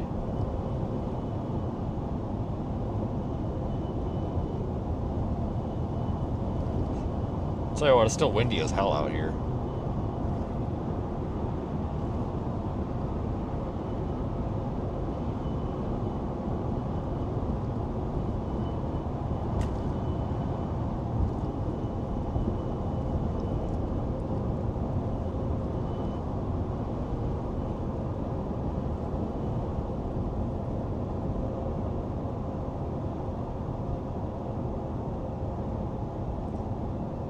Gas mileage is down too. I'm down to 18.4.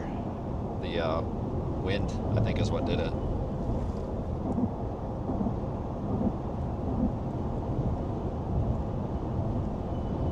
I gotta clean this windshield too. It's really hazy. Somebody said something that looks hazy. It looks really hazy to me too. There's like a film on the inside of it or something. Probably from the salt water or spray or whatever.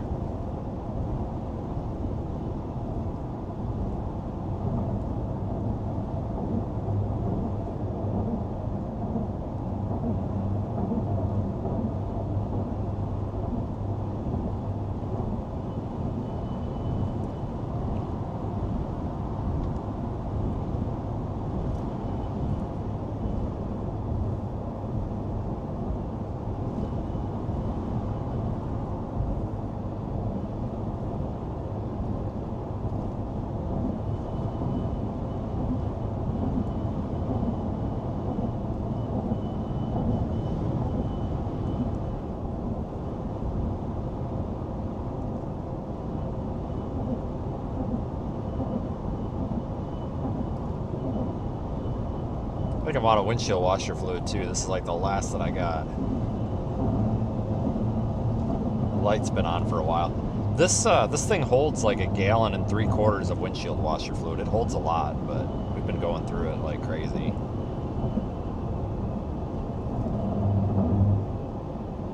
I just filled the damn thing too.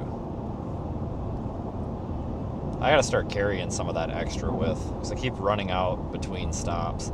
And it's expensive at Love's. It's like $6.99 for 1 gallon of washer fluid, but you go to Walmart and it's like $1.99. Hell, I remember when Walmart used to have the 97-cent washer fluid, but they don't anymore.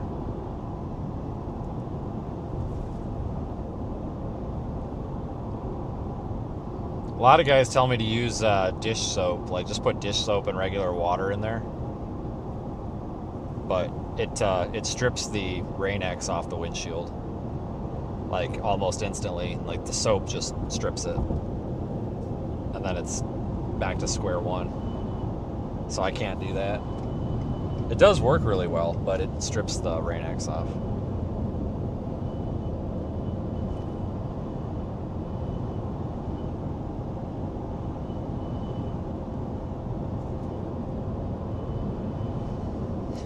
Be like some idiot that filled it. I used to work with this guy that just put straight water in his windshield washer fluid before a snowstorm and then froze everything up. Good call there.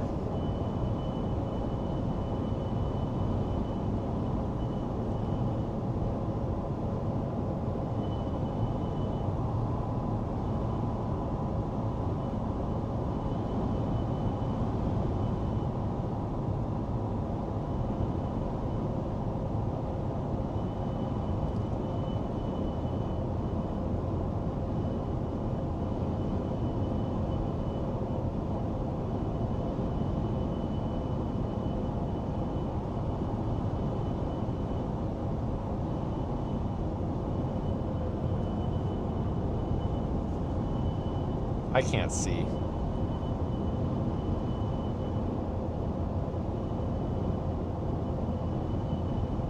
I mean, vodka probably would work. I mean, just something with alcohol in it. I mean, not wrong.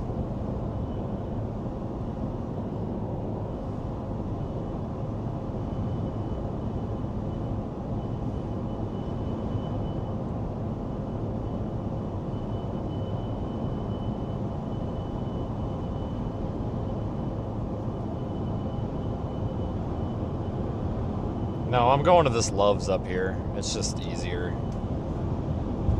I think it's a dumpster, though. I don't remember.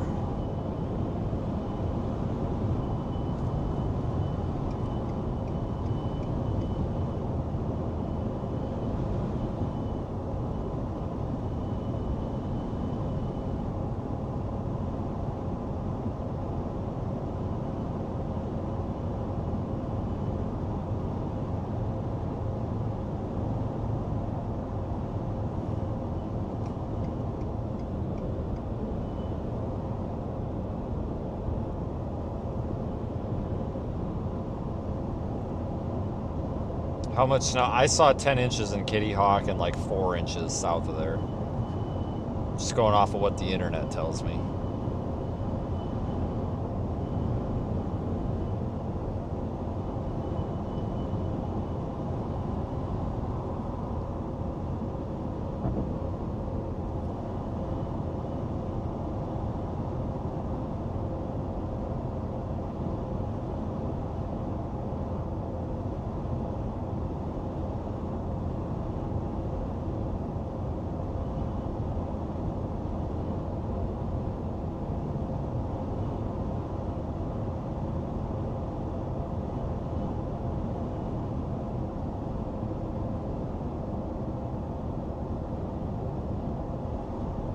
Oh, I swear to God, if this place has the frickin' Bojangles connected to it, I'm gonna have a stroke.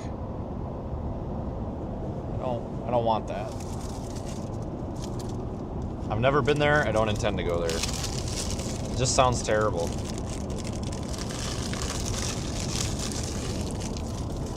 Everybody's like, oh, it's a great place to go. Ugh. I'll pass. I'm fine. Thank you.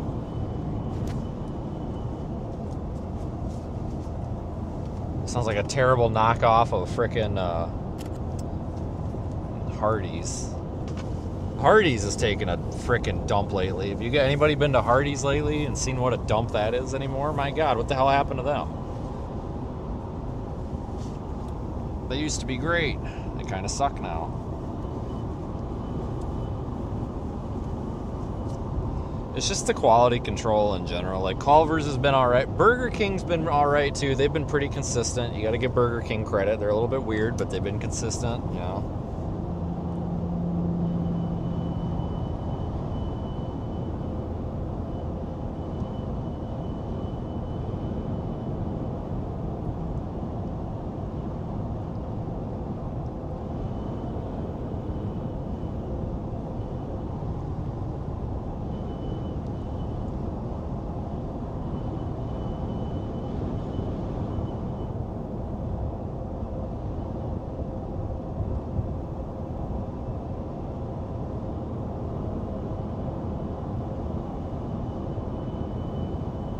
Yeah, you can tell there's definitely been more snow here.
Biscuitville. What the hell's a Biscuitville?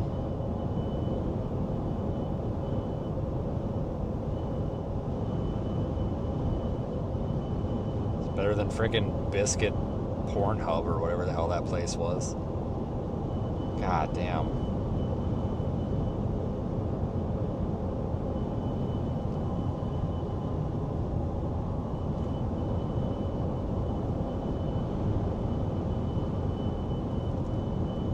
It needs to get dark out. I can't do this damn sun anymore, though. Holy smokes.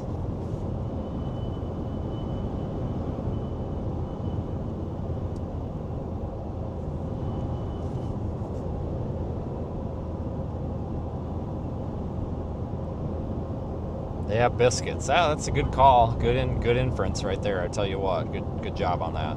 I agree. They probably do have biscuits. Just a wild guess.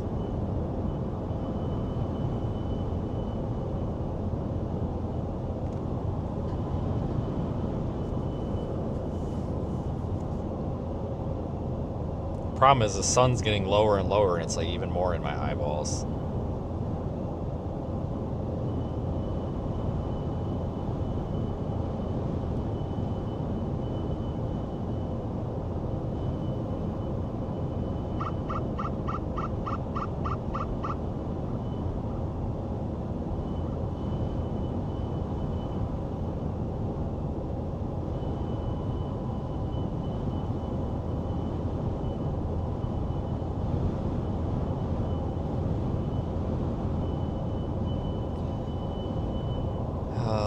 Yep, I think this is the dumpster loves that I think this is the same one that I bitched about on the way out here, that it sucked.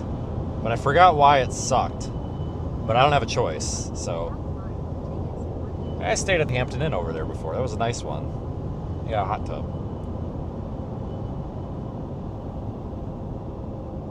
But yeah, I have no choice. It's either this or like a crappy gas station.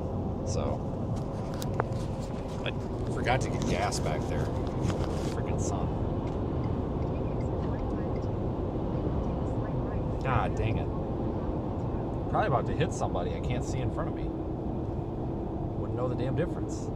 Oh, it's a freaking Hardee's here. God damn it. Shit. Slight right onto the ramp to Trolleywood. Who the hell wants to go to Hardee's? Next light, you'll turn left into the parking lot.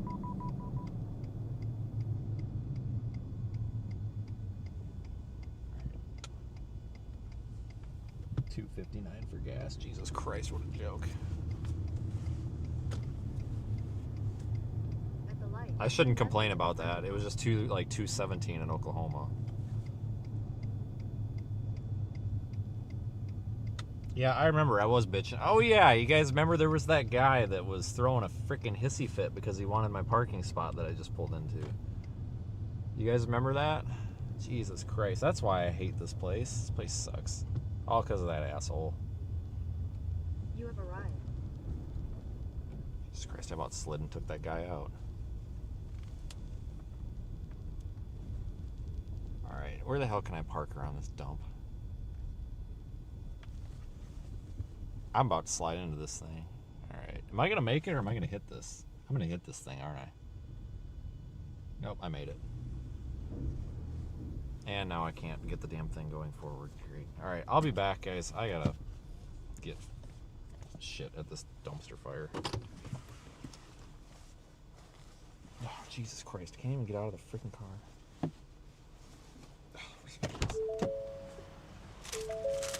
I gotta get all this trash out of here.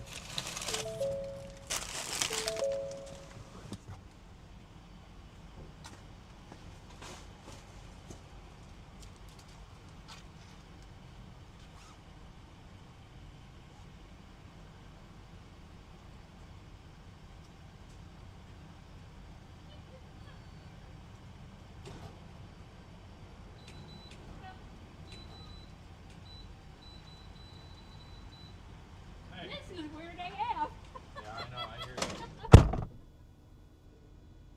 It's the shitty love.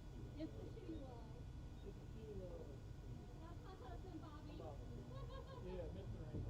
Yeah, Mr. Rankin. You all right? We ended up having about 9 inches at the house. Oh my God, everybody went from 8 to 8.5. Well, they depending on which day. Top of the car was like 8, and that yard was like 9.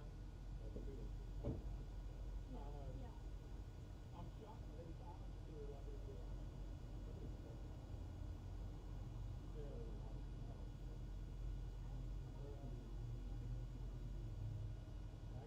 10 years. Yeah. The drive car. 2001 when it happened. Yeah. You could have took the car that passed right to the center of the state, literally. You get it past Greensboro or past Griffin County, or past Durham County, and you had 2 or 3 inches either side. If you had right here, it was literally 24 inches.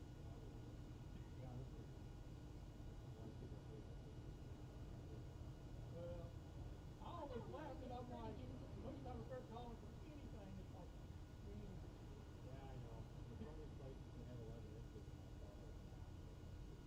Yeah. It was shit out of me too. Oh yeah. I was supposed to get a lot of it. Yeah. It is absolutely insane. Well, that truck's still running. Cracked it enough yet. Oh yeah, yeah.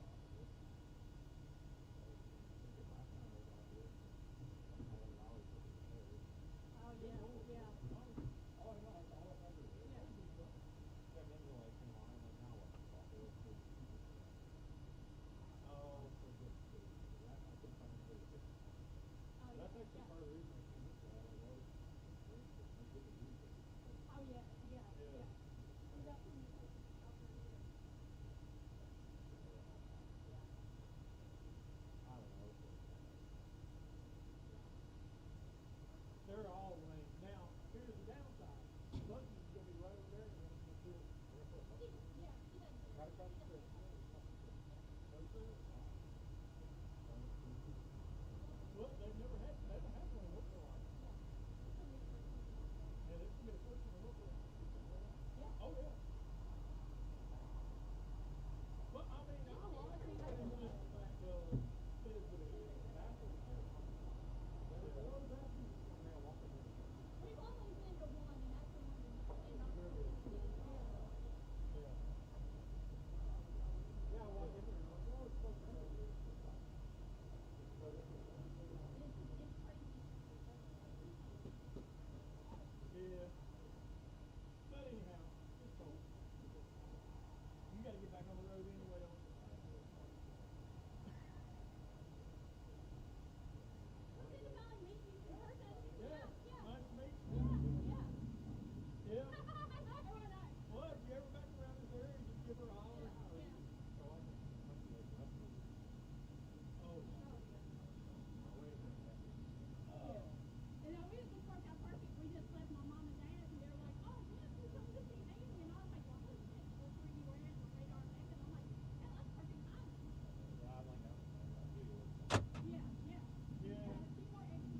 All right, I know somebody's gonna say it. I purposefully didn't get the windshield washer fluid because I just spent $4 on a freaking pink drink, and I'm like, I'm not spending $10 for a pink drink and a windshield washer fluid. I'll just get it at Walmart.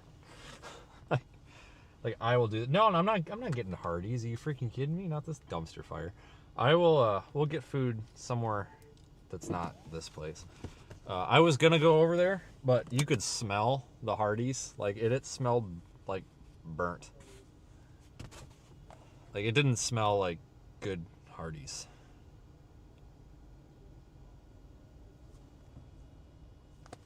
Let me get out of here. How do I get out of here? This is the one where I couldn't find the exit too. Alright. Now I'm gonna have the sun burn a hole in my eye. This is great. Oh shit, I hit the horn by accident. God, that sounded like crap, didn't it? I'm just freaking having a day today.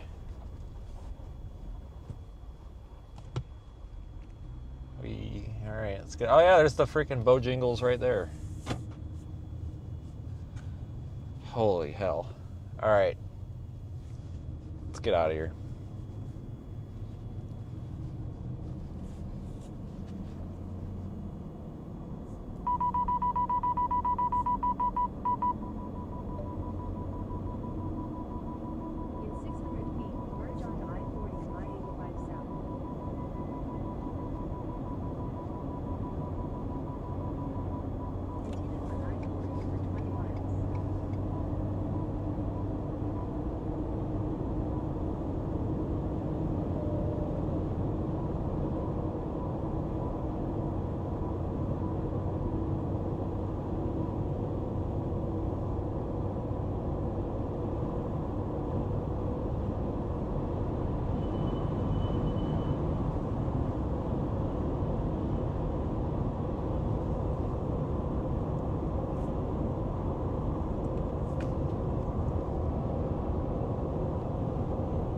It's 13 hours, 48 minutes from here, but what is it if I go through Knoxville? I really want to go through Knoxville, but then that can be a pain in the ass sometimes.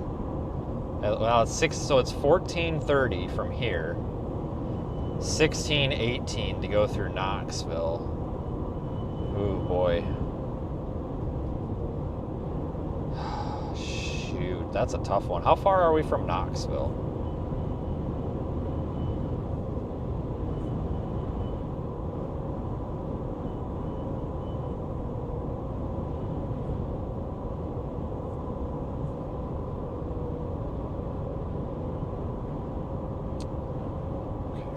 Knoxville to Wisconsin.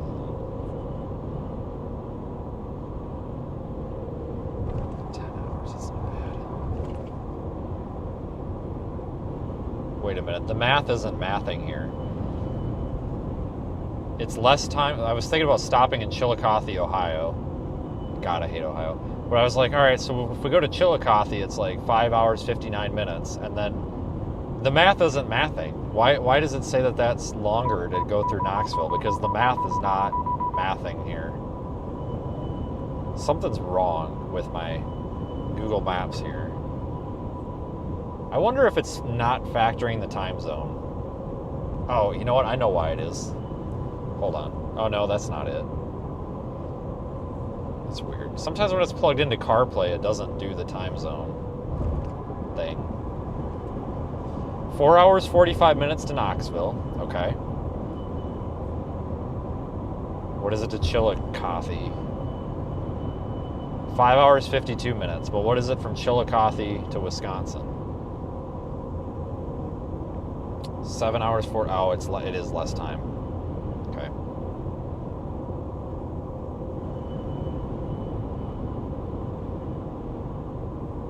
Okay. All right. I guess it is right.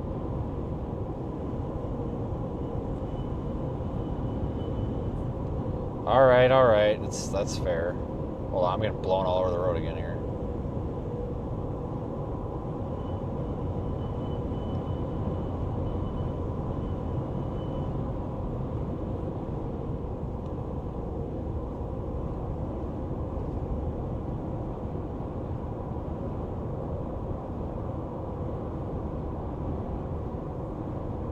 That's the problem about down here. Like I said, guys, it's just not... There's no good way to get in and out. For me, anyway.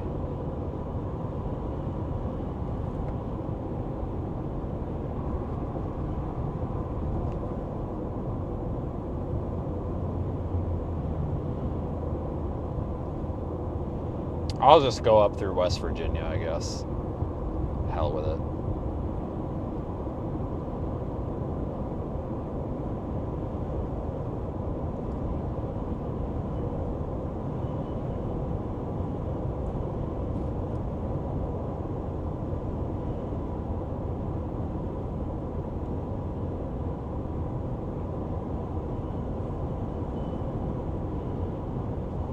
I really want to go through Knoxville, but it doesn't. It's going to be 2 hours longer.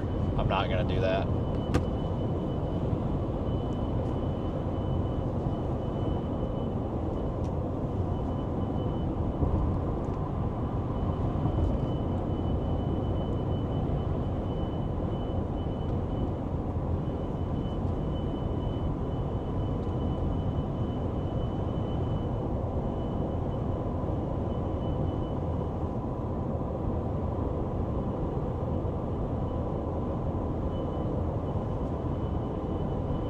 Yeah, the Cookout is a pretty good fast food place.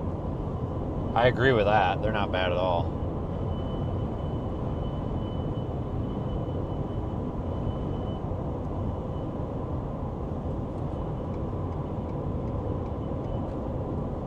Another underrated one is that frickin' Dick's Barbecue Pit, or whatever the hell it is.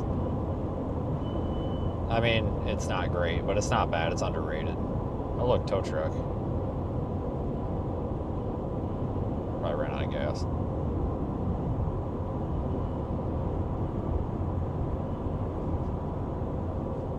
Biscuitville at this exit. We go to the Biscuitville or the train station. God dang it.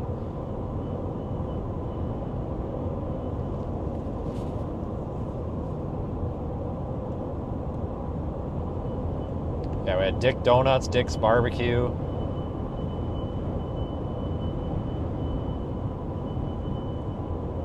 I don't know. We had a bunch of other Dick-themed stuff. We had Dick Donuts, Dick Barbecue, Dick's Crab Shack. He's a popular guy. I tell you what, he's all over the damn place, guys. He is everywhere.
Oh yeah, the gas and biscuit sandwich porn, whatever the hell that place was.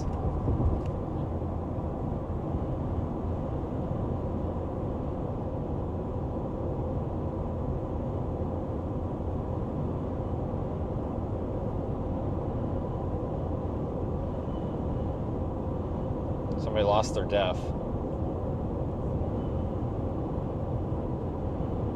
Why is everything Dick's? I don't know. Shit, we used to have a Dick's grocery store where I lived a long time ago. Now it's Piggly Wiggly.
Anyway, I'm bored. I'm not gonna lie. We gotta either do something or I'm going to bed.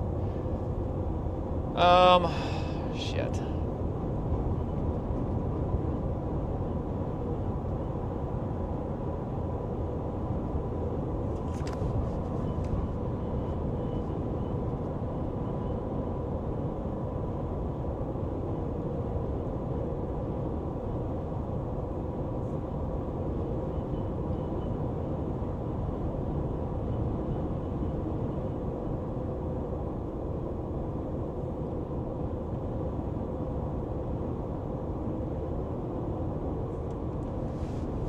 Alright, well, I got my pink drink here, so. It didn't explode. That's a good start, I guess. It smells good.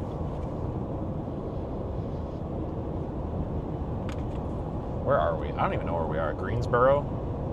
I don't know. Gibbersville? I don't know, whatever the hell it says. We're by the rest area. That's where we are. Good enough for me.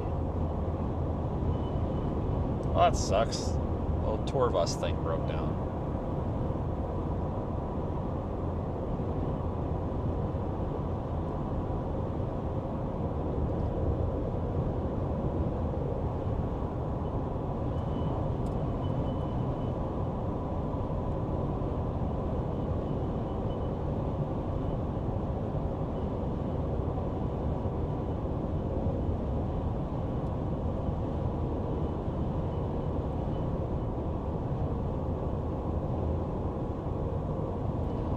Probably, like I said, I'm probably just gonna try to get up to like Chillicothe or something.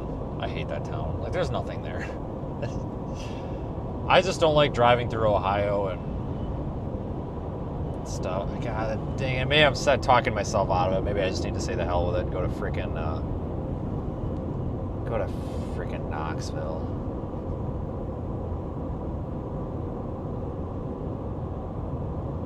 I really don't want to go through that squiggly mountainous part of I-40 though, where you cross the line into Tennessee. I don't really want to go through that.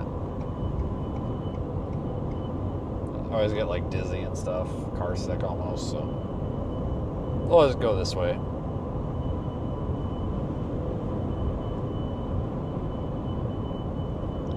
It is a long drive. There's no good way to get to the East Coast, I tell you what, unless it's the Southeast Coast. Because if I go down to like Atlanta and everything, that's not bad. It's just the rest.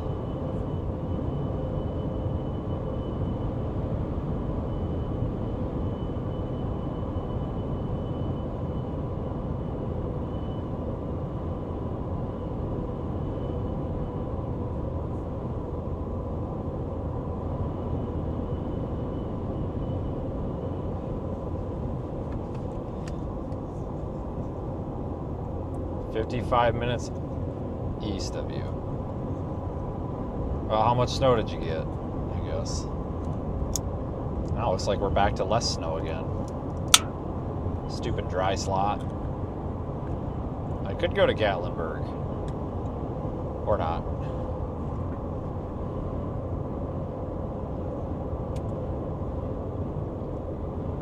Oh, this pink drink tastes like crap.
Like a little bit of washer fluid will conserve it.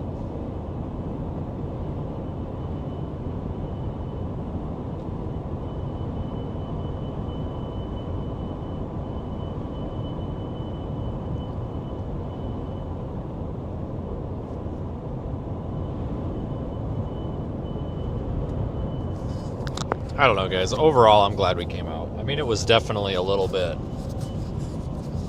probably was a little bit overhyped. I don't think by me. I mean, I don't think we overdid it, but I do think a lot of people overdid it. I think the biggest problem was people not backing off on the snow totals when we started getting data that was suggesting that we might be too high on the totals. A lot of people didn't back off. They should have. I mean, hell, I even started talking about the damn dry slot, so more people should have been talking about the dry slot. But I'm glad we came out. I would have been a little bit upset if we missed it, I think. Maybe not, but probably. It was just one of those things where it's like, all right, this is cool. This doesn't happen very often. Let's go do something.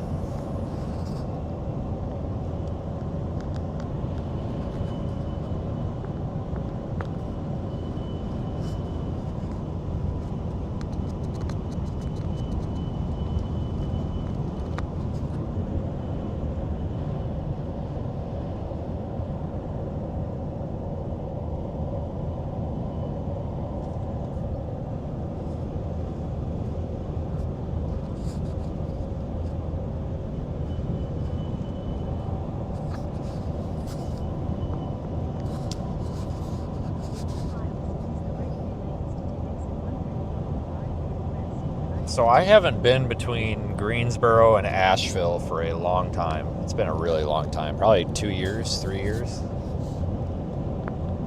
This is the most I've been in, like the past, when was the other Outer Banks incident? Was that, is it October? Yeah, November, December, January, was that 4 months ago? So in the past 4 months, I've been to North Carolina more than I have in the past couple of years. I mean, other than this, there was that time where we had that, that's where Daniel sent us to the funeral home. We had that, like, bullcrap tornado risk. Oh, when was that? I think that was 2024. It wasn't in 25, it was in 24. I don't remember exactly where we were, but we were somewhere, ended up somewhere down there by Wilmington at the end of the day.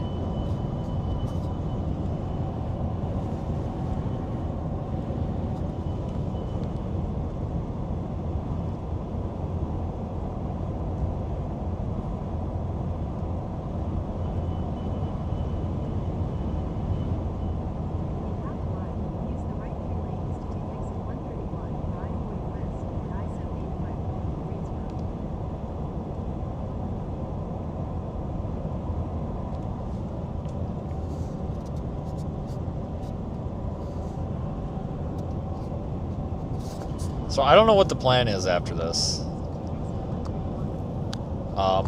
There's a potential for some winter storm, whatever, around the 6th. So we need to watch that. But I'll probably be live tomorrow evening at some point. Maybe?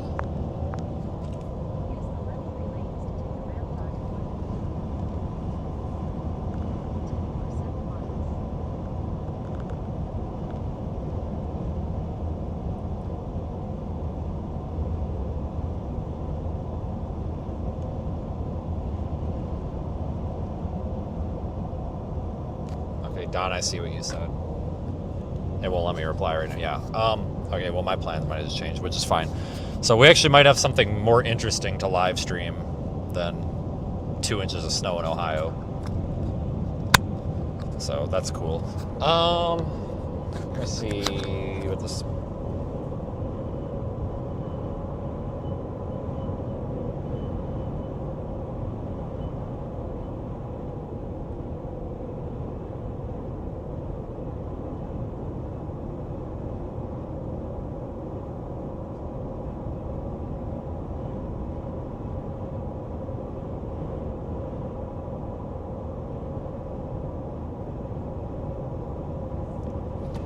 Alright, so we might have something more interesting.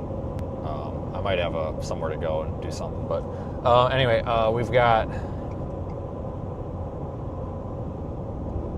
I'm trying to think. I'm probably leaning towards that last week of February. I might just not do anything except put together components and probes and stuff.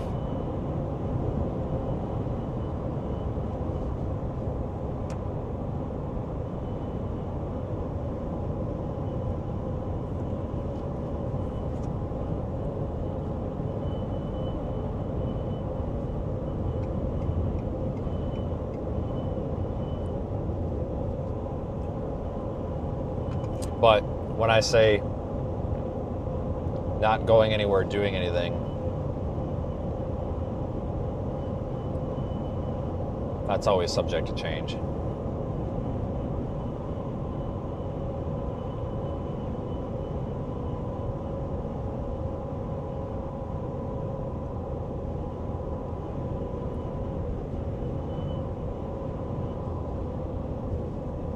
That's an interesting choice for a police vehicle.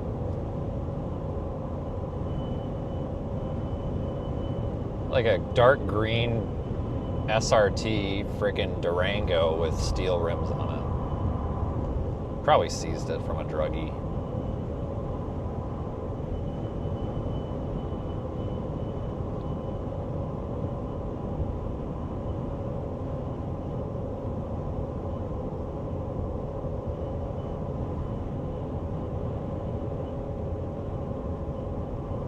So I don't know what to expect this week. There's just not any interesting weather happening. I mean, we could find something, but trying to make all of our other stuff work, right, at the same time. So we'll figure something out. So I don't know what the plan's going to be.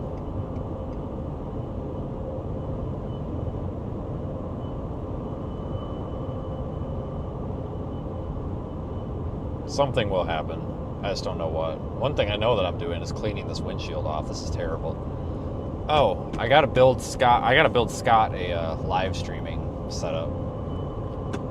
So we'll probably live stream making a live stream device. I got a concept and I want to build it for funsies, so that might be kind of interesting. I got this idea of using an Orange Pi board. What I like about the Orange Pi boards is they've got a full-size HDMI input.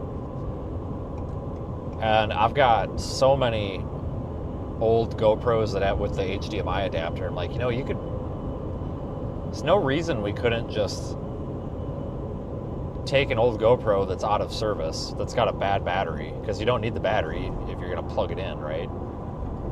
Power it off a USB, and then run the HDMI into the Orange Pi's input, and then just do some bullshit Speedify bonding, and then just use FFmpeg to encode SRT and just blast it to the damn server, and if it hears it, it hears it. That would work out pretty well. I'm not a huge fan of Speedify, but it does work enough for like non-mission critical stuff. Like, it works fine. At least on those Pi boards it does. I want to experiment with that. We might do some experimenting this week with that. But I got to get some other crap done too. So I've got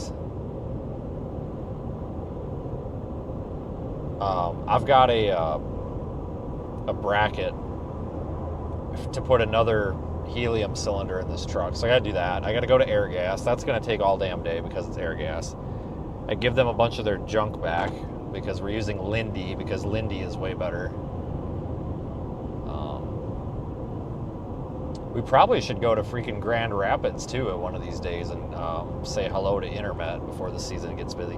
Intermet has a severe weather observing drone that I kind of may or may not be getting talked into spending way more money than I should on. They've got a drone that has basically all the radio sonde instrumentation on it. And I'm just like, oh, heck yeah. So I don't know if that's going to happen this year. It's freaking expensive.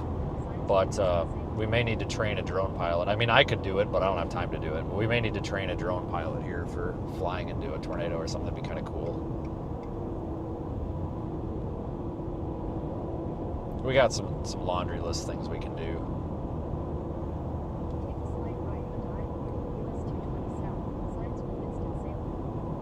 I need to figure out why the ground station for the weather balloon, the radio sonde receiver in my truck isn't working.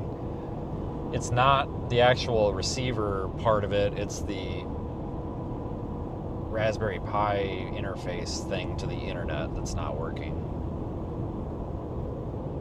I actually think it's got a defective USB port because it's got one USB port and it's not working with the modem anymore. It's not even powering it. So I think it's a defective board.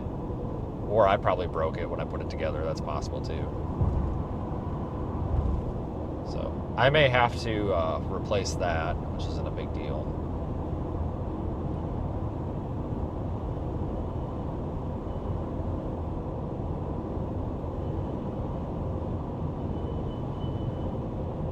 I just got a lot of odds and ends to do.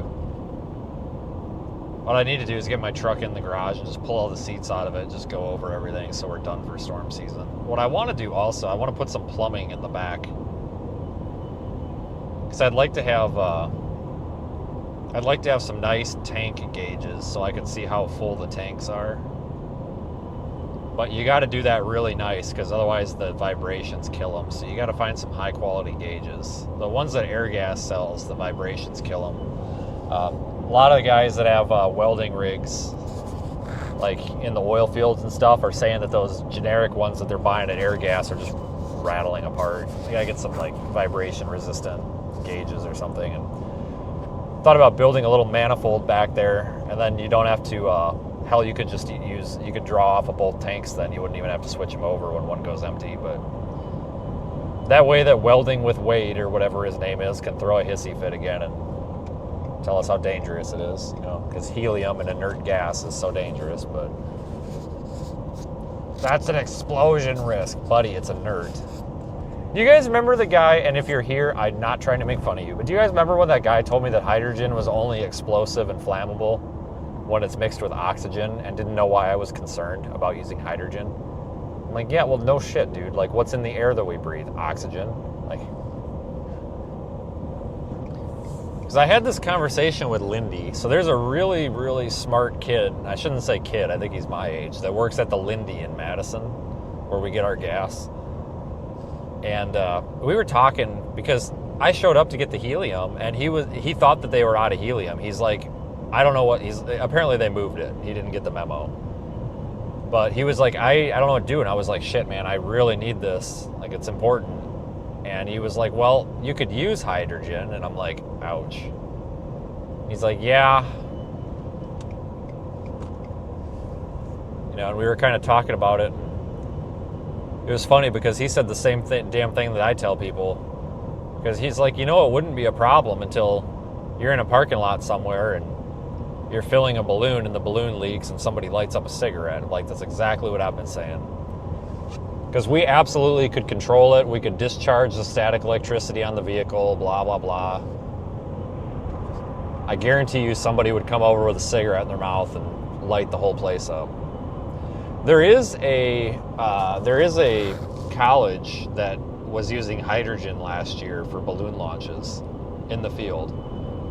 And I was talking to one of their representatives, and he basically just said that they just made the protocol was just turn off the vehicle and they just grounded everything, you know, and anti-static mats and everything. And I'm like, well, how the hell did you ground it? Did you like pound a ground rod into the ground? And he's like, yeah, we had a stake. I'm like, you've got to be kidding me.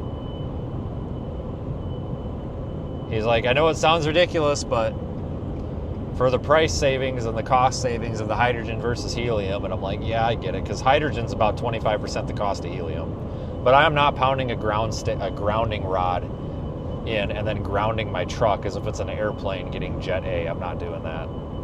Like, we're gonna stick to the helium mobile. I'm working on hydrogen at the garage though. I'm working on hydrogen, so we're gonna have to put the hydrogen outside and then plumb it inside, which is not a big deal. But we're gonna get hydrogen up there before the end of the year. That'll save us a lot of money for our test flights and everything. My chat's broken again.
Kernersville? I don't know. I don't know anything down here. I just kind of exist when I'm down here. I don't know where anything's at.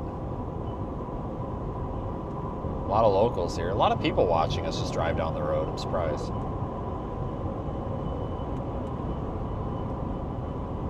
I don't know. I think our winter storm is definitely over. They even have any warnings? No, they have the advisories out there, but that's it. A couple of them.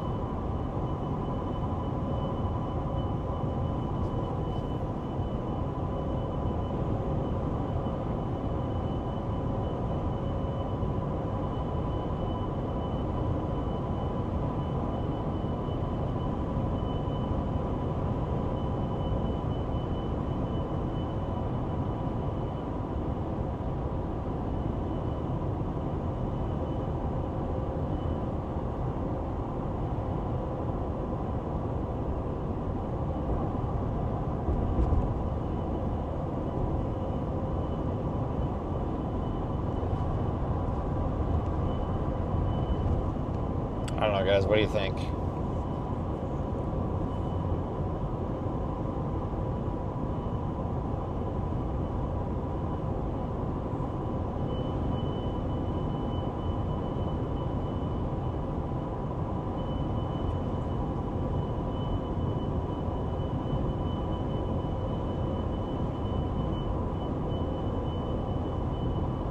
We had a good turnout today. Overall.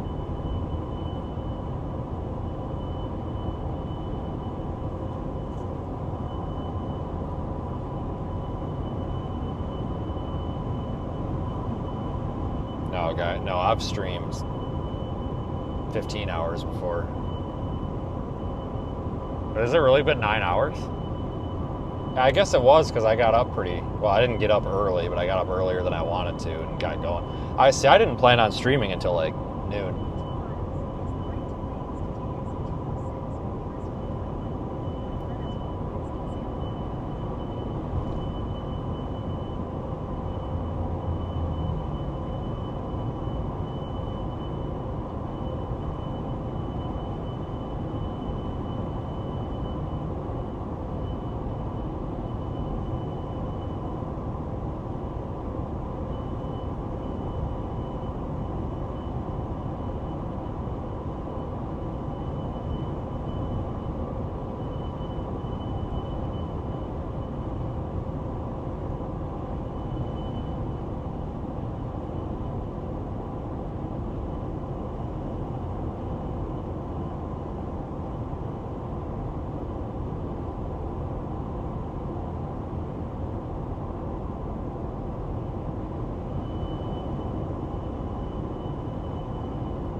Oh, look, an air gas.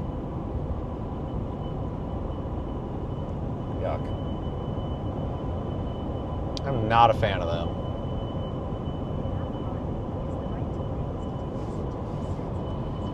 Not for their prices.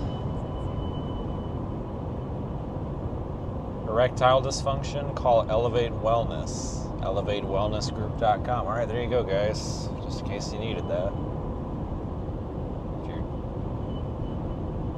Wiener isn't working right, you can call them and they'll fix it, I guess. That guy's backing up down the interstate. I don't know what he's doing, but that's not my circus. Probably missed the exit. I don't know.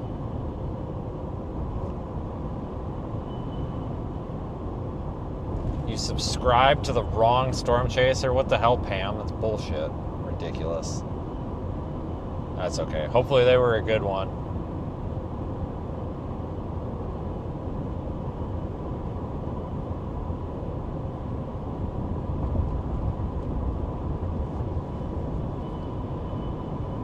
Sometimes I think I'm subscribed to the wrong Storm Chaser too. Holy shit.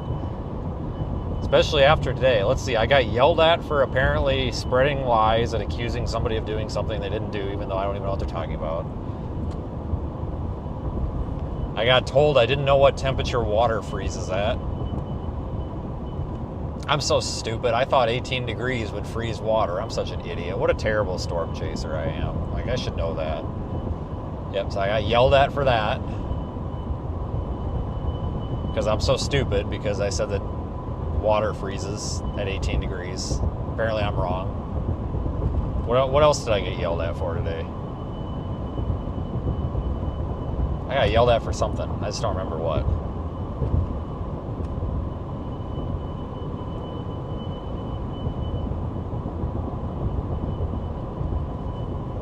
Oh yeah, it's just been a normal day, basically.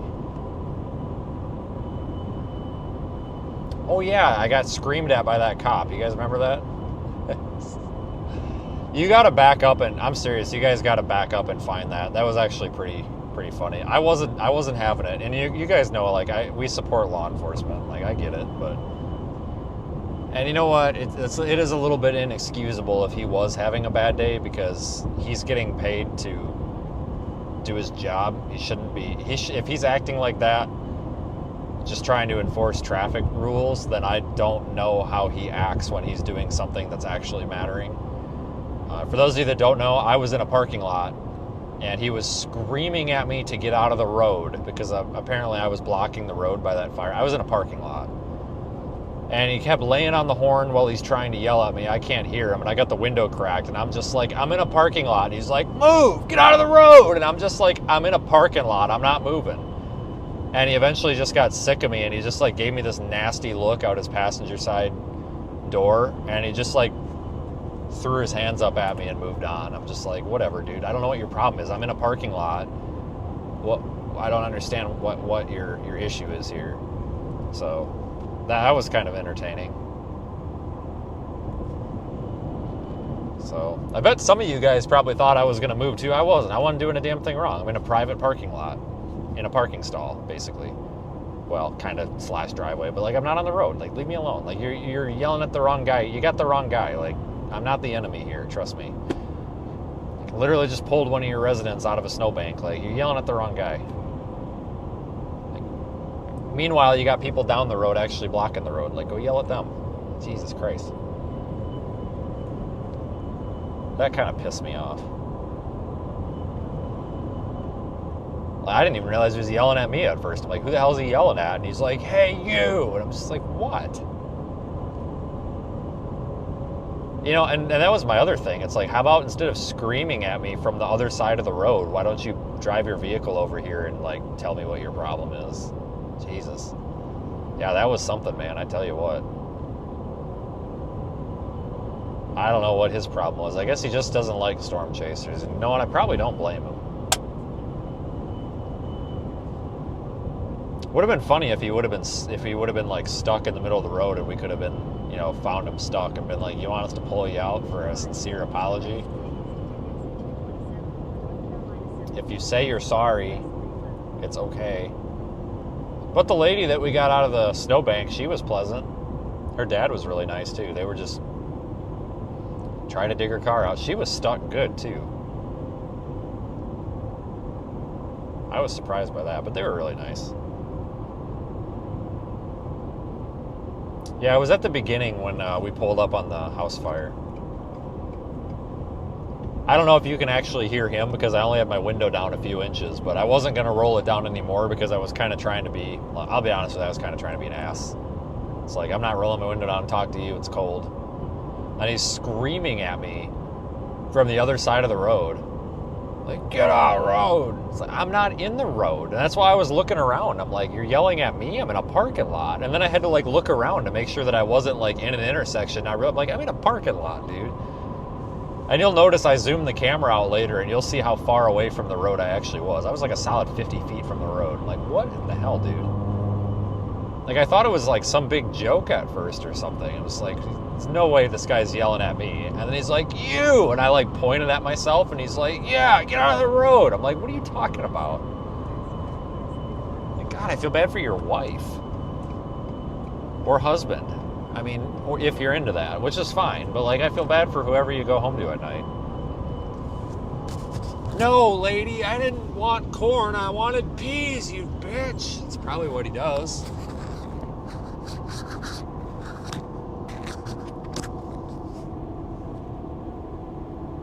The peas are too cold.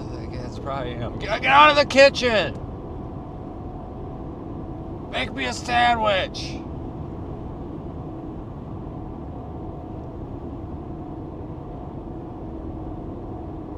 can't park your fat ass in that chair. It's probably what he does all day at home. That poor guy. We should have offered to take him out for lunch.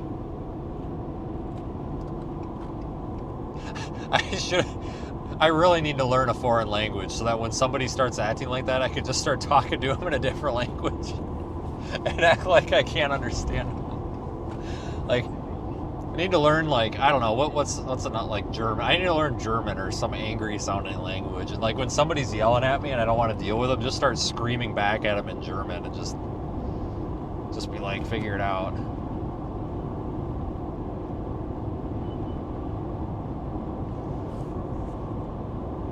You're getting moved and selling the house. Good luck. I'm sure that's got to be a pain in the ass. I recently had to get on the market and find an office/warehouse, and we had one. I had a deposit on one way back in August. It was supposed to be move-inable in September because it was new construction. There's an EPA permit because of drainage, and they basically just never did get the damn thing finished. And I think it still probably isn't finished, but so that had to go back. And like even just trying to find a freaking warehouse/office to rent was a pain in my ass. Can't imagine trying to buy a house right now or sell a house.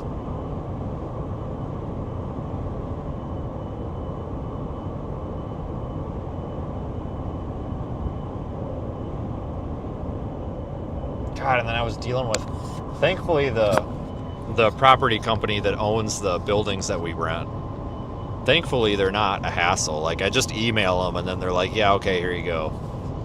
But, man, I had so many landlords and owners when I was looking for these warehouses. I'm like, hey, listen, I drive all over the country. For example, right now, I'm in Texas or wherever the hell I was. I was like, I don't know exactly when I'm going to be back. Can I just pay you the application fee? And then get an application, and then you run everything, and if you're happy with me, you let me know, and then I'll drop what I'm doing and come look at it. And they're like, no, that's not how it works. You got to show up and get an application in person. And I'm just like, oh, come on, man. Really? Like, you just can't make this easy. And that was like 6 of these places that were like that. I'm like, you guys just can't make this easy.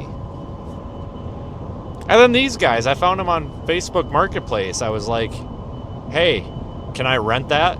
And they're basically like, yeah, what for? And I'm like, we do weather stuff. And they're like, okay, yeah, cool, here, send us a check. I'm like, all right, it's easy enough.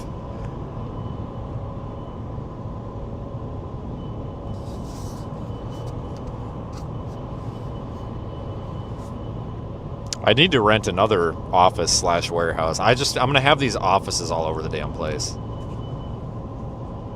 Just kidding. I need one out there either in Salina, Wichita, or El Reno. Somewhere central would be great.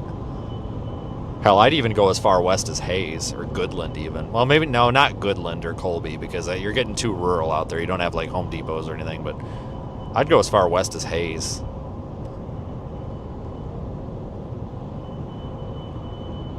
It's starting to get ice on the road, yeah. It's freezing.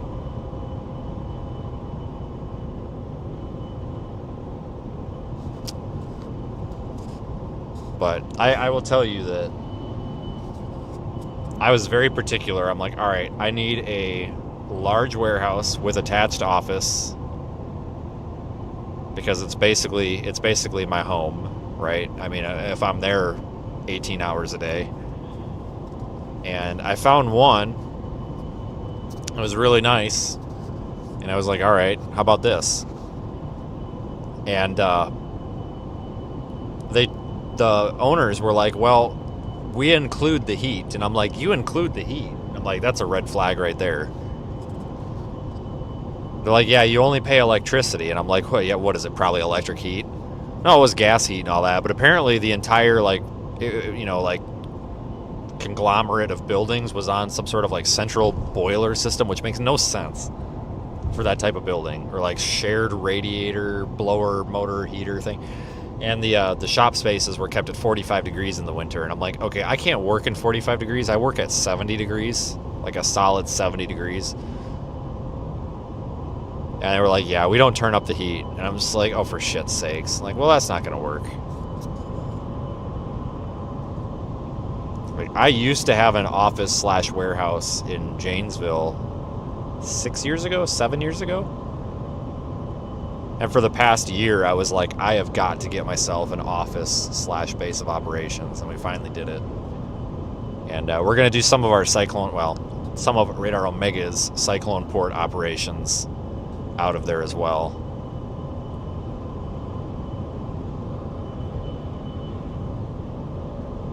But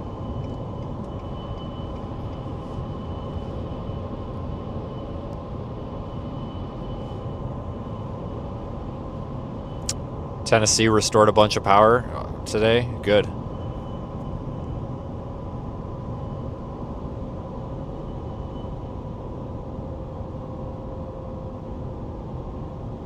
No, I did not get my jack stands back because I didn't have time. I had to leave in such a hurry by the time I got that stupid wheel bearing put on.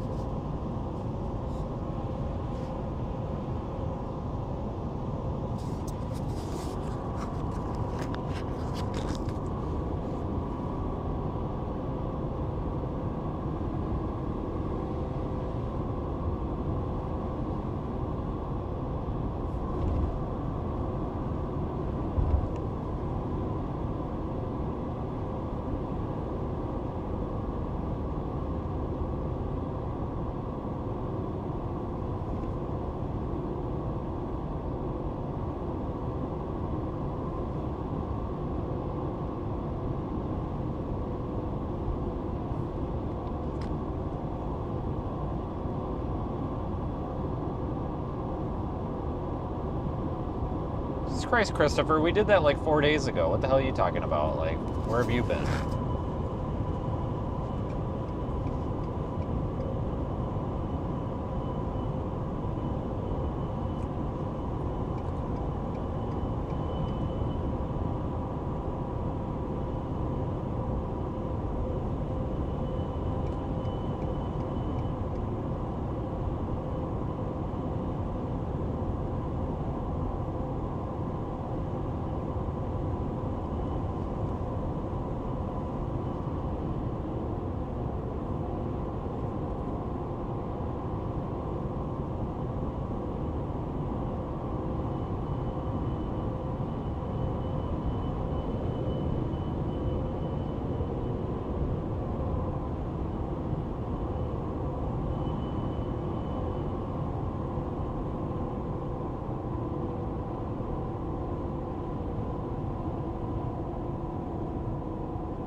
No lights, 20 miles an hour under the speed limit. What the hell even is that thing? Is that like old-ass Suburban? That's a very old Suburban with a bent rim.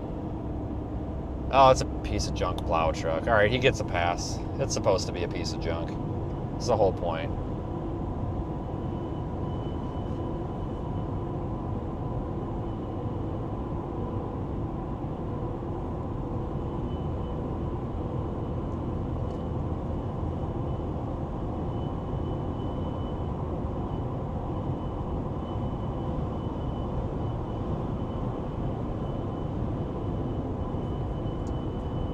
Okay, people.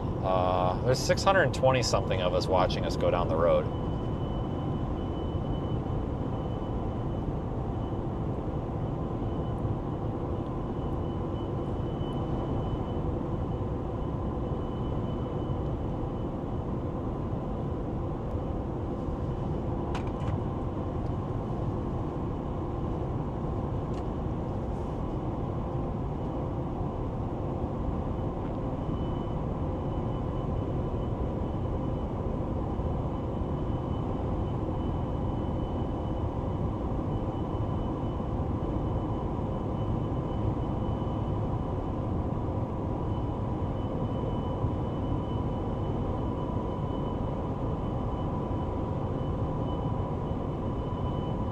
Just get me out of North Carolina at this point. As soon as I get out of this state, I'll feel like I've gotten somewhere.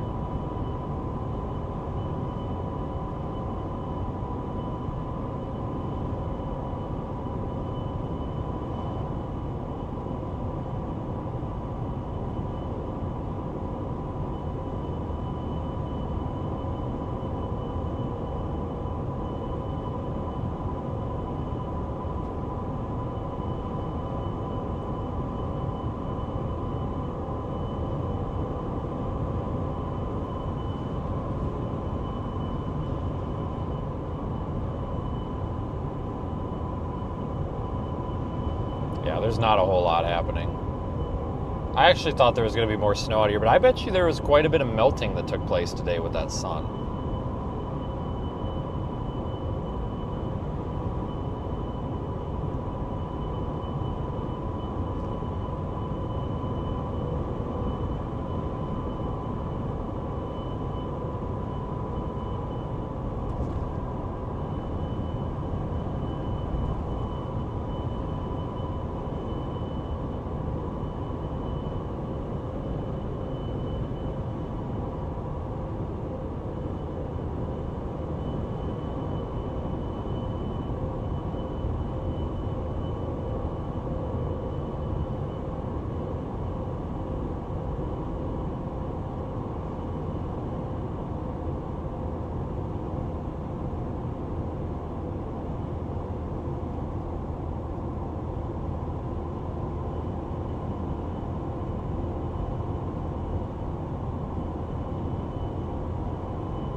Oh, man. Almost to Virginia. Oh, actually, no, we're not. We got another whole county to go. We'll probably take this show to Virginia, I guess.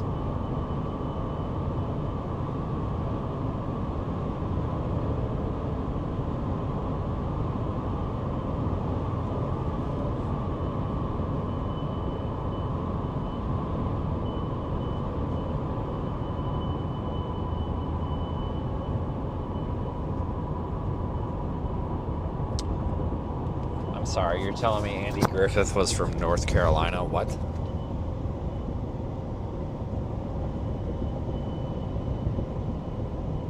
Like, I've watched every freaking episode of that show. Since when the hell was that supposed to be North Carolina? You gotta be kidding me.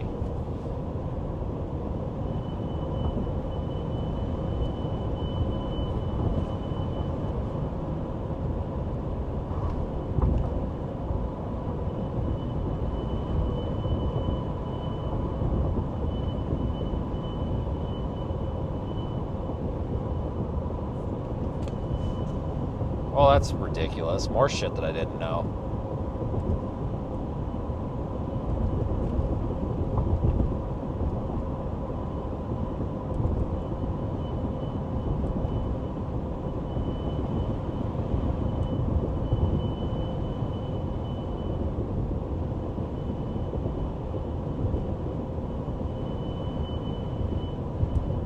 They have a museum in Mount Airy? No kidding.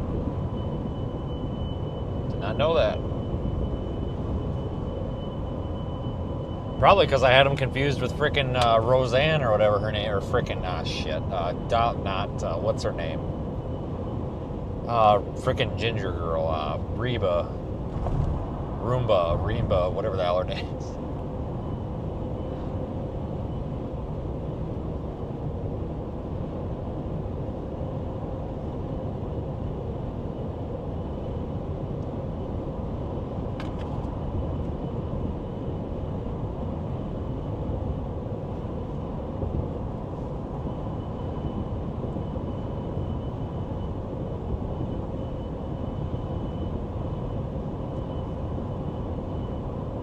Freaking Roomba, whatever the hell her name is. We'll call her that from now on. You know, I remember when I called Reba the other day, I never got a call back. What a ripoff. Bunch of bullshit.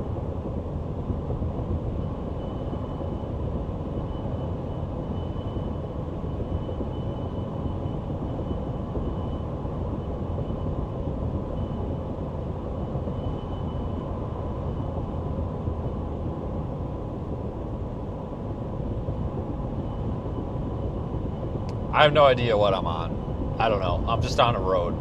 I don't know. I really don't. I'm just doing what Google Maps tells me, and it doesn't even have a road sign on the map right now. Somebody probably knows.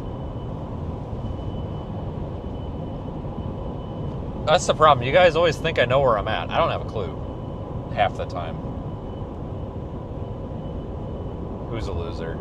Reba?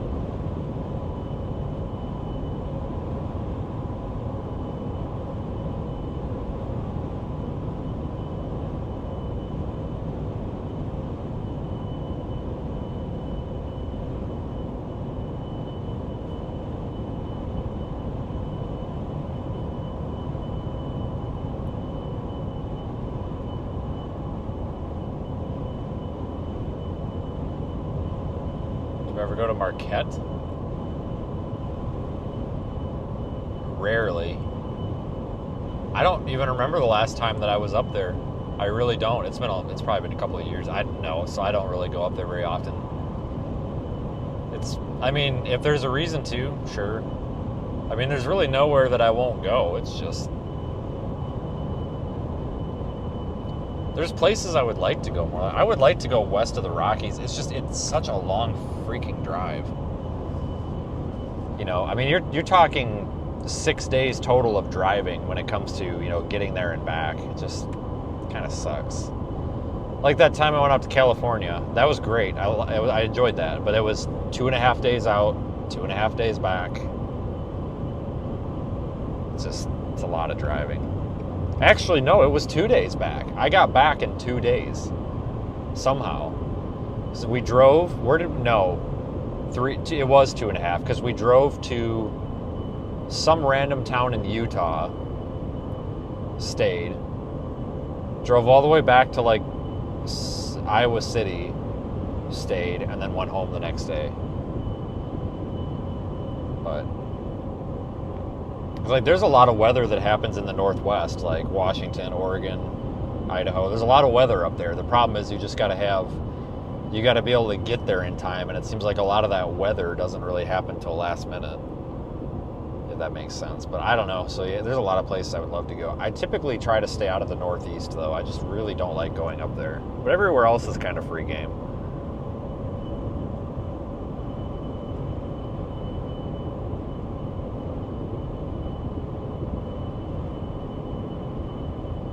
Yeah, Pueblo, Colorado is a dumpster.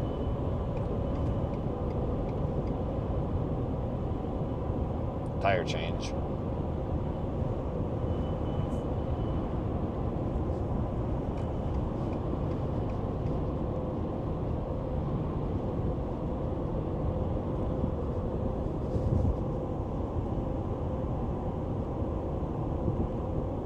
What was the flooding river trip?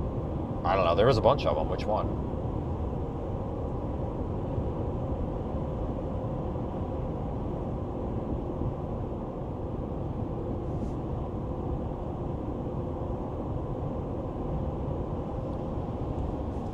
Look at that mountain thing. Oops, too much. Wow, what a beauty. All right, that's enough of that. Next. We haven't been up in the Badlands for a while, have we? This year and last year, we didn't do much in the Dakotas. Oh, that's Pilot Mountain. Okay. Well, now we know. We went over a bridge and we watched the front. Are you talking about the time where my shoe fell off and I lost the damn shoe? And then my truck got broken into by some jackass? That would have been California.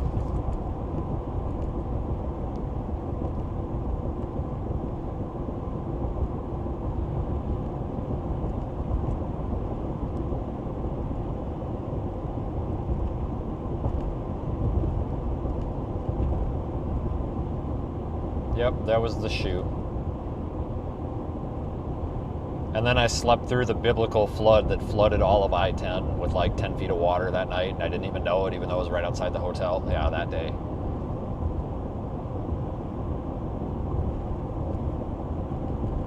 That was 2.5 years ago. That was October or August of 2023. That was actually a lot of fun. I really enjoyed that. Everything went wrong on that trip though, but not necessarily badly. You know, my I had like $3,000 worth of shit stolen. That was great.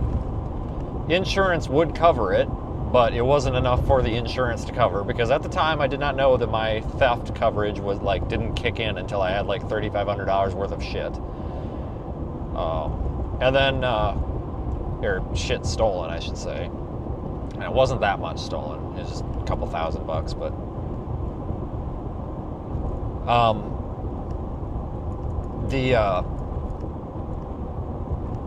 I remember driving out there, and once I got to like Iowa City, and my rear brakes started grinding and locking up, and I had a bad brake caliper back there. I was like, of course, right? So I drove all the way to Lincoln. It was Grand Island. I got to Grand Island, Nebraska, and they were starting to grind so bad. I'm like, I gotta do something about this. So at like 4 o'clock? It's probably 4 o'clock. 4 o'clock, 3 o'clock or 4 o'clock in the afternoon, I got there. I put brakes on it, carried on. I drove all the way to Vail, Colorado, which, look it up, it's a ways, west of Denver. All the way to Vail, went to bed for like 4 hours, got up, drove all the way the rest of California. That sucked. But it was a fun drive because we don't go west of the Rockies very often. Hopefully we get an opportunity to get back out there soon.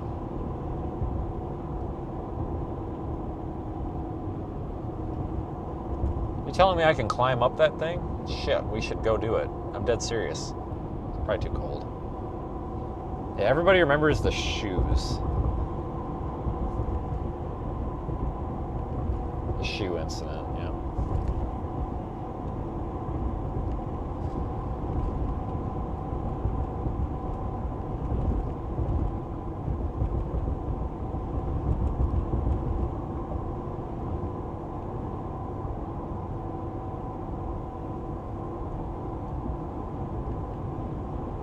Yeah, I like doing different things like that. That's what people care about. Like, storms are cool, tornadoes are cool, but you've got all this other stuff you can go do as well.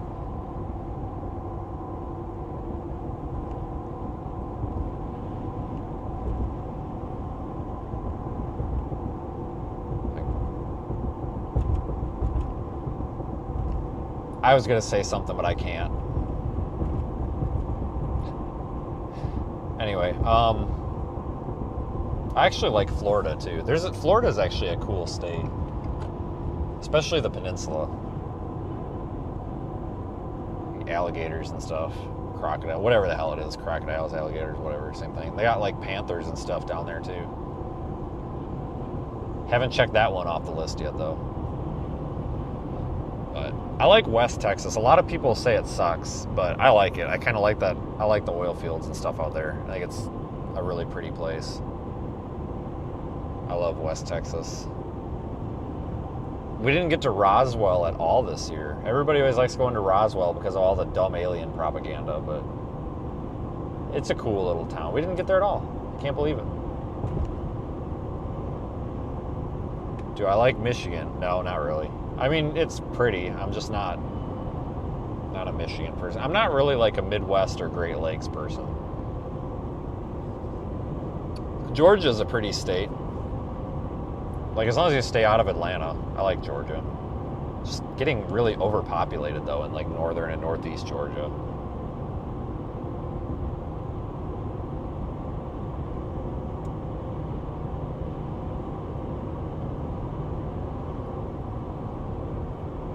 Oh, yeah, the Big Bend National Park down there. Yeah, that was...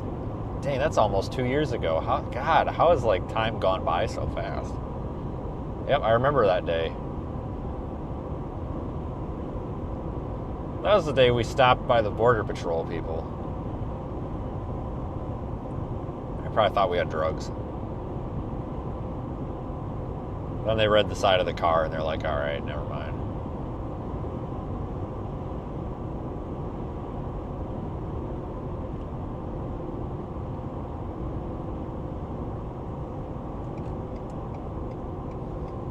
Yeah, that was the big bust where nothing happened. And then, I don't know if you guys remember, but the wild pigs, then we saw the wild boars or what the hell ever on the way out of there. That was something. God, I hope we get a lot of days like that this year. Like, I'll trade Kansas and Oklahoma for West Texas any day. Oklahoma sucks. Freaking Channel 9. Freaking David Payne and his stupid helicopter. Oh, these storm chasers are taking all this money out of my pocket. Okay, Mr. $500,000 a year salary. Like, I really don't want to hear it. Like, and there's nothing wrong with that. Like, if you want to make $500,000 a year, you are more than welcome to. That is not a problem. If you want to be successful, that is actually great. I encourage that. That's good. But then to bitch about a couple of YouTubers taking money out of your pocket, that's a little ridiculous when your freaking employer gives you a goddamn helicopter to fly around in, for Christ's sakes.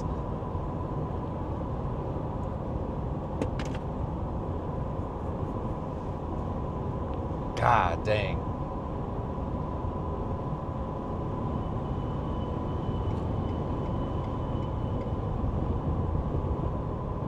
Cockshoe Road. Oh, Cookshoe Road. Sorry. I thought it said cock. Oh shit! The tree branch was covering the covering a little bit. Sorry, I said that way too confidently. But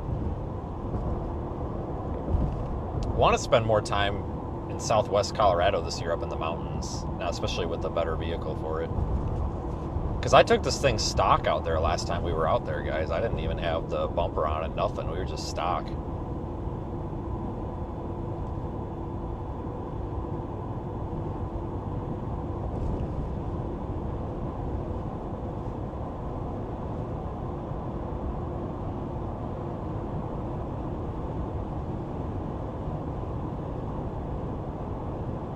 Yeah, he could become a YouTuber. He'd be a good one. He's a good forecaster. Just mean.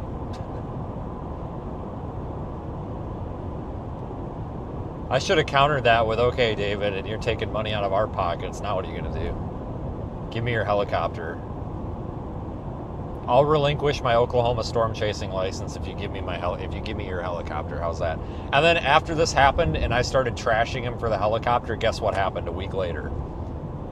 They crashed the helicopter. Tell me I don't look guilty. Because I did. I was ruthless to them on Twitter. I was like, David, you've got a helicopter. What is your problem? And then a week later, the news, Channel 9 crashes helicopter. I'm like, you've got to be kidding me. Like, there was a bunch of people that tagged me in that too. They were like, did you do this? And I'm just like, no, I didn't shoot the helicopter down. Nobody was hurt. It was fine. They crashed it like 5 feet off the ground.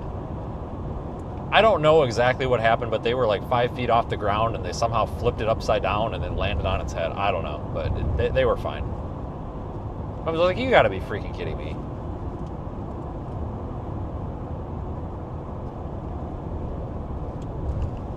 David crashed his helicopter. That's just great. See, what I don't like about Oklahoma is there's a lot of towns.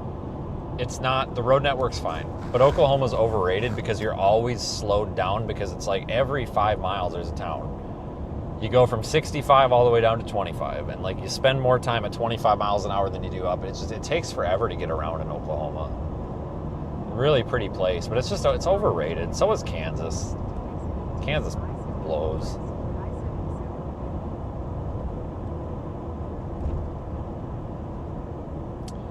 Do you guys remember, I think my only memorable, well, besides the Selden tornado in 2021, but do you guys remember the night that me and Daniel, we started in Dodge City, Kansas, ditched our target at 2 o'clock in the afternoon in Dodge City, Kansas, freaking flew all the way from Dodge City, all the way up through Kansas, and then ended up on that lightning storm where we thought we were all going to get struck by lightning in Lincoln, Nebraska. You probably don't because that's pretty vague, but this was 2023.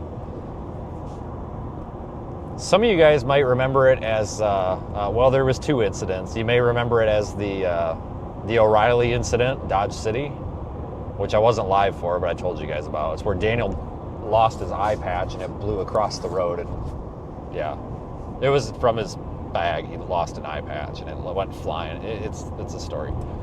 But that was also known as the, I gotta check my date on this. I don't want to dox somebody that was there as well. Okay, so it was,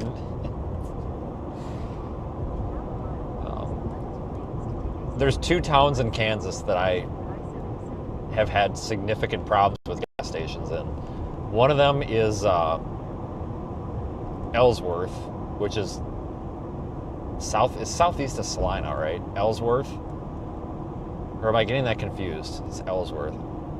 Ellsworth, and then we have and if you've been here for a while and you've religiously watched these live streams, you probably remember this. But I think we were only streaming members only at the time. The Stockton, Kansas Alta convenience incident. That was the one where I drove off with the gas pump in the car, and I didn't realize it until I was a solid 10 miles down the road that I still had the fucking gas hose stuck in the car. And I didn't know what to do, so I just threw it in the trunk and I kept driving.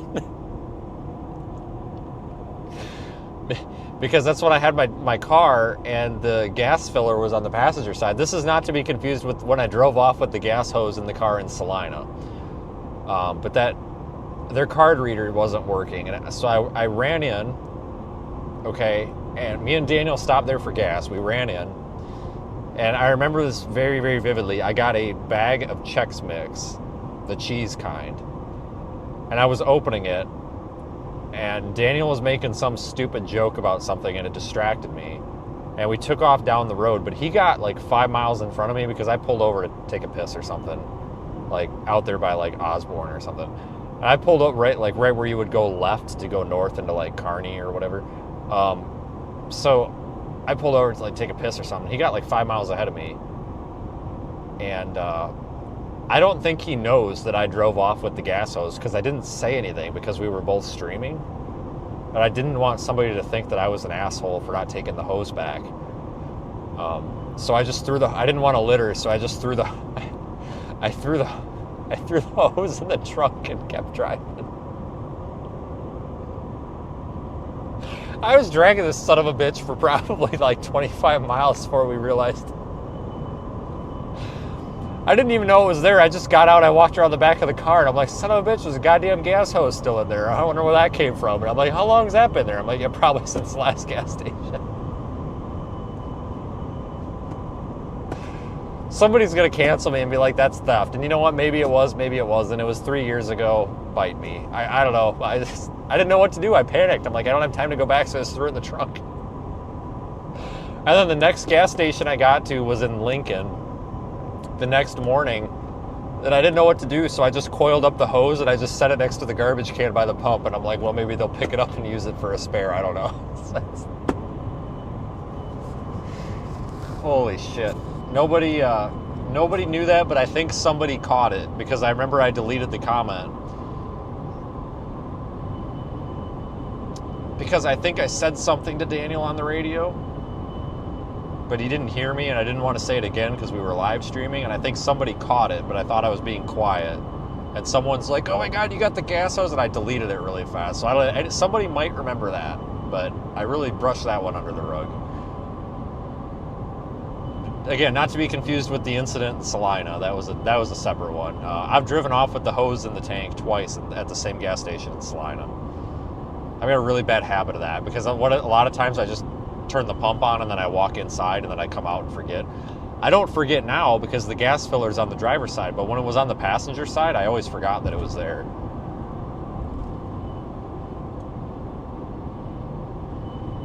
That's a shithole gas station, though. All of those, like, rural Kansas gas stations are shitholes. Like, they just all are. I'm sorry. Freaking the Jones Oil gas station or whatever the hell it is that's across from that freaking Alta ain't any better. That one, Jesus Christ, that's the one, like a week later, same year, I walked in there and I'm like, do you have a bathroom? And she handed me the key and I was like, seriously? And I'm like, whatever. So I just walk around, I open the door and there's like shit on the floor. And I'm just like, I'm not doing that. I turned around, walked out, I gave her the key back and I looked at her, I was like, I didn't make the mess. And I just walked away. and left. It was terrible. There's also there's a really bad one in, it's not Norton. What's the other town? What's the town south of McCook, but not Norton? That's not Oberlin, is it? Is it Oberlin or is that Oz? No, that's Oberlin. There's a really bad one in Oberlin. So in Oberlin, is it a Casey's? There's like a Casey's or like a better gas station on the northeast side of the intersection, and there's a really crappy gas station on the southwest side. Don't go to the nice gas station on the northeast side. Go to the crappy one on the southwest side, because the good one on the northeast side, the bathrooms are disgusting, but the crappy ghetto gas station on the southeast side of the intersection, somebody can Google map this if they want, has way cleaner bathrooms. So don't judge a book by its cover.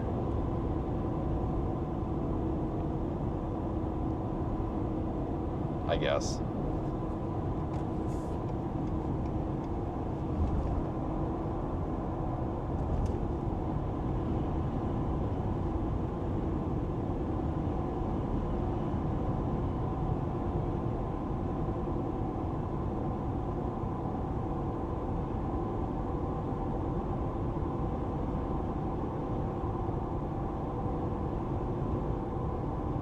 Okay, Pam. You must be from Oklahoma.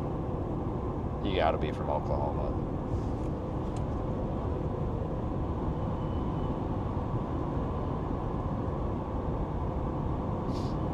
I do like Oklahoma, though. It's just like when it comes to storm chasing, it's overrated. I mean, the state itself is really pretty.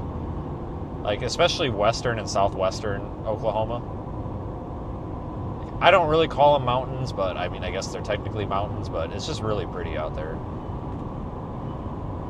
The Panhandle's really pretty too, like out by Boise City. I think it's Boise City, but it's spelled Boise. I don't know, whatever.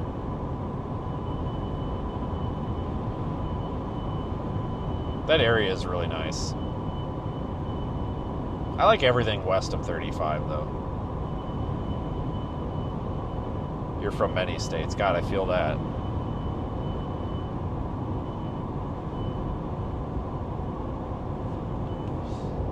I get that. I feel like I'm from many states too.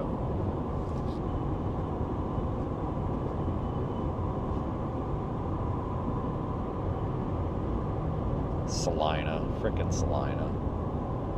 Salina's a nice city though. Town. Whatever. Applebee's is good. I like Salina and Hayes. I like Colby too. Is it Colby or Goodland? Which one's the bigger one? God dang it. Yeah, look.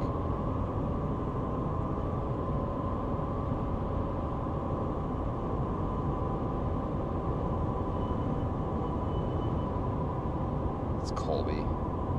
Colby's the better one.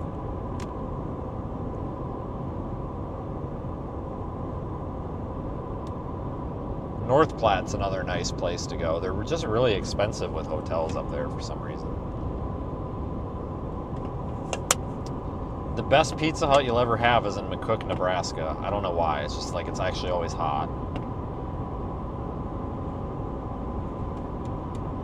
See, when I started doing this, basically if you draw like a polygon from North Platte to Burlington, Colorado, to Hayes, to Salina, and then up to Kearney, and then back to North Platte, like that middle of that area is where I had the most success with anything for like 2 years.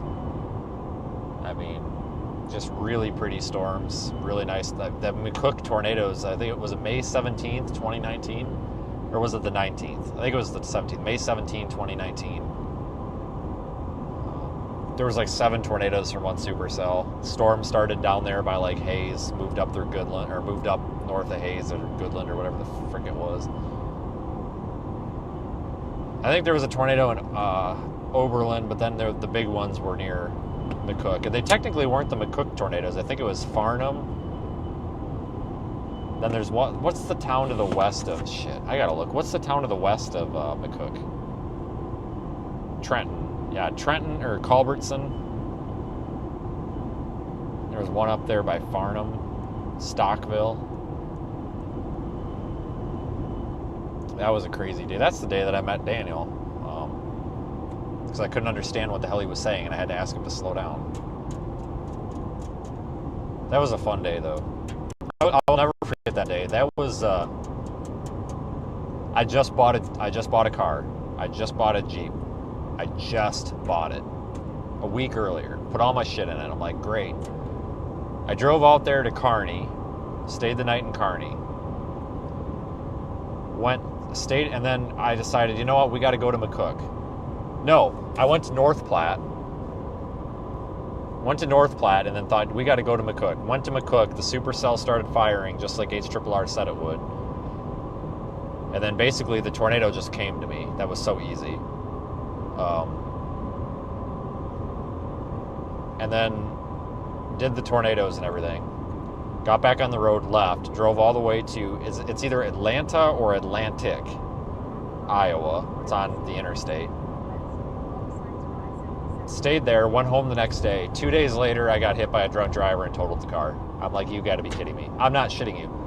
I was driving through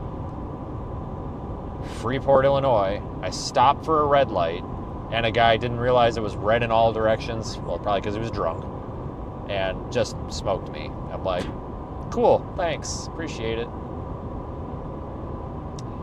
And then they gave me a ticket because I was ahead of the stop line by about 4 inches. That's one of the reasons I don't like that sheriff's department. That guy was a douche. I'm like, you're telling me I just got hit by a guy that's drunk, you arrested him, and you're giving me a ticket because I was like approximately 4 inches in front of the stop line? You've got to be kidding me. I got the ticket thrown out, but that guy was a dick. I'm just like, wow, thanks. That really makes me want to call the police for help. Thanks. Thanks for punishing me for calling in a drunk driver. Like, douche.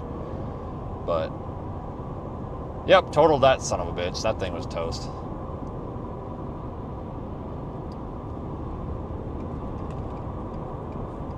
Totally got 2 weeks out of that. That was awesome.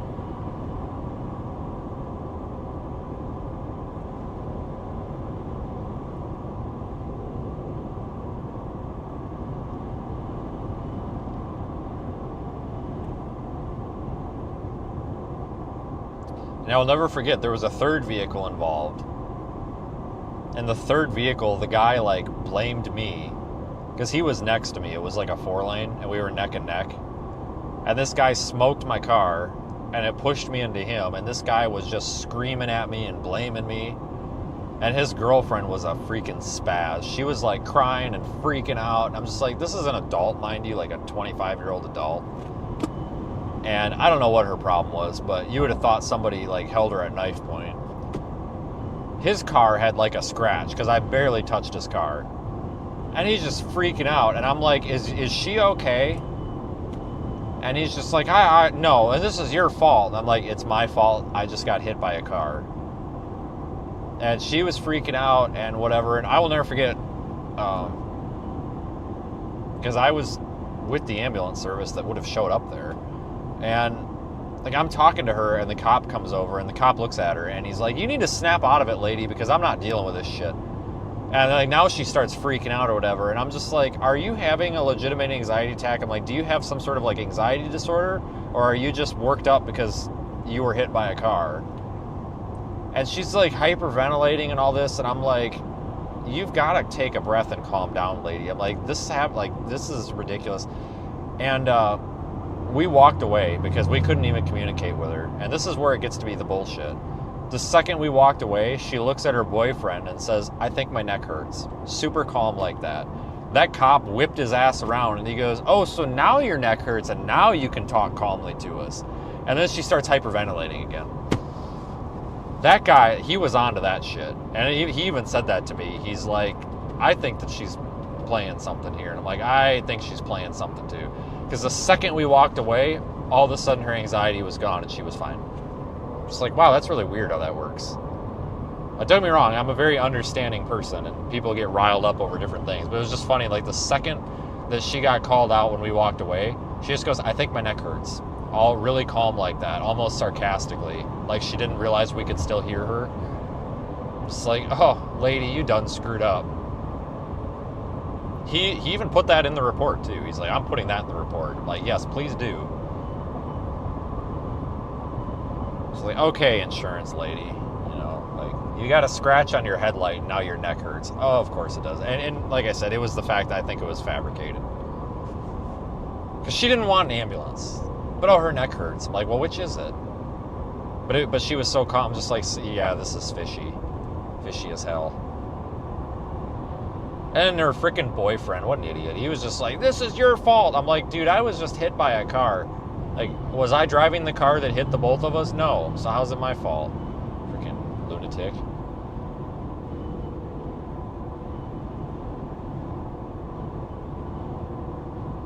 It's like, I need your insurance information. And I'm like, yeah, dumbass, I need yours too. So why don't you cough it up? Like, calm down, dude. But yeah, there was a truck driver that saw it happen, and he didn't have it on video or anything, but he stood around and made it very clear what happened, thankfully.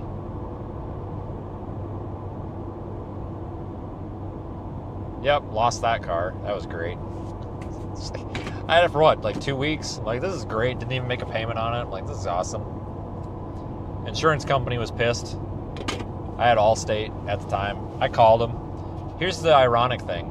30 seconds before this happened, I got off the phone with them. Because they were calling and they're like, oh, congratulations on your new purchase. We want to make sure you're happy with your insurance. And I was just like, no, I'm good, thanks, bye. I hung up, and 30 seconds later, I got smoked by a drunk driver. So I called them back, and I was like, here's the ironic thing. I was just on the phone with you, and I just got hit by a drunk driver. And she's like, are you somewhere safe? And I'm like, no, I'm in the middle of the road right now. And she's like, we can't talk to you until you're someplace safe. And I'm like, ma'am, I'm in the middle of the road. My vehicle is disabled. Like, I don't know what you want me to do. And then she's like, we have to disconnect the call until you're safe. And I'm just like, okay. Like, all right. So then I hung up and I called back and they asked if I was safe. And I'm like, yeah, I'm in a parking lot. I wasn't in a parking lot. I'm just like, I need my damn insurance information. I don't even have an insurance card for this damn thing yet. Like, they probably totally thought I was scamming them or something. Radar detector is illegal. Whoops. Come arrest me, I guess.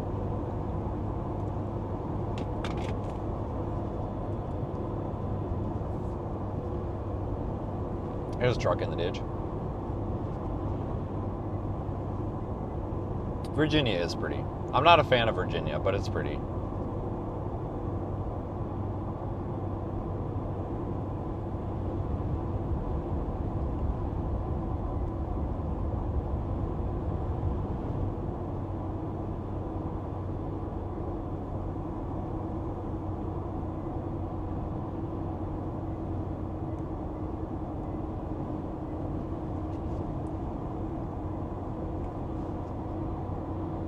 I like mountains.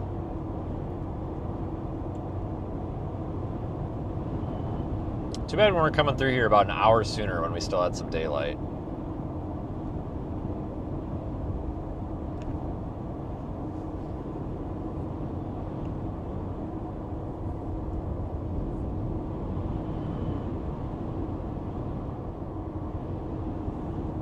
The moon. God, it got dark out quick, didn't it? Cripes. Oh wow, look at the wind here. Jesus. I'll blow that truck over. God dang.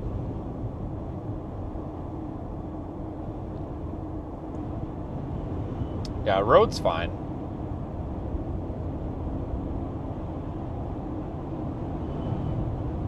Just worried about getting blown sideways here. Hate getting blown around. It sounded really bad. Oh, somebody's probably gonna take that and run with it. Ah, you didn't miss anything. It's basically been this for the past 6 hours. Is it still storming there? No, we're just in regular winter now. No more winter storm, just regular winter. It's just windy as all hell up here. Ah, shit, Farmer Tammy. Freaking Tractor Tammy's here, thank God.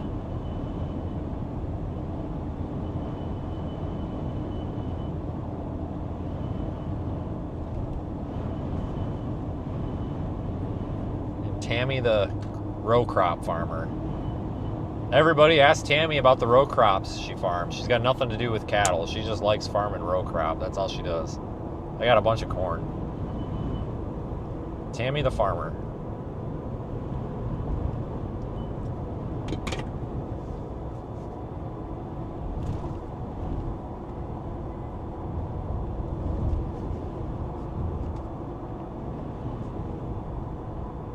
Extreme high winds next 5 miles. Yeah, no kidding, sign. I tend to agree with that. All right, so if you look down to the right, there's a really pretty view, but you just have to take my word for it because it's dark and you can't see it.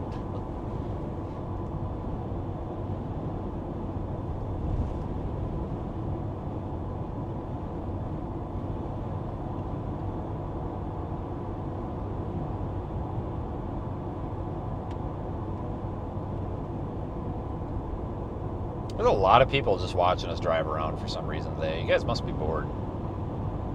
I mean, I'm not complaining. We welcome you all.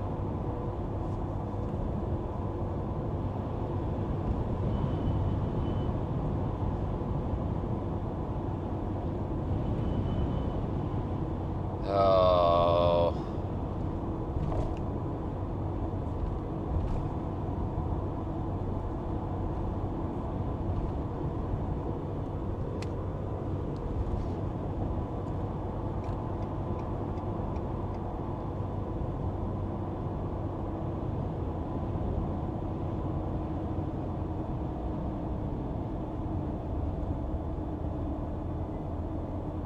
Oh shoot, I'm high beaming the crap out of this guy. Sorry.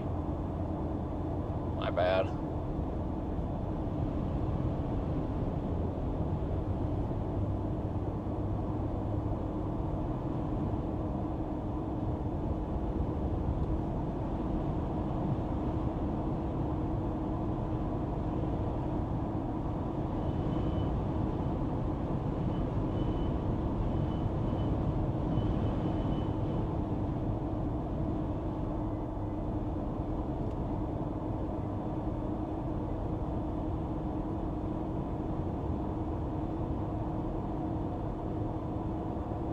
God, it is really windy up here today. We're not that high up. We're only at 2,600 feet. Like, when I talk mountains, I'm used to, like, 12,000 feet, but the mountains out here are much less impressive than out west. You get some crazy winds up on, like, Monarch Pass out there.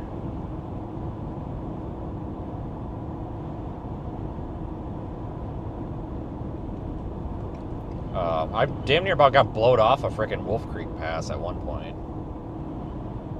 What highway is that? 84? What the hell highway number is that? I'm drawing a blank on it. Before the tunnel. Damn near got blowed off the thing. Yeah, frickin' goes through Pagosa Springs or whatever. What highway is that? That's where frickin' C.W. McCall ran the frickin' semi-chickens into the feed store or whatever. Some of you guys get it. Most of you guys don't. Some of you guys do, though.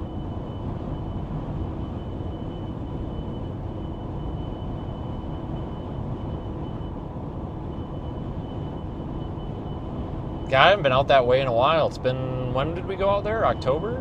November? No, September. I think it was September. Maybe it was August. I don't know. Because the Outer Banks stuff was in October, and I know it was a while before. It might have been early September.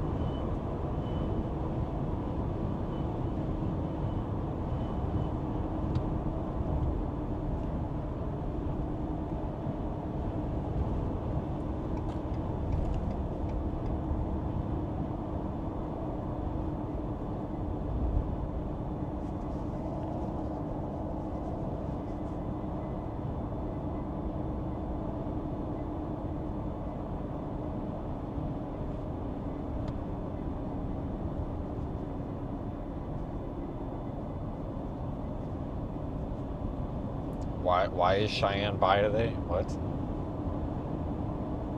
You guys realize that's a girl, right?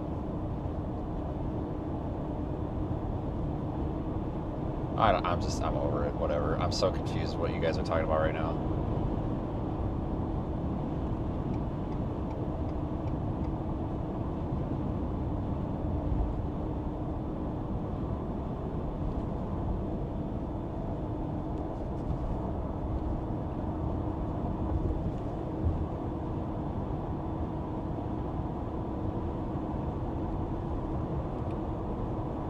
wonder how many people just watch this stream on mute because they can't stand like the random shit we talk about here.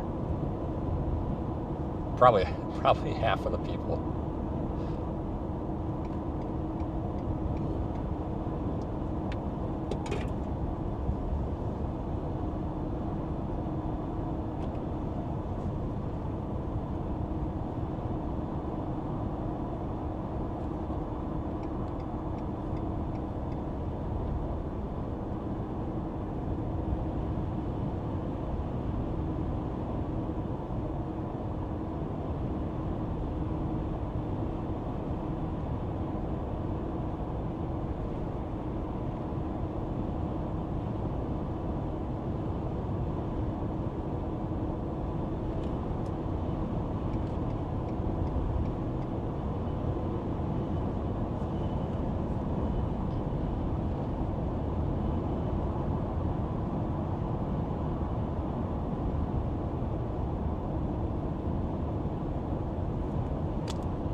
I'm kind of bored. I'm not gonna lie. I'm over this drive. Just over it.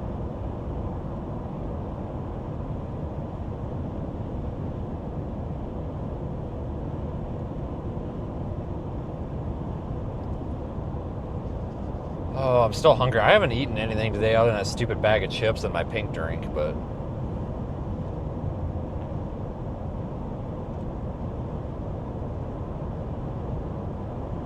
damn Wawa had too big of a line. I didn't want to wait.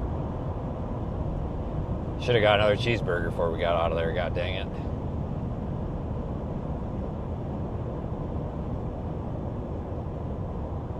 Yeah, the damn hotel doors.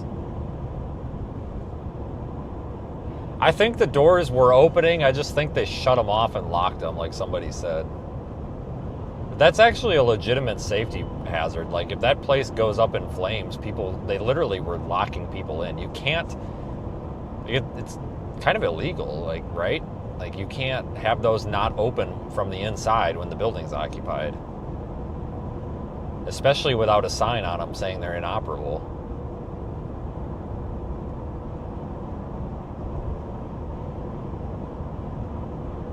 Like, you have to be able to exit the building.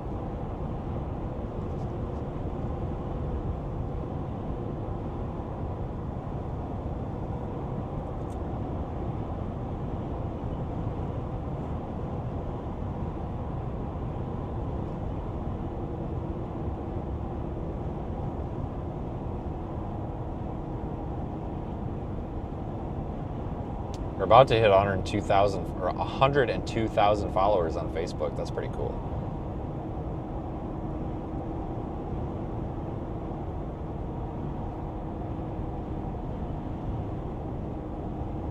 The damn fire video got 1.2 million views. I definitely didn't intend that to happen. I didn't post that to get views. I posted that as more of an educational thing, like, hey, look at this, we've got freezing temperatures and people still have to go to work kind of thing.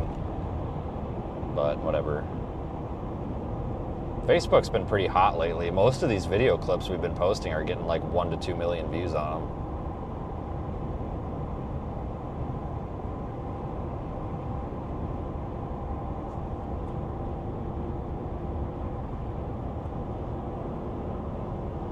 I wouldn't have posted that video at all if it was like a house. I mean, or a home. I mean, that was a house. It was like a rental property. Like a like a temporary, like you rent it for 2 weeks kind of thing.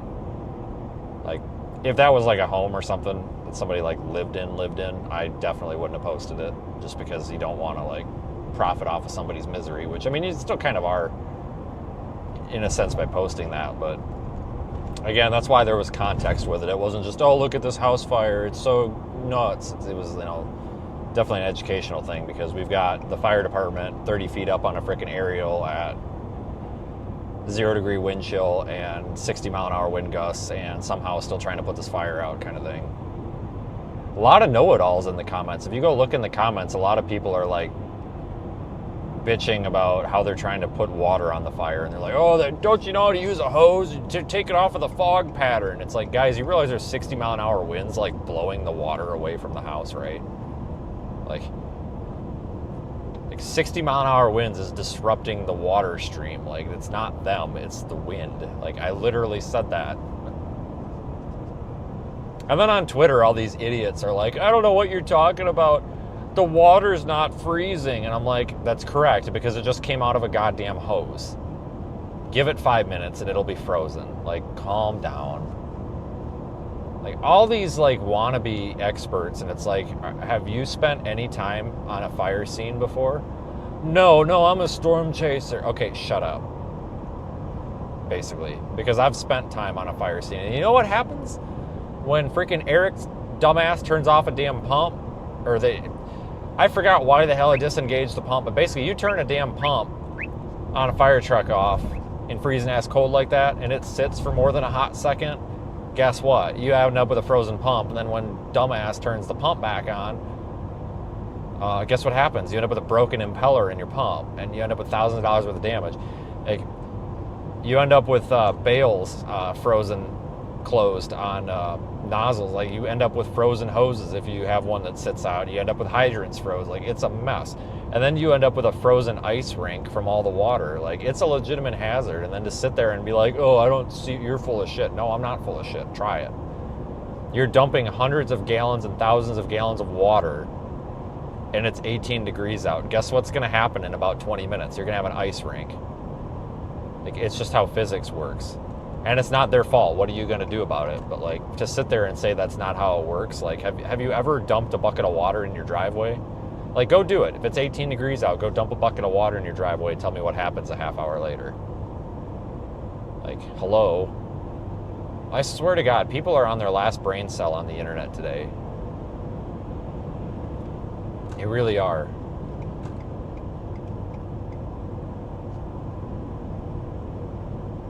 Oh, I swear to God. Like, we should have to pass a common sense test to get a internet account.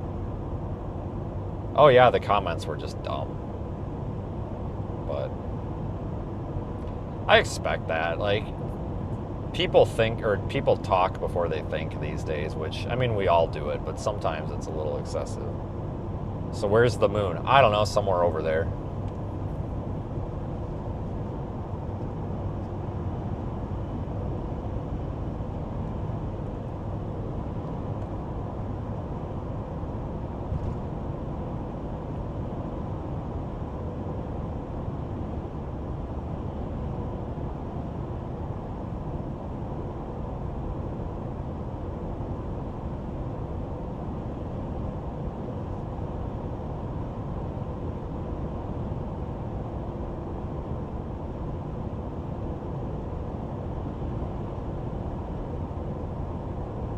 No, I've never been to Bob Evans.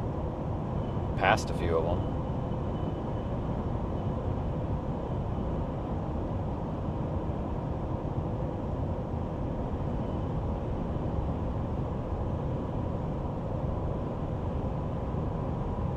This semi is trying to race me, and it's really irritating me. Like, I'm up to 80 now, and he keeps trying to creep up on me, like, and half past me, but the few times I've tried to let him pass, I slow down to like 57, and then he's still sitting there, but then I speed up, and then he speeds back up. It's like, just go around me, dude. So I'm trying to freaking floor it and give him space, because he apparently wants some space, but now he's not. I don't know what he's doing.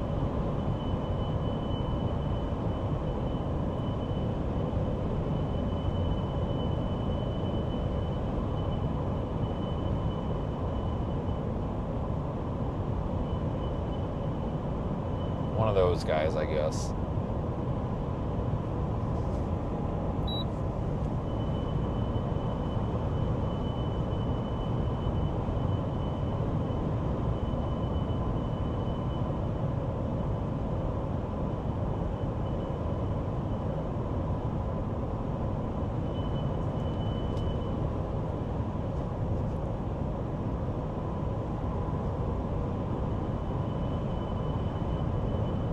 The road is starting to get a few icy patches on it, which is why I kind of want to get off of the road, but I'm going to be driving a while yet, because like I told you, about an hour after dark and you lose the heating, the pavement temperature is going to cool down a bit. A lot of this crap's going to freeze over again. Like, trying to not deal with that too much.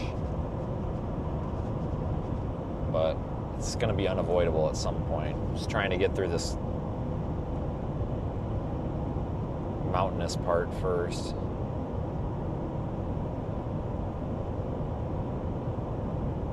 I don't know why my auto high beam is on. There we go.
So I really need to get up to like Chillicothe.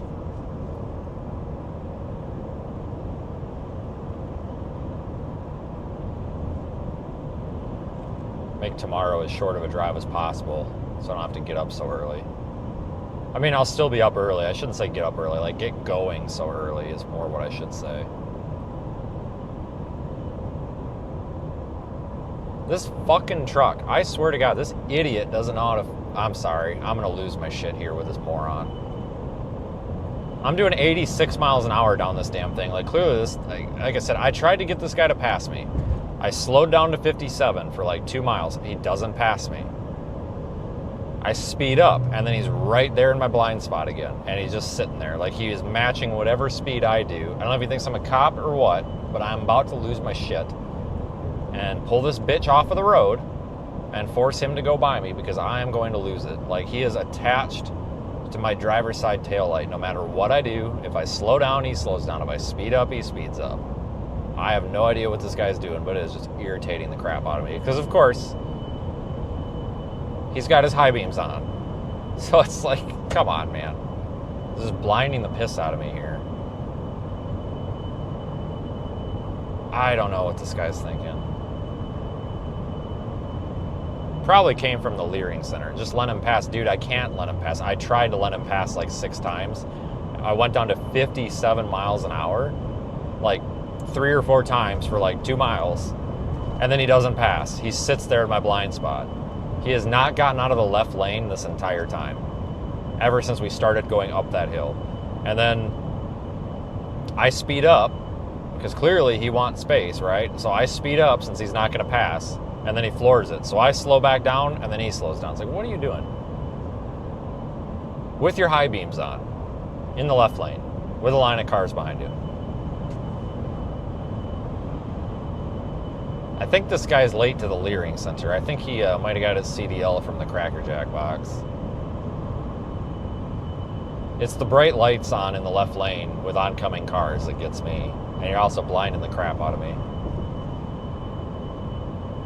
I got to get that electronic middle finger sign thing in the truck that, I don't know who sent it, but they sent me one of those. I need to get that in here. It'd be very valuable in a situation like this. It flip people off without even lifting your hand. It's so great.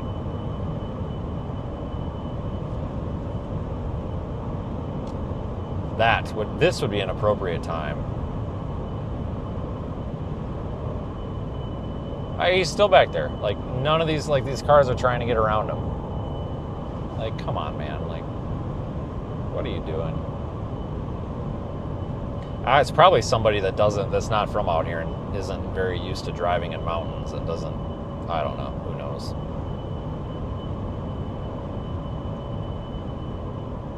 This guy snuck around him.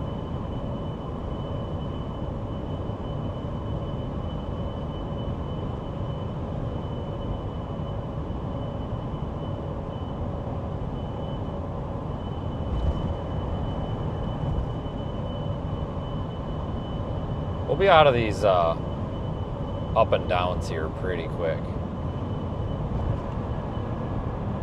I mean, you have these up and downs all over this road, all the way up to Ohio, but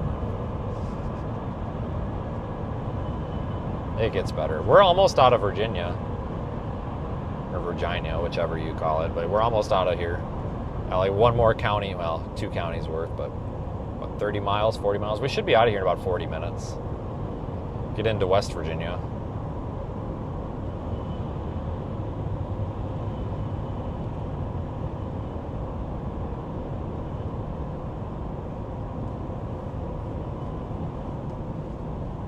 I don't know which Virginia you guys prefer. You got West Virginia or regular Virginia, which I would argue that we should just start calling East Virginia.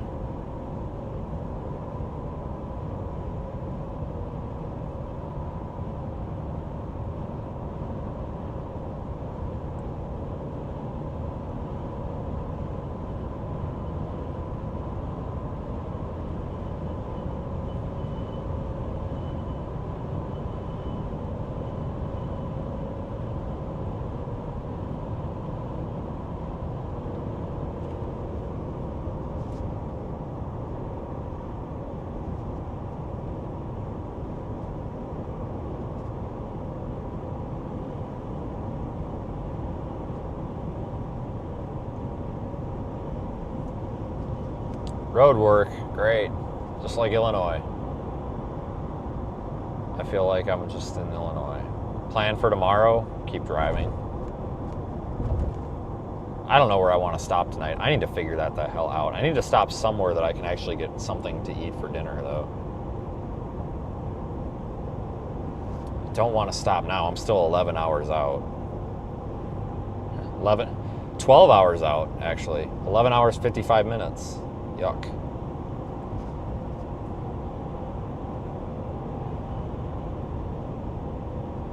I would love to get through West Virginia tonight. That would be great. Don't know if it's going to happen, though.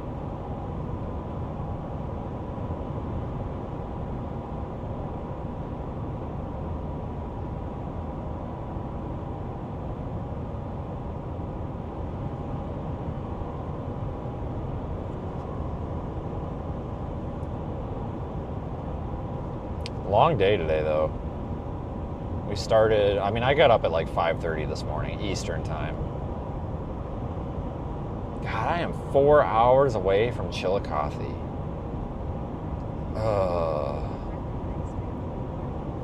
Yuck.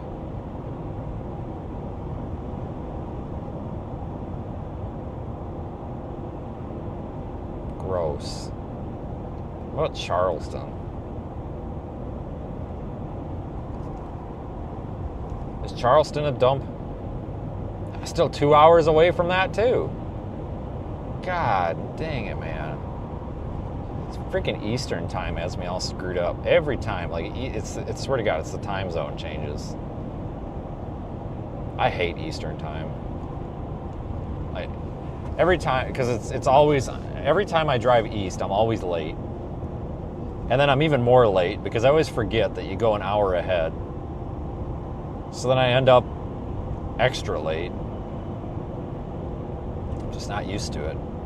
Because most of the time, everywhere I go, usually, is in Central Time. Even when we're out chasing, it's usually Central Time. I mean, we get into some Mountain Time out there, yeah, but it's almost always Central Time. I'm just so used to it.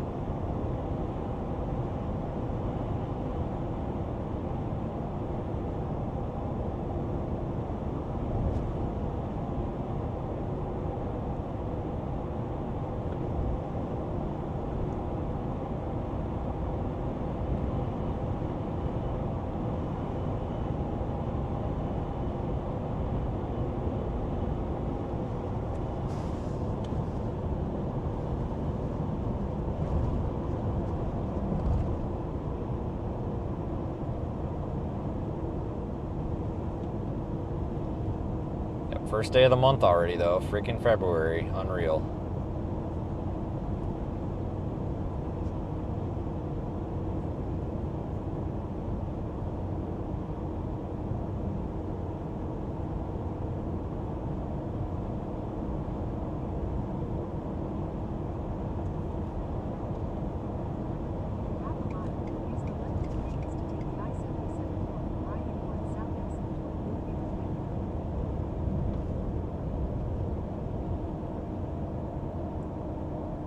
I gotta pick a lane here. I think it's the left one, right? Yeah.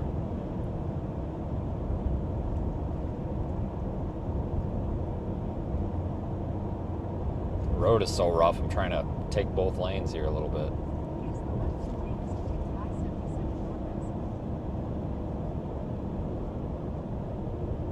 Find a smooth spot on the road.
Alright, now we're kind of out of the worst of that.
Yeah, I'm ready to be done with this trip.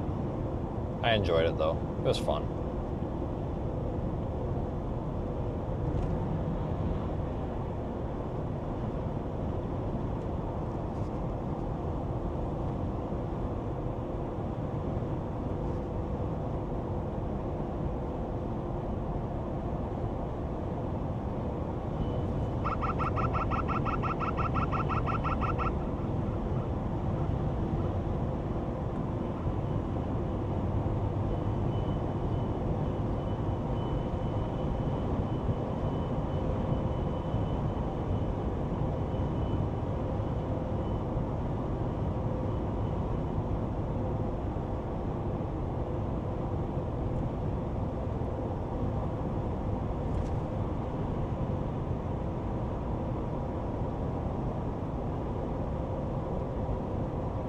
Well, at least it's relatively early. 6:48 Eastern, 5:48 Central. That's not bad.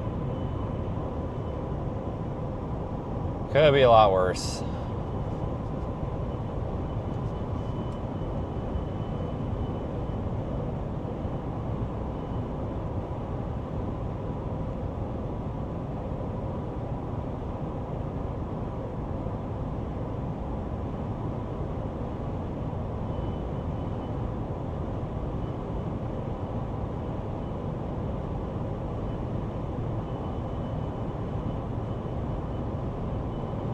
Yeah, there's a lot of things illegal in Virginia that I probably am doing right now, but we're good.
All right, I-77, almost. Somebody asked about that earlier. I said I had no idea where it is. Well, I guess I know where it is now.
Where's the exit?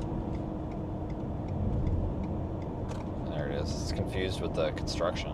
Thought it was over more.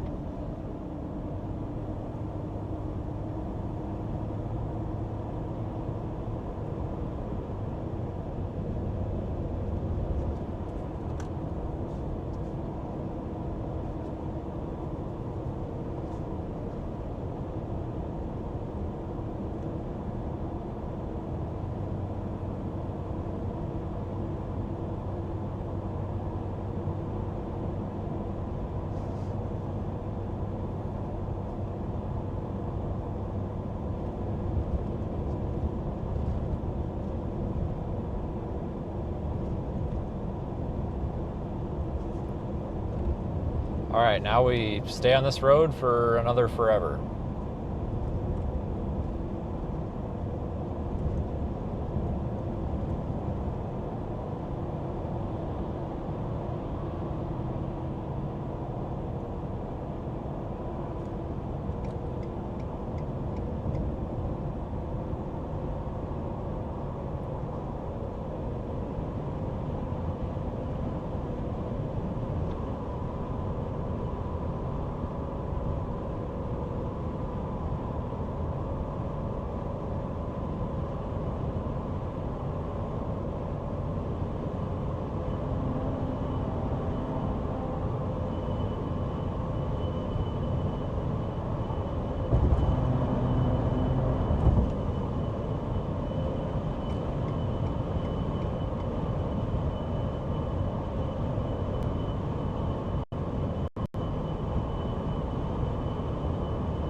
I think there's tolls up here, I think, if I remember right. So I think so.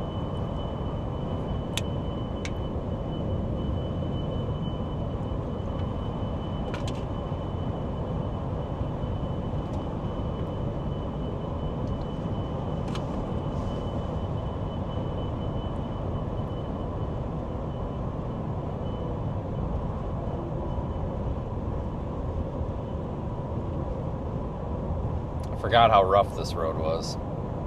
It gets pretty bad up here.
Alright guys, well, that was fun.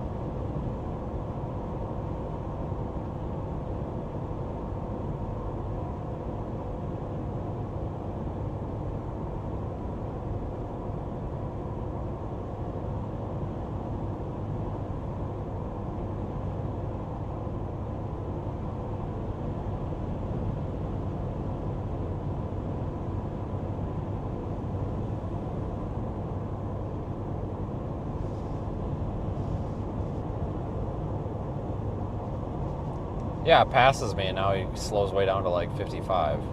So we'll probably pass him, and then he'll probably pass us, and then slow down. Whatever, it's alright. Go figure. That's how it usually works.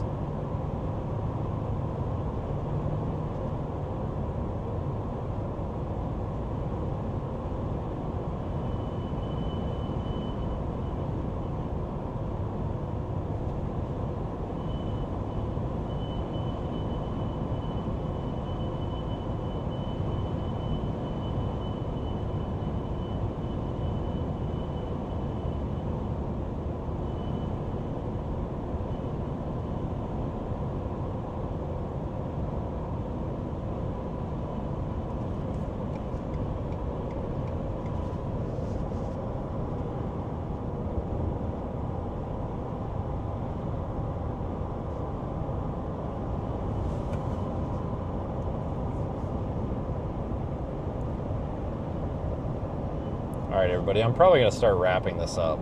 It's about 7 o'clock. I was going to go till about 7, and it's about 7. Oh, we got a tunnel. Hold on. Stand by for tunnel. Hold on. We'll talk after the tunnel. Is this a tunnel? It's a tunnel. All right, tunnel first. Hang on.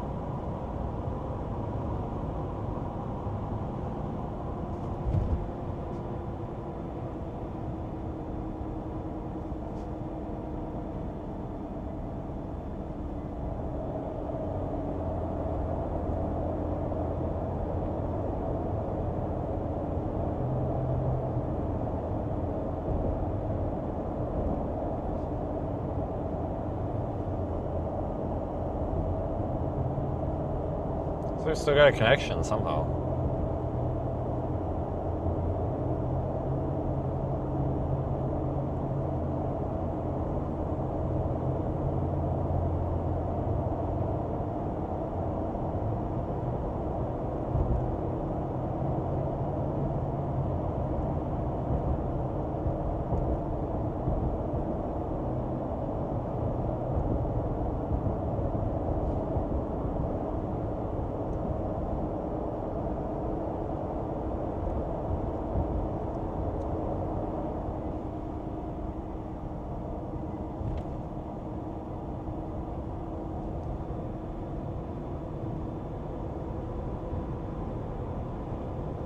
So that was the tunnel.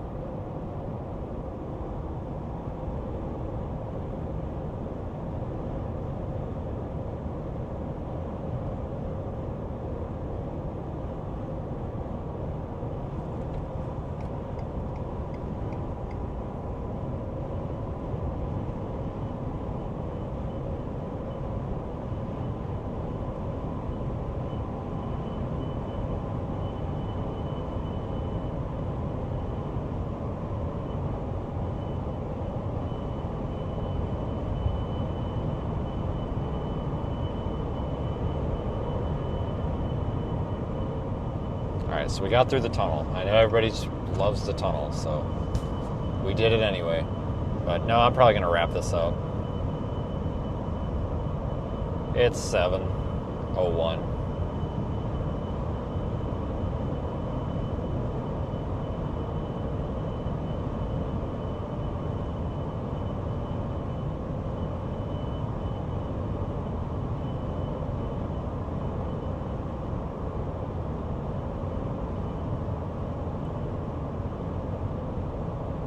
But I appreciate everybody who's followed along. So we did our big stream yesterday, and then we had this one today.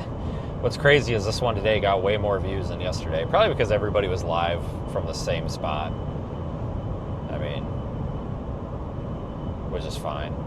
So many people out yesterday. I don't think there were that many people out today. I have no idea. I usually don't pay much attention, but I just kind of get the impression that not a whole lot were out.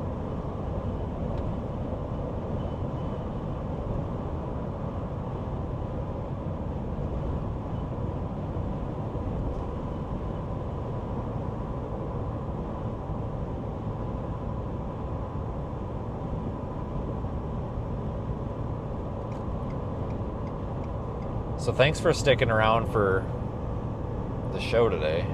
Again, we'll be back probably tomorrow at some point, and then maybe Tuesday, Wednesday, I don't know. Maybe next weekend. We'll be back. I mean, I'll be back at, we'll do something tomorrow. If you're not following the Facebook page, that's like the easiest way to get updates. We post, I post like really important stuff here on the YouTube community page. But the only thing is, like, a lot of folks say that they don't get those notifications until like 3 days later, and then the stuff is stale. So if you're not like manually checking for new posts, you're missing stuff, usually. But, Facebook, it's showing up, sometimes late. I'm trying to get Twitter going again, so I basically stayed off of Twitter for a long time. Almost a year, kind of, just because I was really sick of it, and I was contemplating deleting my account. But recently I kind of thought, you know what, who gives a shit about everybody else? Piss on them. So I'm back on Twitter. Just not a whole lot, because it's kind of a lot of work maintaining Facebook and Twitter. I got to figure out a plan for Twitter, what the hell we're going to use that account for. But you can follow there too. You can obviously find our GoFundMe there in the top of the chat. Go visit the Project Weather Eye website. You can see all of what we've been working on over there.